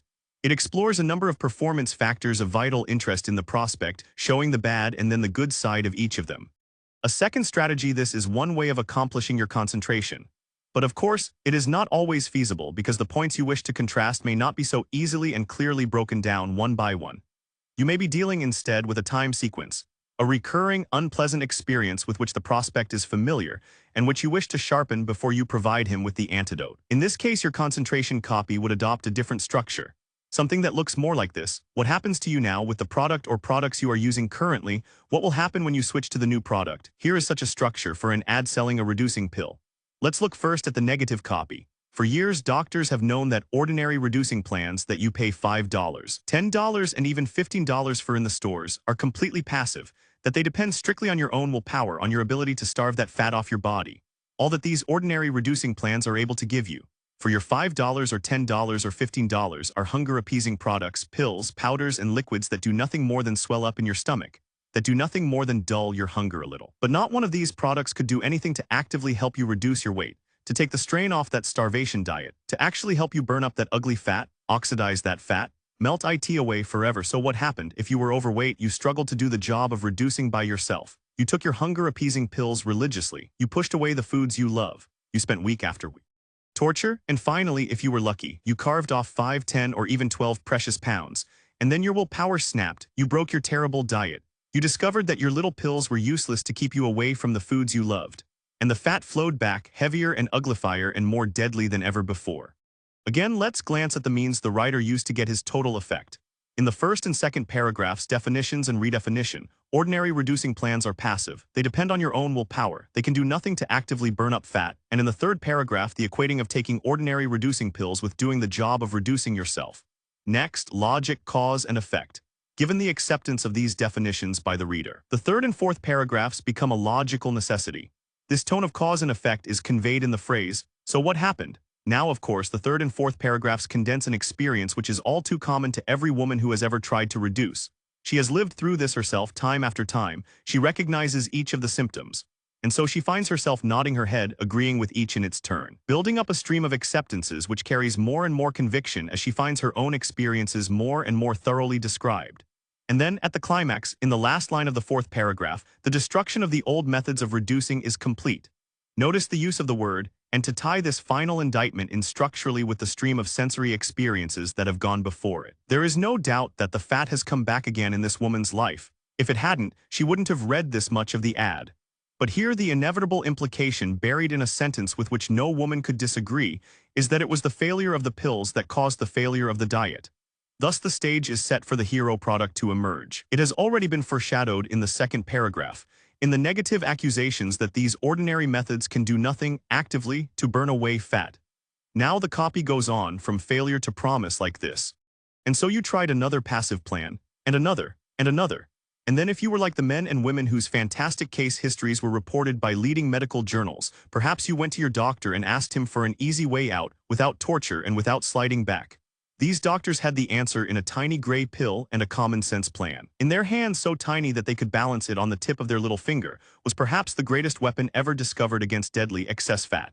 It was a miraculous compound called lecithin, brand new, whose amazing fat-dissolving properties had been discovered by a Nobel Prize winner, the co-discoverer of insulin. Because this product was perfectly safe, and as easy to take as an aspirin, many had used it themselves when they wanted to lose weight. They were not given starvation diets. They never experienced a single hungry moment. They reported in case after case that they felt more pep, more energy, more youth and vitality than they had known in years.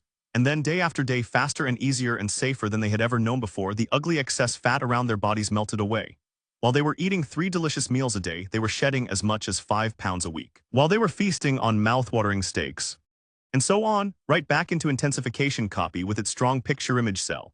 Here are your contrast, your mechanization, your documentation, your reference to authority. And then your return to promise in the form of case history, which now has many times its original power, based on both the elimination of alternate channels of fulfillment and the strong supporting mechanism which documents its claims. One final word on concentration. I have purposely chosen extreme examples to illustrate each mechanism. These copy blocks are longer than concentration need logically be. The same effect may be boiled down into 2 or 3 sentences, or even a single phrase, as in this classic headline, "Shrinks hemorrhoids without surgery." Here is contrast, implied weakness in other products, compensating promise in your own. Again, it is not the content, nor is it the length of copy used in a mechanism that makes it effective. It is simply and solely the problem it solves for you in the development of your copy, by the emotional reaction it produces on your reader when he encounters it. If in this case you have caused him to question a habit, shift a loyalty. Take a chance on your product. You have done your job, no matter how few or how many words you have used to do it. The 7th technique of Chapter 13, the 7th technique of breakthrough copy, camouflage. How to borrow conviction for your copy. We have now discussed separate ways to build believability into your copy. I do not think we should leave this subject without at least mentioning one other, entirely different approach, that of borrowing believability from all the places in our society where it is stored up. The process by which you do this is quite simple. As you know, people do not buy a newspaper or a magazine, or any other medium of communication for its ads at all. They buy this publication, or they turn on their radio and television set to keep in touch with the world around them, to learn what's happening and why it's happening, to be entertained or enlightened or simply kept up to date.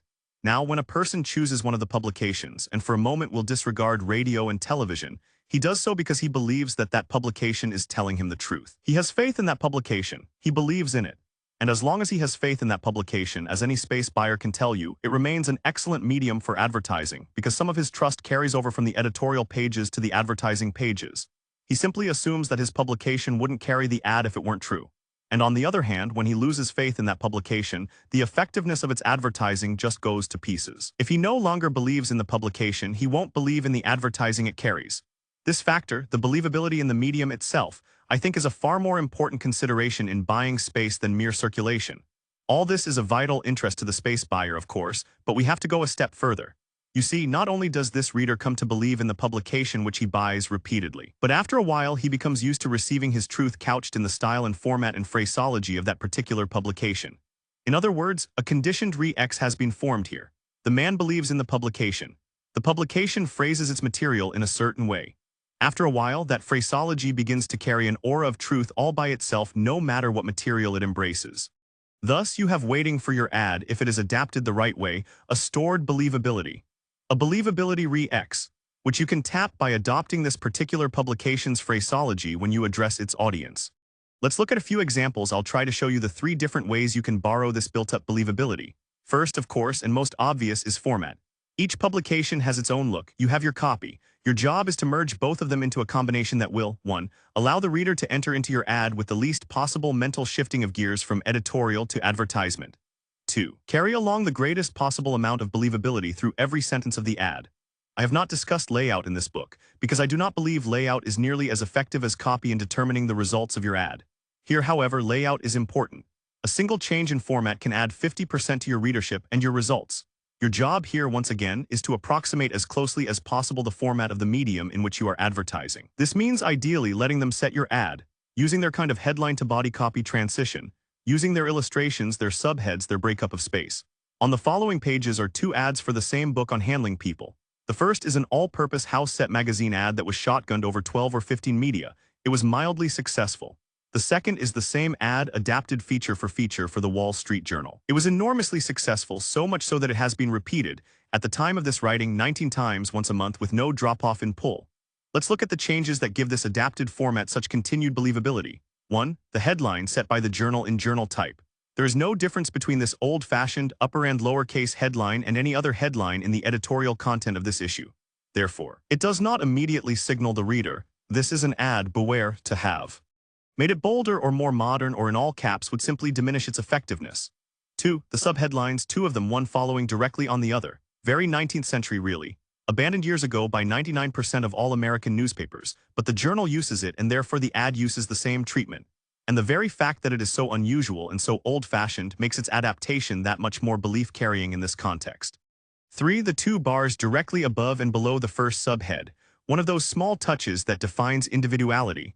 The ad would lose some of its atmosphere without them, and atmosphere, believability, trust is what you're seeking with these adaptations. 4. The placement of subheads to the extreme left of the column, another minute detail, bad layout according to the agency art director, but again in perfect harmony with the format of the editorial content. 5. The line drawing of the author, an ugly rendering, far less attractive than the photograph of the same man in the magazine ad. And yet the journal does not use photographs of the men they picture in their editorial columns.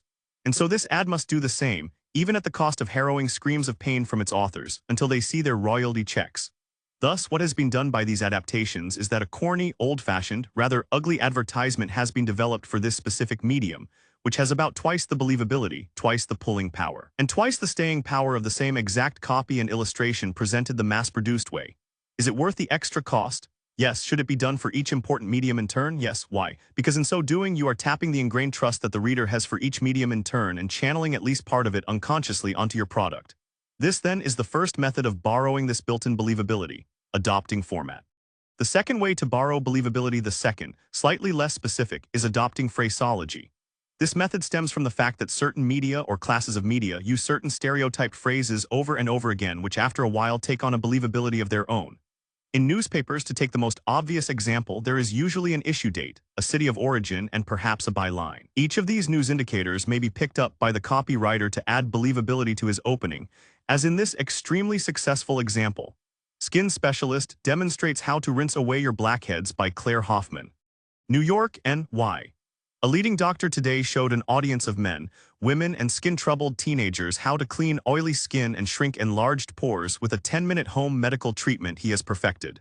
And so on, the news tone has been set by the opening phrases. The entire remainder of the copy has been given the atmosphere of a report rather than a sales story by these first few sentences. The same principle can be used for each of the other classes of media you employ. In direct mail, look for the key correspondence your prospect receives that are opened instantly without exception. Some examples would be refund checks, government correspondence, dividend notices. Confidential reports, high-priced newsletters, etc. In radio and TV, adopt the news format and the news phraseology. Even if possible, adopt the news sound, the clipped phrase of the newscaster, the insider tone of the analyst, the documentary feel of the news handheld camera. Study the channels of communication that people believe in. Adopt their tone, their feel, their style, their sincerity. Make your ads blend in so there is no jarring transition. Camouflage them. Believability borrowing strategy #3 in a later chapter will deal with mood directly. However, as the last method of borrowing believability, I want to mention two mood adaptations that rightly belong in this discussion. We've seen that you borrow your publication's format and your publication's phraseology or style. These two methods of adding confidence to your copy depend directly on the particular medium you are using at a particular moment. You pick up that publication's appearance and idiom, as it were, because people have come to contrast that editorial manner of presentation with advertising language in general, and because they automatically trust the first and automatically approach the second with an ingrained skepticism. In other words, advertising language, which is a more naturally-based language and emotionally charged language, tends to produce a counterreaction in its prospects by its very appearance. To overcome this instant and automatic skepticism, besides borrowing our host publication's idiom, we also have two other idioms which allow us to escape the hard sell stereotype.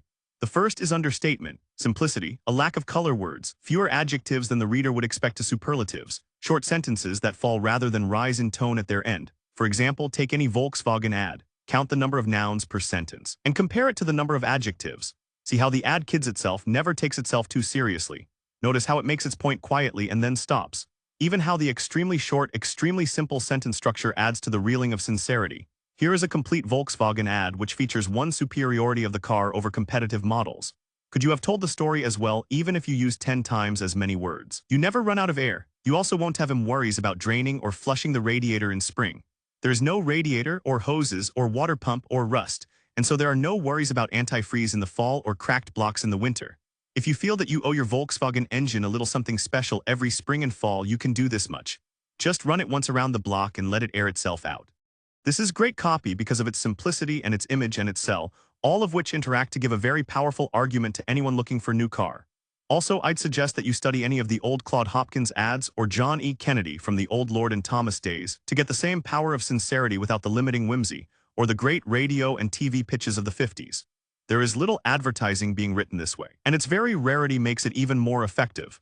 It will not solve every selling problem, but where it is effective, especially in continuous campaigns, it is very effective indeed. The second mood you may employ to break away from the advertising stereotype is what I call deadly sincerity. This is the technique of leaning over backwards to point out the flaws in an offer, so that the benefits, when you bring them in, will be believed that much more deeply.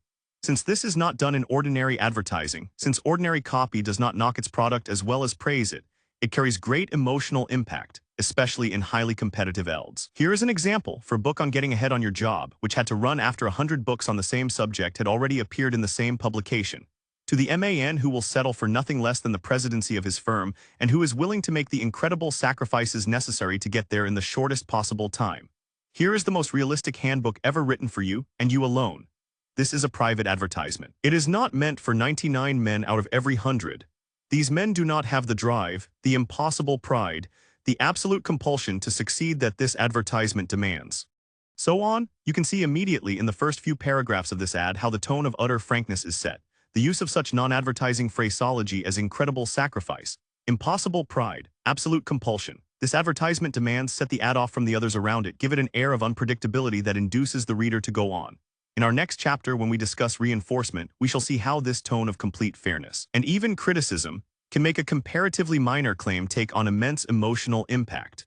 But for now, it is sufficient to point out that this is one more way to break out of the hard sell stereotype and gain almost the same type of believability that would be given to a factual report. Chapter 14, The Final Touches. Let's now review what we've done up to this point and the last few problems that we have to consider.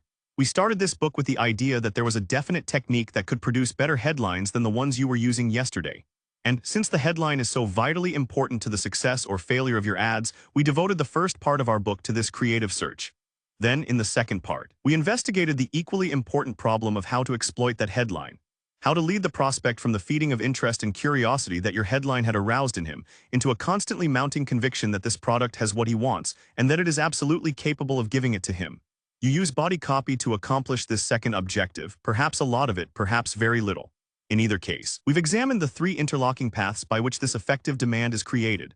First, the intensification of desire. Then the creation of an acceptable product personality or role with which the prospect will want to identify, and then the rather abstract structure underlying your copy arrangement that produces believability of your story. So now we've seen how to reach out to your prospect's mind on all three emotional levels: desire, identification, and believability. Now, as our last problem, we have to put all these elements together.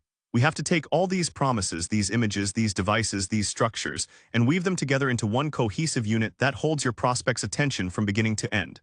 In other words, having broken down the ad to analyze the elements that make it work, we now have to deal with the reverse problem, tying it together once again. We have several additional devices that help us do this. We've already touched on them in passing in previous chapters. Now let's examine them more closely, see what makes them operate, formalize them into working rules. Like this.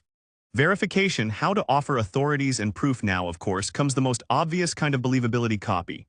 Your proof, your statistics, your tests, your testimonials, your authorities. Your trends, your documentation, your seals of approval, your awards one. Any fact at all that you can use anywhere in the copy to show that your product does what you says it does. The key words here are anywhere in your copy. Because, as I have tried to show in the last 4 chapters, the placement of your proof is as important to its overall effect as the content itself. I can't tell you anything about gathering proof that your own research department doesn't know 100 times better. Or if you have no research department, that good hard digging won't give you. There are no special rules to phrasing proof, except perhaps to keep it as short as possible, as dramatic as possible, as specific as possible. And above all, remember that proof copy, like every other word in your ad, is selling copy. It cannot merely offer proof alone. It must offer the kind of proof that makes the prospect hungry to read every word of it, and it must make him want the product more and more at the end of every line. Fine. But the next question is, where do you place the proof in your ad? At what point or points will it be most effective? And next, how many different proofs or tests or testimonials or what have you should you include in the ad?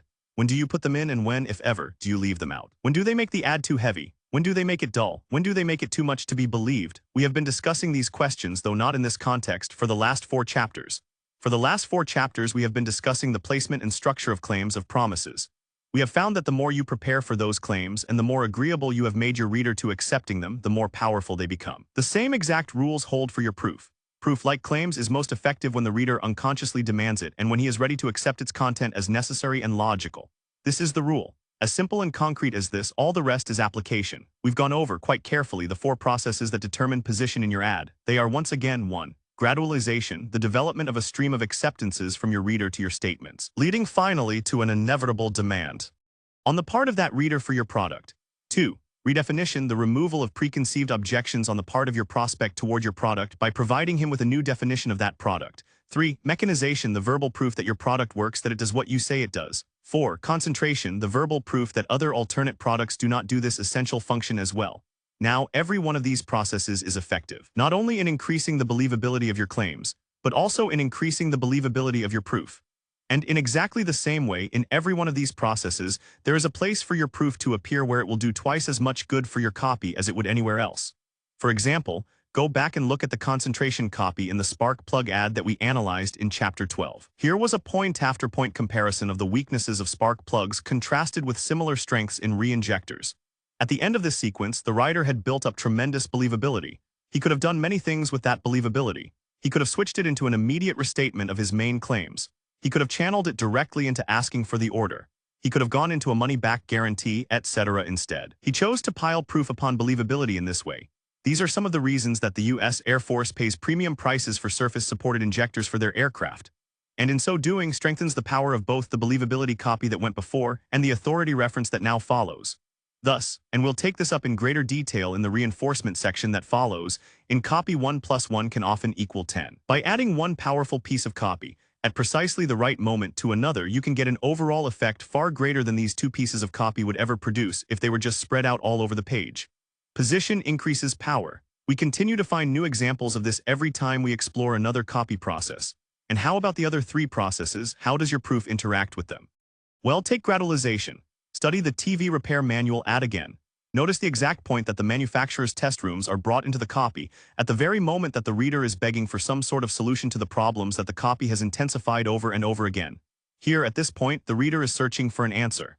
Here, the exact same proof, which might be merely dull statistics if it were presented earlier, suddenly takes on a sharpened drama because the reader now is fully aware of its importance and is ready to explore every word. Again, I must repeat that the main problem with documentation is that it is inherently dull. Your job, therefore, is to add excitement to it. You have to stage it. You have to develop a drama in your reader's mind into which your documentation enters as the hero, in which statistics suddenly become charged with emotion because you've made them the solution to whatever stands between your reader and the satisfactions that he craves. I could go on and give examples of the interaction of proof and each of the remaining mechanisms, but I think you would gain far more by doing it yourself. Instead, let me sum up by saying this. Documentation is any sort of proof, statistics, facts, tests, etc. that your product works. Mechanization, on the other hand, in case there may be a confusion in your mind, is the verbal and logical demonstration, and thus also proof that your product works. Mechanization does not necessarily have to incorporate any outside documentation at all to prove its point. It does this on the strength of its logic and its structure alone. Verification, which is different from both of them, is the process of arranging your documentation within your copy so that it gains the greatest immediate acceptance from your reader and has the greatest emotional effect on him. Thus, I would suggest that you stop thinking of placing your documentation only in the headline of your ad or in the subhead or in a separate box labeled, "Here's proof." I would suggest instead that you start thinking of documentation as one more element, along with promises, belief words, momentum builders, image sharpeners, emotion definers, and all the rest which we'll explore before we finish, to be interwoven together side by side so that, combined, they give you far greater emotional power and believability than any one of them could separately. Reinforcement, how to make two claims do the work of the first rule of all copy, of course, is that it produce an emotional impact. As we have seen over and over again, even in believability copy, even in documentation, every word must carry image, picture, feeling. Now, the wonderful thing about emotional writing, of which copy is one form, is this: that if you employ it skillfully, then the impact of one emotion plus the impact of a second emotion will often add up non-mathematically to the impact of four emotions. In mathematics, 1 plus 1 always equals 2, never more. In emotional writing, 1 plus 1 can often equal 10. In other words, two emotional images joined together in the right way can often have 10 times the impact that either of these images has by itself. For example, in the classic Avis campaign, the main theme was "We Try Harder." Good by itself, but nowhere near as powerful as it became when it was reinforced by the reason why Avis tries harder. We're only second. These two separate ideas, one we're second, two therefore we try harder, when they are combined, take on a joint impact far greater than you could ever logically expect if you simply examined each one of them by itself. In fact, we can even deny one type of creativity as the ability to combine separate images into a new identity that is much more powerful than the mere logical sum of its parts. This is how new words are born, as well as new phrases, slogans, concepts, ideas, and of course headlines. Your job, and it's a tough one, is to do just this, image by image, throughout the entire body copy of your ad. For example, in the ad for "The Man Who Will Settle for Nothing Less Than the Presidency of His Firm" that we quoted in the last chapter, this sequence occurs. This John Horn's first book. He is not an accomplished writer and it has flaws. If you read for style or for literary quality, this is not your book. Buey, there are paragraphs in his book, ideas in this hook, whole chapters in this book which have never been put down on paper before that may open doors to you tomorrow that otherwise might take a lifetime of waiting for you to walk through. Notice how the startling frankness of the first paragraph, which goes out of its way to call the reader's attention to flaws in its product, serves as an intensifying contrast to the positive claims of the second paragraph, making them far more believable and therefore far more powerful to the reader who is now convinced that he is receiving a fair report on this book. It is the juxtaposition of these two paragraphs, one following right on top of the other, that makes their combination so effective. Copywriting in many phases is the search for such juxtapositions. The last V chapters have been full of examples of them. I suggest that you go back and read these examples again and underline the combination points and junctures where one claim blends into another and either sharpens it, pours strength into it, or makes it more believable. So, one way you tie your ad together is to constantly build one claim on top of another, always seeking to make each stronger and more believable by the combination. This same principle applies in a smaller way in our next device. Interweaving how to blend emotion, image, and logic into the same sentence. Let me mention at this point a thought that has probably occurred to you several times over the past few chapters. The big trouble with analysis of the kind we've been doing in the second part of this book is that after a while it begins to sound quite mechanical. You've probably thought that I'm suggesting that you abandon any kind of creative O and work like a sort of phrase carpenter. Here you put in a promise, there you nail on a believability sentence, then cover both of them with a good strong identification. This is what it sounds like because it takes so long to identify each one of these devices and show you how to work them. Because of this need for analysis, which always requires that you cut individual elements out of the life O of a growing ad, it sounds like you should actually be conscious of each device as you are using it to write that ad, even going so far as to name the device as you weave it in. I don't think I have to tell you that this mechanical approach is not my idea and that it won't work. What I'm trying to do is exactly the same procedure that a golf pro uses when he wants to improve your game. He doesn't just let you go out and play. He stops you, makes you notice your hands, rationalize your grip, shift your fingers, get used to the new feel of the club as you lift it this new way, and then take a few practice swings all at the same time that he's telling you why you're doing it this way. When you're swinging for the first few times this new way, you feel pretty awkward and you're conscious of every muscle in your arms. That's why he has you keep swinging through 1 bucket, 2 buckets, 10 buckets of balls. Pretty soon, though, those arm muscles are going to feel comfortable in that new swing, and you're going to lose your conscious awareness of them. At that point, what was mechanical before becomes intuitive now. But it's a new kind of intuition, far more skillful and effective than you had before. This is the kind of intuition I'm trying to build in you. I'm trying to take you from creativity #1 to creativity #2. Both are intuitive states where you write from the full depths of your emotions as well as your mind, and when you are no more conscious of the mechanisms and devices that you are employing to gain your effects than you are of the movements of your fingers on the typewriter keys. But to get you from state #1 to state #2, one have to bring all these details to consciousness and make you awkward in a new and more effective way than you were when you first learned to write copy, so that you can take these insights and techniques and bury them inside your own talent, so that you can automatically employ them without thinking about them at all. When you want to express most powerfully your ideas, your emotions, and your sales philosophy. This whole process of new awkwardness leading to new ability is seen quite clearly in the very simple technique of interweaving, which I learned from a brilliant man by the name of Walter S. Campbell. Every copywriter should read Campbell's book, Writing Nonfiction, The Writer, Inc., 1961. In the next chapter, I'll list other books you should have, but this is certainly one of the important ones that you can probably master in a weekend. Campbell is talking about reporting and not copywriting, but the structural principles are the same. He says that even in the most factual reporting, no sentence can be effective if it contains only the facts alone. It must also contain emotion, evaluation, impact, if those facts are to be given meaning and importance to the reader. The same is true for every sentence you write of copy. That sentence should contain not only promise, not only image, not only logic, but as much of all three as possible. Weave together your promise, your logic, your emotion, your image. Pack your sentences full of every one of them. Make them blend into each other, till it's almost impossible to pull out the individual threads of the rich pattern of conviction and desire you're weaving. For example, go back to the re-injector ad in chapter 12 and see how promise is interwoven in even sentence of the believability copy where the injectors are being contrasted with the old-fashioned plugs. In these two sentences, for instance, with ordinary spark plugs you are using, or should he using premium gas disadvantage, which costs from 4 to 8 cents more than ordinary gas disadvantage, and despite this disadvantage, you're getting inefficient disadvantage, wasteful disadvantage, gas consumption disadvantage.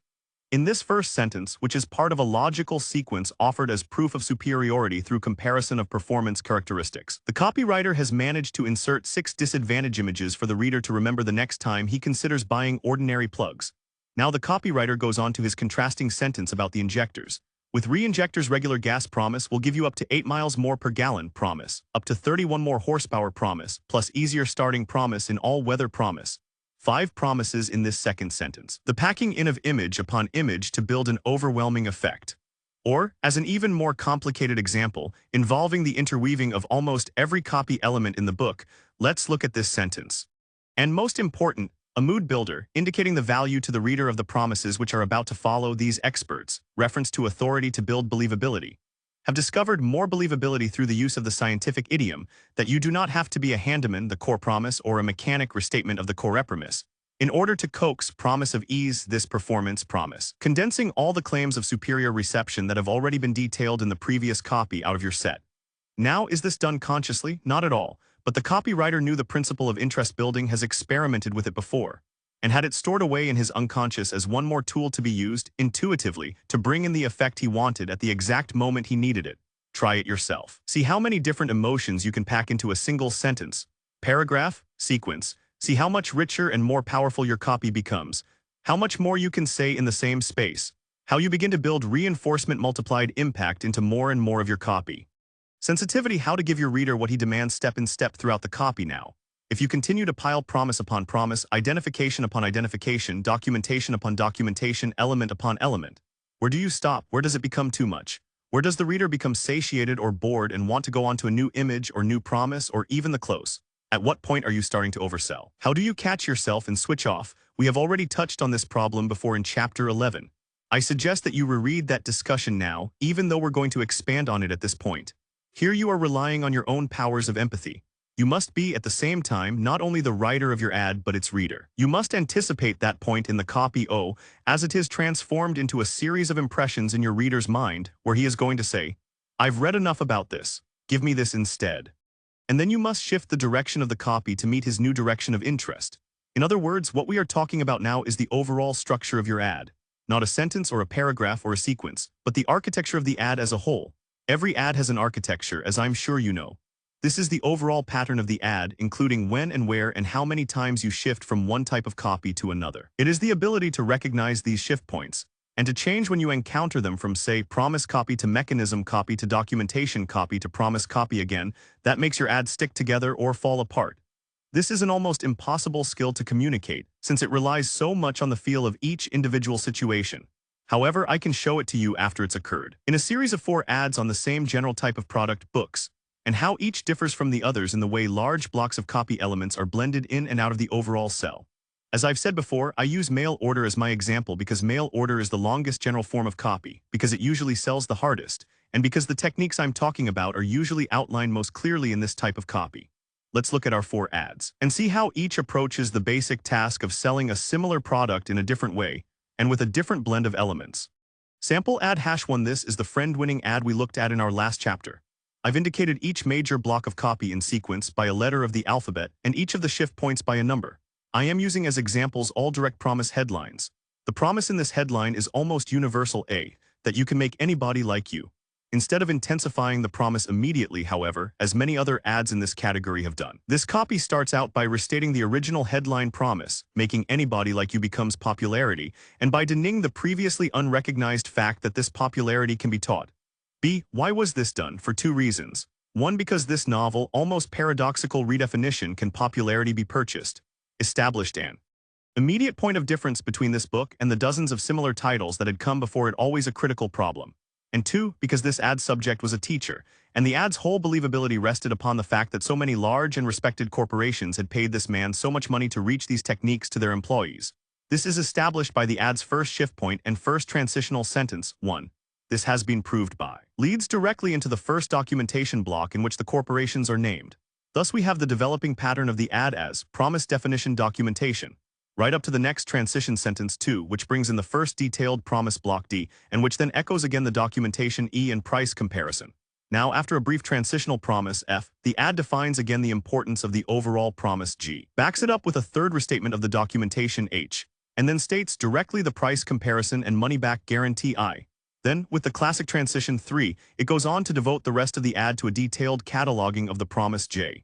A recitation of promises that are far stronger now, because of the preparation of definition and documentation that has been laid for them, than they would have ever been had they simply been put at the beginning of the ad without such preparation.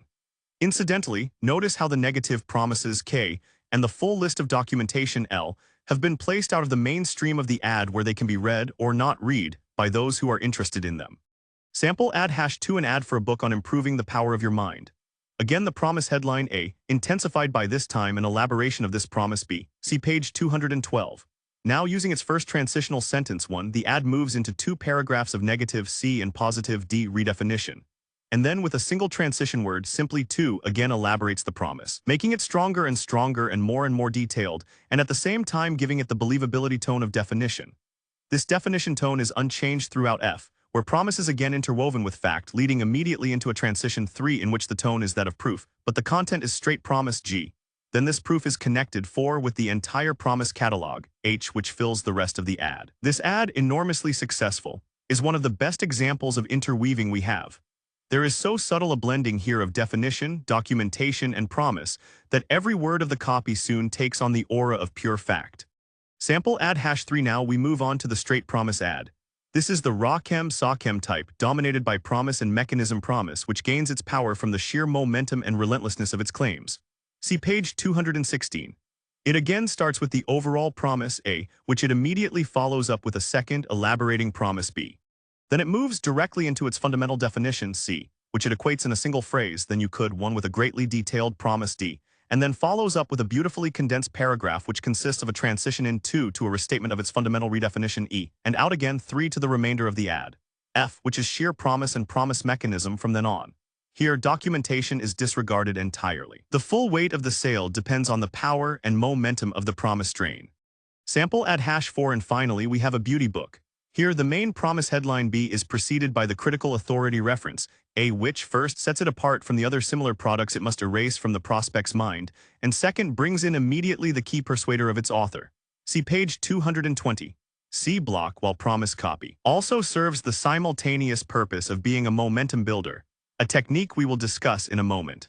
Using the different typefaces and sizes as transitional elements, the copy then introduces its crucial concentration copy D, in which it redefines what the woman can now expect from her appearance and in which it outdates other approaches to giving this fulfillment to her. After one because comes the first promise elaboration block. But there is no piling up of claim upon claim here. There is too much ingrained skepticism in this prospect, too much awareness of other previous claims that have disappointed her in the past. This skepticism must be anticipated and answered. This is done first F by agreeing with it and then G by shifting the entire story onto the doctor for 12 paragraphs, by far the longest reference to authority of any of our 4 sample ads. Then a transition 2 back to promise H, which fills out the rest of the ad. See how the structure differs? Let me say this. Although I have not pointed out every transition nor every blending of different types of copy, I have one hope: given you enough material to see clearly how ads differ in overall structure, as they differ in content as the demands of their material differ. They range from the simplest promise elaboration, example 3, to the most subtle blending of all the various elements of desire, image, proof, definition, and what have you, example 2, to the most complicated promise and proof reinforcement, example 4. Each problem demands a different structure. Each signals as you write it that here at this precise point your copy has left your reader. You have gone on straight when lie wants to turn left. You are piling on promise after promise when lie no longer believes you. You are burying him under a sea of statistics. When he is convinced you are telling the truth and wants you to make those delicious promises all over again. This is what you feel when you are writing the ad, probably a kind of irritating confusion, a blockage, a sense that the copy has suddenly gone dead and all you are writing now is words. So you stop and think and look for new direction. I hope in this section that I have given you a faint indication of what some of these directions might be. What, on the other hand, can you learn from analyzing the structure of your ads or other writers after you have finished them? Primarily, what kind of ad you have written. Is it straight promise, too much documentation, too little definition of the new world of possibilities your product has created? Does it still sound too much like everyone else's copy or product? Could you put another brand name on it and not make any difference? Have you left anything out? Will this bare promise carry the sale? Or could you increase its impact by paving its way with some mechanism or believability copy? How about a proof section? A use photo? A fuller description of the way it works? Mind you, this is not content alone that ICE are discussing. If you take the same content and give it a new structure, you are going to create a new ad. Try it, see for yourself. If you're stuck sometime, throw away your headline, throw away your rough copy-o, and start off again 180 degrees away from where you started before. I want to repeat this again. A new structure is a new ad. It brings out new ideas, gives your promises new sharpness, new flavor, new believability, and even begins to create whole new sections that you never dreamed were there in the product before. So we've come full circle. You start your ad by creating your headline. You develop your copy story from that headline. But if the copy story doesn't develop, if you gradually find that the headline isn't really that good after all, then perhaps the very elements that are begging to come out of your 6-point type should be at the top of your ad. This is what makes this copywriting so interesting. You're always being surprised with ideas from the most ungodly places. Just make sure you've got your eyes open wide enough to catch all of them. Momentum: how to draw your reader deeper and deeper into your copy. There are 2 other devices we should discuss. Both of them help tie your ad together, though that's not their primary function. The first is momentum: how to draw your reader into your copy. Keep him reading, making sure he doesn't quit you in the middle. Copy's first job, of course, is to be read. If it's not read, it can't sell. And if you take some time to make your points, to intensify your desire, to build and rebuild your believability, to reinforce one claim with another, then you'd better make darn sure that you've put plenty of momentum builders into your copy. There are 2 types. 1. Actual momentum phrases, and 2. Incomplete statements or teasers that draw the reader further into the copy in order to complete them. The first type, the momentum phrases, are time-honored. They are used in almost any sort of persuasive or educational writing. You insert them in your copy primarily in your transition sentences, to keep interest from flagging, to indicate to your reader the general type of material that's going to follow. They are addy, but they work. Here are a few examples taken from the 4 book ads we looked at in the last section. They paid up to $22.50 a person to learn priceless techniques like these. You can learn them all in your own home next weekend without risking a penny. Here's how. Here is the information you will find in this hook. Let me explain. All I ask from you is this. What you are going to do in the very first hour that you receive the book is this. And yet it's only the beginning. Then put this simple trick to work for you that very same hour. For example, read the thrilling answer below. And to start with, just wait till you try this. And so on. These are actual invitations to read on. If you write long copy, they should be spotted throughout it. The second category of momentum builder is much more subtle and gives you thousands of ways to keep drawing your reader along after your developing thought. It's based on the simple principle that if you make a statement that interests your reader, and if you purposely and skillfully do not complete that statement so that there is a question of how it can be done, then he will read on to find out more. In other words, you are continually throughout the copy. 1. Creating interest in a specific point. 2. Raising a question in his mind about that point. And 3. Implying an answer to that question later in the copy. Here are some examples of this technique. And you will do it often using nothing more than ordinary tap water, your own 10 fingers, and the contents of your garden and your refrigerator. But now, when you turn on the ignition, a modern miracle of engineering science comes to life underneath your hood. Yes, here at last is the engineering miracle you've been hearing rumors about for months. The fantastic power booster that continental millionaires used to soup up the performance of $12,000 cars. The revolutionary new gas saver that actually gives compact car economy to Fords, Chevrolets, Plymouths, and dozens of other American cars now driving in Europe. The 60-second attachment that had to be banned from the great European raceways because it gave so much added power, so much added efficiency to any car that used it, that the officials were forced to rule that it gave these cars an unfair advantage over those drivers who couldn't obtain it. How to grow thousands of flowers without dirtying your hands. Here it is at last. Authoritative medical proof that men in their 40s and 50s and 60s can enjoy a sex life in many ways as satisfying as when they were in their 20s, if they are only shown how to combat the hidden forces within their minds and bodies that literally drive them impotent. Caught 120 fish in 1 hour. Just picture the scene as these college horticulturists began this amazing flowering test of roses, for here gathered in a test field were all the highly prized queens of rosedom.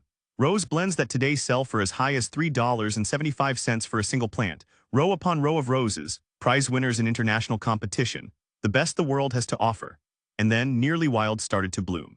And so on. The objective here is to keep the reader going for one more sentence, one more paragraph, one more sequence. Notice, of course, that every one of these examples not only produces momentum, not only raises questions in the reader's mind that he virtually must read on to answer, but is also at exactly the same time loaded with sell. Again, interweaving, making each element in the ad accomplish 2 objectives.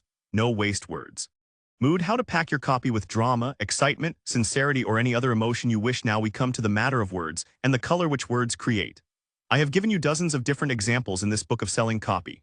All these examples had certain elements in common. They were strong, successful, convincing, and so on. But at the same time, each of these copy blocks differed from the others in one immediately apparent way in the mood that each set simply by the rhythm and words that the copywriter used to express his thoughts. Words and rhythms. They are to the copywriter what line and color are to the painter. They set the mood of your story, carry the emotion so subtly that your reader never really realizes where the excitement or the image or the conviction is actually coming from. For example, here are several of the passages we've looked at before. Now let's italicize the mood builders within them that make each so different from the others. Objective. To emphasize color, beauty, excitement, visual image. And when that third precious ingredient reaches those buds, then that very morning you will open the door to your house and you will be blinded by the explosion of color that greets you in your garden. You will see rose bushes weighted down by masses of blossoms, of a richness and perfume and color you have never imagined before. You will walk past solid, blazing rows of chrysanthemums so thick that you can't even see a leaf in between. Notice that you don't even distinguish many of the separate images until they are called to your attention. Notice also that some of the words are primarily visual image sharpeners, weighted down, solid, blazing rows, so thick you can't even see a leaf in between, while others convey not image but emotion precious. That very morning, blinded, greets, you never imagined before. These words are emotion definers. They tell the reader what to feel about the images and ideas you are presenting to him. Their very essence is that they are so subtle that he does not see them, that they do not call attention to themselves, but simply flavor and evaluate the images your copy is forming in his mind. Certain classes of readers will notice these emotion definers. When they do, your copy becomes either questionable or corny to them and you have lost them. Therefore, you have to know always whom you are writing for. what their level of sophistication is, in tone as well as product awareness. And you may have to change your tone when you take the same ad from one class of media to another, down as well as up. Of course, when everybody sees your emotion words, then you've got a bad ad and you'd better rewrite fast, and don't forget the rhythms. Read the ad out loud, see how you can almost scan it as though it were close to blank verse. This richness of rhythm parallels the richness of image, helps build the excitement and sensuousness of the mood. Now let's look at another piece of pounding copy, and see how words and rhythms add to the power and momentum that are put behind its staccato stream of claims. This letter says that if you could only liberate the exact same talent and intelligence and ability that you have tied up inside you today, then you could read anything you wish twice as fast as you can read it today. Absorb facts like a sponge and repeat them almost word for word years later. Flash through math, business, financial problems that have you stopped cold today. Hold people spellbound with the power of your speech and your written word. Outthink others when you have to, tower over them in judgment, outshine them completely in imagination. Here again there are two types of emotion definers. The power words liberate, hold spellbound, outthink, tower over, outshine completely, which build a subconscious current of potency that permeates each individual claim as it occurs in the copy. And the frankness man-to-man let's let our hair down tone builders, this letter says, tied up inside you like a sponge. Stopped cold that say silently that there's no nonsense here. No highfalutin phrases, just common sense which can be absorbed by anyone. And of course the machine gun rhythm, short choppy sentences. Verb, verb, verb, claim, claim, claim, propelling the reader through the copy. Piling promise upon promise, image upon image in an attempt to overwhelm him. Notice especially the vast difference between these two highly successful pieces of copy. Their vocabulary, the type of emotions they strive to arouse, the images they use, the models of speech they borrow. The length of sentence and paragraph, the ratio of adjectives to nouns and verbs, etc. We could go on, of course. Go back to the Volkswagen copy and see how the emotional tone of sincerity is conveyed by the absence of adjectives in all the places you'd ordinarily expect to find them. As well as whimsy, a continuous self-kidding which builds first a sort of corporate affection and then trust. Try the re-injector ad again. Notice how the long, rather clumsy sentences give a feeling of ingenuousness and reason to the copy. Try to read them out loud. You can't. They don't scan, they have no denable rhythm, they don't look like a copywriter wrote them at all. And of course there is the same straight-from-the-shoulder phraseology to reinforce this feeling of honest appraisal. All this, I repeat, is done unconsciously. You do not see it unless you look for it. And sometimes you have to dig very deep indeed to get every piece of it. Mood building is deliberate on the part of the copywriter, unnoticed on the part of his reader. As with so much of the rest of the ad, it lies underneath the surface to do its work imperceptibly. Epilogue: A Copywriter's Library. I have now given you what I've learned about writing copy. It has taken many years to learn it, 3 more to set it down to my own satisfaction. I hope it will help you in the only way that really counts, to do a better job and make a little more money. There are, of course, many men in this industry who know far more about these techniques and who can produce far better copy than I. My excuse for writing this book is that they don't seem to have included, at least to my present knowledge, many of the specific techniques which I've discussed with you here. Some of them have written books on the subject, great books, and I'd like to list them here for you. I think you should buy and read every one of them and then thumb through them again every year or so just to catch what you may have forgotten.